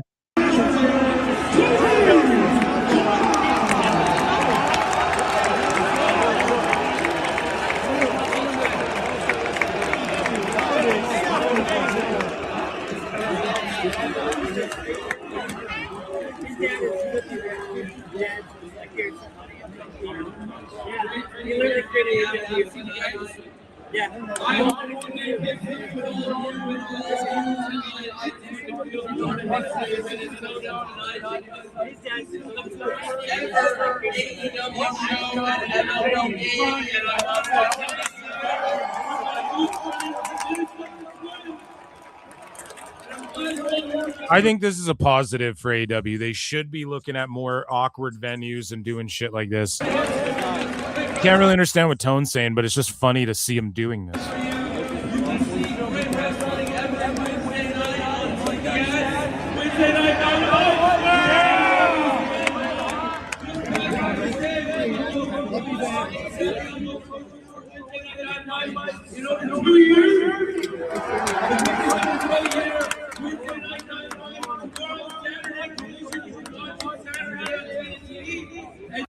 feels like a business meeting. And this is the problem. This is why Quartering gets made fun of so much. I keep bringing him up. This is why, like, you listen to some people and they just think like having a business meeting with the audience is the way to go about things. It's fucking cringe. I don't even like plugging shit. I just do it as quick as I can, and I try and just move on, and I try and just mention a few times, hey, do this, that. Case any, you know, the viewership fluctuates. It's a live show. You might tune in, dip out. You might stay locked in the whole time. Some people come for just the segments they like. So you got to just kind of fucking quickly throw the plugs in. But it's just like, he makes it a business. But we just did our best ratings in 2 years. What the fuck does that say? This sounds like a dying ass indie company. That's what the guy would say on the show Heels. Oh, you know, what is it called? The Duffy Championship Wrestling did their best ratings in 2 years.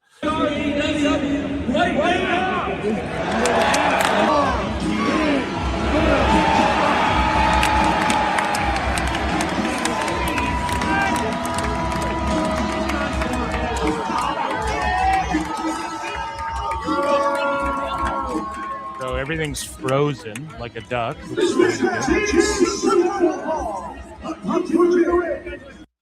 I don't know. It's kind of cool. I like that they're doing this, you know? So Tony Khan made the right choice, according to Red Jed's Wrestling Rants. Tony Khan made the right choice, having the first AEW Brawl in the Ballpark. Imagine which stadium could be next for it. Target Field was a success based on the feedback of the crowd. Here's the problem, though. They're in the parking lot of the stadium. Like, they're not in the stadium. So when sickos say shit like this, like Red Jed, love you, buddy, I guess. But I don't know who you are, but like, fuck, man. If Triple H went out there and got Triple H chants, even though he's Triple H, Dave would be like, what a mark, disgusting promotional tactic. They're chanting Tony Khan, and he makes them chant pay-per-view and shit.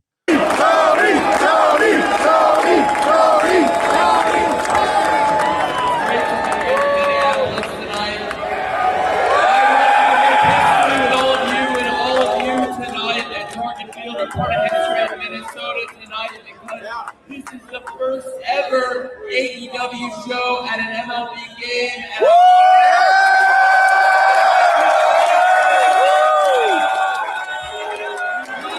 AEW most viewers for Wednesday Night Dynamite in over 2 years.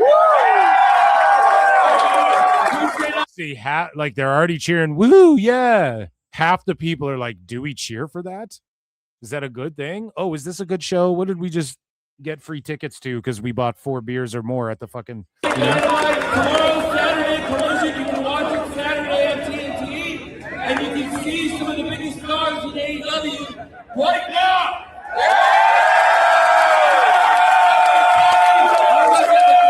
Let's come up here in Minnesota. Tone's such a geeky dude. It's all good. He's a cutie pie Tone.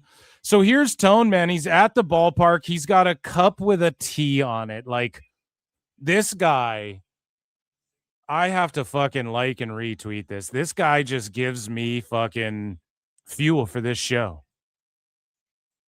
He just gives me content. He's a fucking content machine. This is what we call a lol cow in the business. Okay, folks? Like a coffee mug with a T on it. And then he's like, hey, like, this is what Tone does. We need good lighting. So you have to go to wherever there's good lighting, whether it's next to a staircase, a fire exit, wherever you go. It's just wherever there's half decent lighting. That's where Tone makes you go. But he's like, we also need the ballpark. But then there's like a chair in the shot. And not the chair shot we like as wrestling fans. Okay? This is like a shot of the chair in the frame that shouldn't be there. Like, move the chairs out of the way and shit.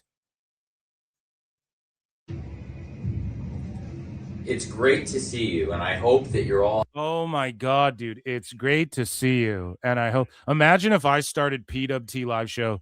It's great to see you guys. We have an awesome show coming tonight. There's like nobody. I'm like fucking, what's up, guys? Welcome to fucking, I'm Phil S. Marks. I'm PWT. You know what I mean, dude? This guy just so low energy. Tone, you're fucking, what is the T for? Low T or what? Having an awesome weekend. I'm so excited. I'm here There's tea in my tea, get it? in Minneapolis, partnering with the Minnesota Twins. It's my tea mug. I bet that's the joke he makes. This is my tea mug. After this game tonight, after the Twins game, we'll have the first ever ballpark brawl from AEW. Some of the great AEW wrestlers are here on Friday night, and that's just the start of a great weekend. It's a really exciting time for AEW. Beach Break was a huge success with an incredible main event. Kenny Omega. It was a huge success with an incredible main event. Winning the AEW World. It's like listening to a fucking teacher drone on and on, or like some manager who just drones on trying to justify their fucking job.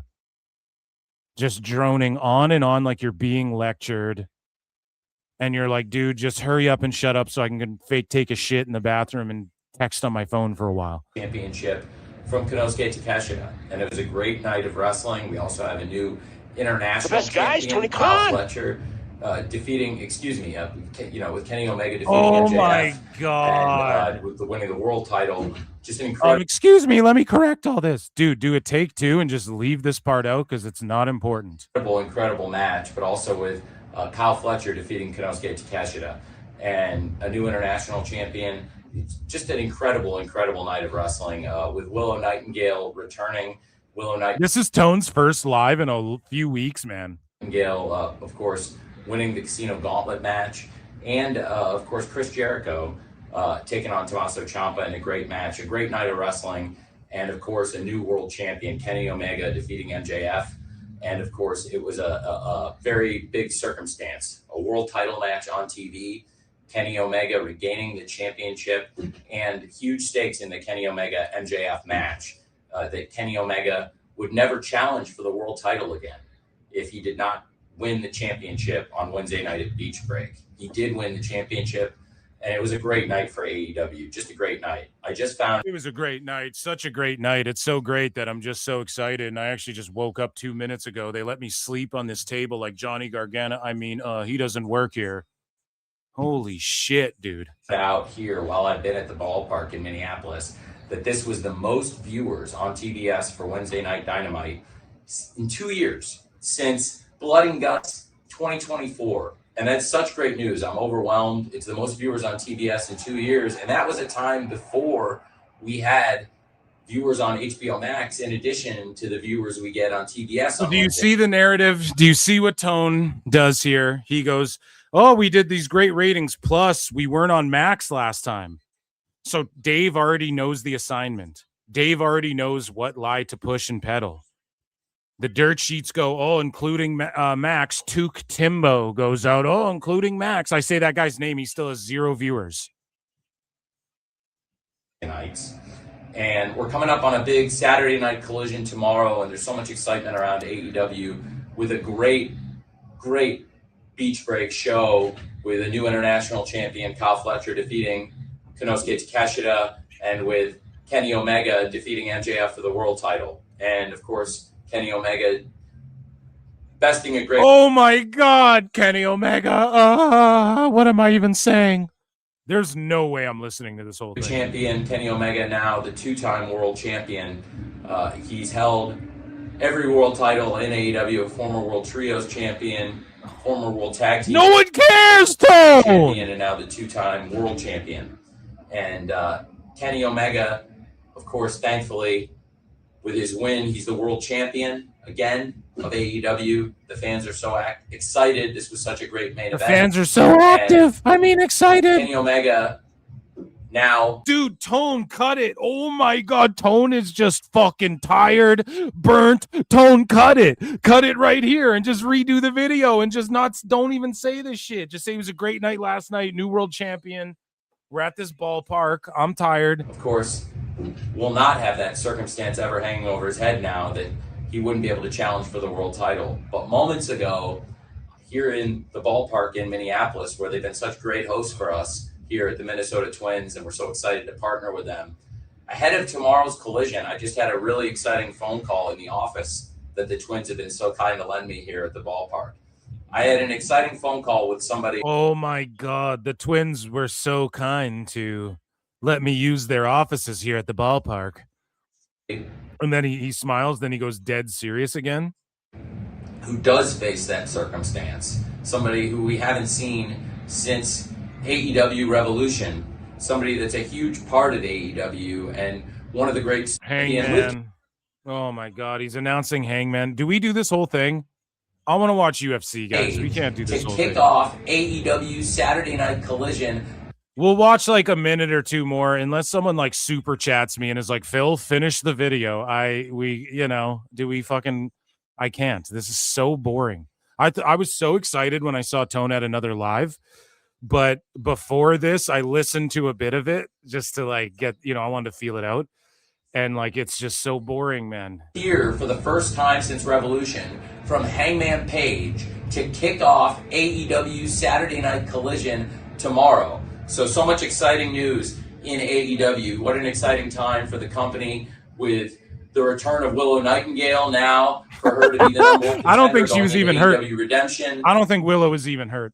With Kyle Fletcher versus Konosuke Takeshita for the international title, and Kyle Fletcher, the new international champion, with Kenny Omega winning the AEW World Championship from MJF in an incredible main event at a huge... You already said that, Tone. You already talked about that. With AEW getting our most viewers in years on TBS, and the company really, I think, at a very strong, hot point. There's so much excitement around the company, and that's even more excitement for the Saturday Collision tomorrow. So much to look forward to on the show. Already, we've announced 3 championship fights. We have a new TBS champion, Hikaru Shida, and since she returned to AEW, the former world champion made it clear These videos are always him just listing belts and then fucking saying people who've returned. Went over Marina Shafir and a lot of great wins, and it's always been... Why is everyone returning all the time? Because you don't fucking book them. Goal of hers to be the TBS champion, Harley Cameron, and I'm really looking forward to seeing Harley Cameron challenge the new champion, Hikaru Shida, making her first defense of the title live on Saturday Collision tomorrow, just 24 hours from right now. Also, we have an incredible Ring of Honor champion. He has had the belt for a long time, and that's Bandito. Another man who's been a great champion in AEW, a former World Trios champion, a dominant star. Holy fuck, dude. So he goes in another title holder in Ring of Honor, Bandito, and another man who's a Trios champion in AEW is this guy, and then they're going to fight for neither of those belts, and every single person I've listed had a belt. So why watch this shit? Why the fuck am I going to watch this? If every single person had a belt, if every person had a fucking belt on this UFC I'm watching, I'd shut it the fuck off. The wrestler. I wouldn't, but it would just make no sense. Katsuyori Shibata. And Katsuyori Shibata in Ring of Honor has won 19 straight matches, which gives him the right to challenge for the world title of Ring of Honor. CWJ for 5. Thank God, guys. Thank you. Royal Rumble 20 was held at Minute Maid Park, Houston Astros home stadium, just under 43K attendance. There are levels to this. Oh shit. So WWE's already done like the baseball. The best guys, thing. Tony Khan. That fucking rules, dude. Thank you for the super chat. And you've been dropping some gems on us with those fucking breakdowns and numbers and shit. Thank you. Honor against the great world champion, Bandito. So it's going to be Bandito versus Shibata on Collision for the ROH World title tomorrow.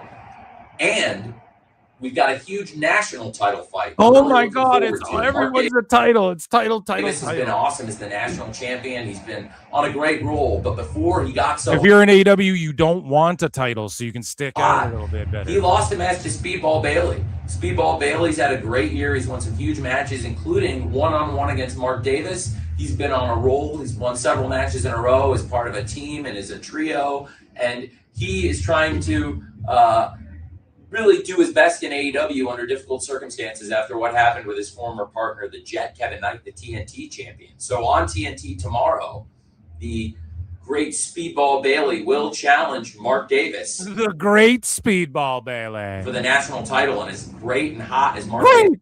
Everything's great. He's great, and it's a great match. This is Speedball Bailey has shown this year he can beat Mark Davis one-on-one. And if he can do it again, there'll be a new national champion on Collision tomorrow.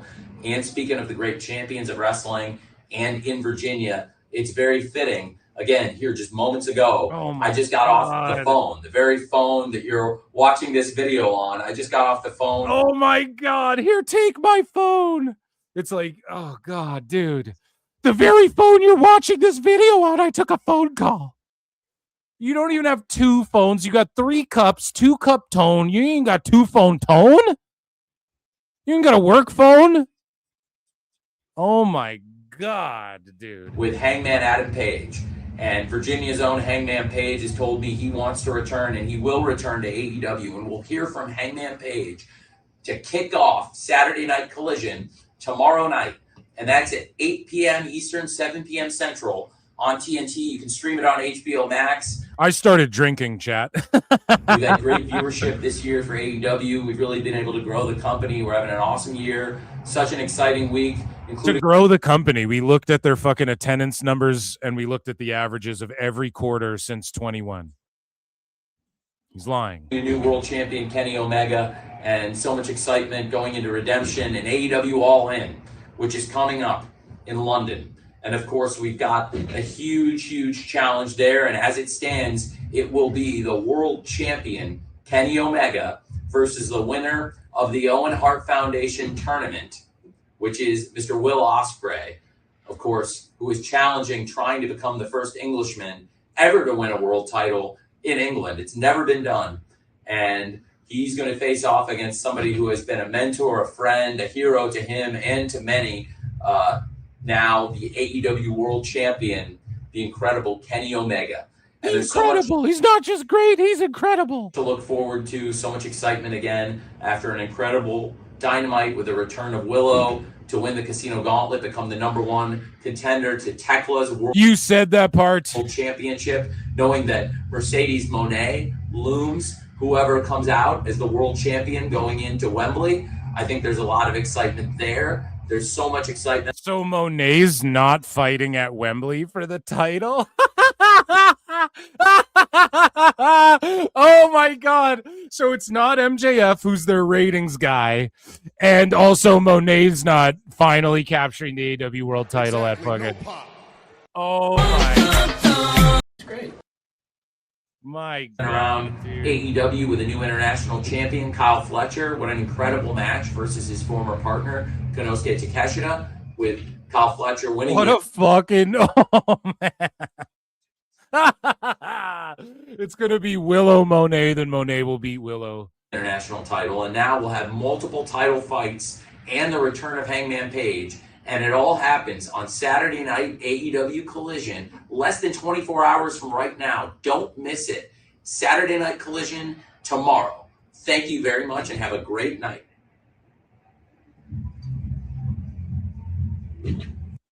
Oh my God, guys, that was none other than the best guys tonight. And that was AEW news. It was funnier than I thought. I was really bored at the start, then it got kind of funnier. And that, ladies and gentlemen, was PWT Live Show. Thank you all so much for being here. Round of applause for the PWT universe. I love you all. The UFC pay-per-view is commencing right now. It's perfect timing. Go and watch it. It's on Paramount. Conor McGregor's back. NordVPN.com/ProWrestleTimes. I've been Phil S. Marks. Thank you for all of the support, even if you're just here watching, liking, fucking retweeting, all that good shit. But thank you for the super chats. Thank you for being members and shit. Member Monday is going to go down. Check out Patreon. Okay, there's a fucking shit ton of videos on there, a bunch of Botchamania watch-alongs and stuff. And yeah, I've been Phil S. Marks. Love you all. See you guys next time.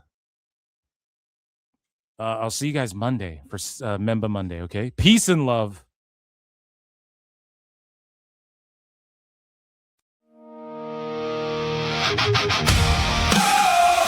Oh, Tony Khan is the best guy.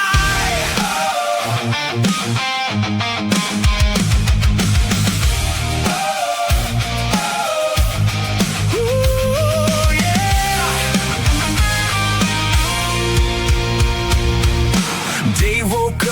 Wednesday night. Got the star ratings ready, feeling just right. Tone booked a ladder match, 12 flips in a row. Dave said 6 stars, brother, let's go. The ratings dipped a little, but that's okay. There's always a reason by the end of the day. When the message boards crumble and wonder why, Dave just smiles and starts to type. Maybe you just don't understand the art. That's the line before he plays his part. Tony Khan is the best guy, never wrong, and he'll tell you why. If Tone books it, it's certified. Tony Khan is the best guy. Tony Khan is the best guy. Dave's got another defense to write. Every match is a masterpiece tonight. Tony Khan is the best guy. Tony Khan is the best guy. Tone made another huge announcement again. The biggest announcement since 10 announcements ago then. Dave got excited before it was said. Already handing out flowers in his head. The forums laughed, the podcast cried, the tribal wars burned all night. But Dave was there with a brand new take, explaining every questionable mistake. The critics yell from far and wide, but Dave is always by Tone's side. Tony Khan is the best guy, never wrong, and I'll tell you why. If Tone books it, it's certified. Tony Khan is the best guy. Tony Khan is the best guy. Dave's got another defense to write. Every match is a masterpiece tonight. Tony Khan is the best guy.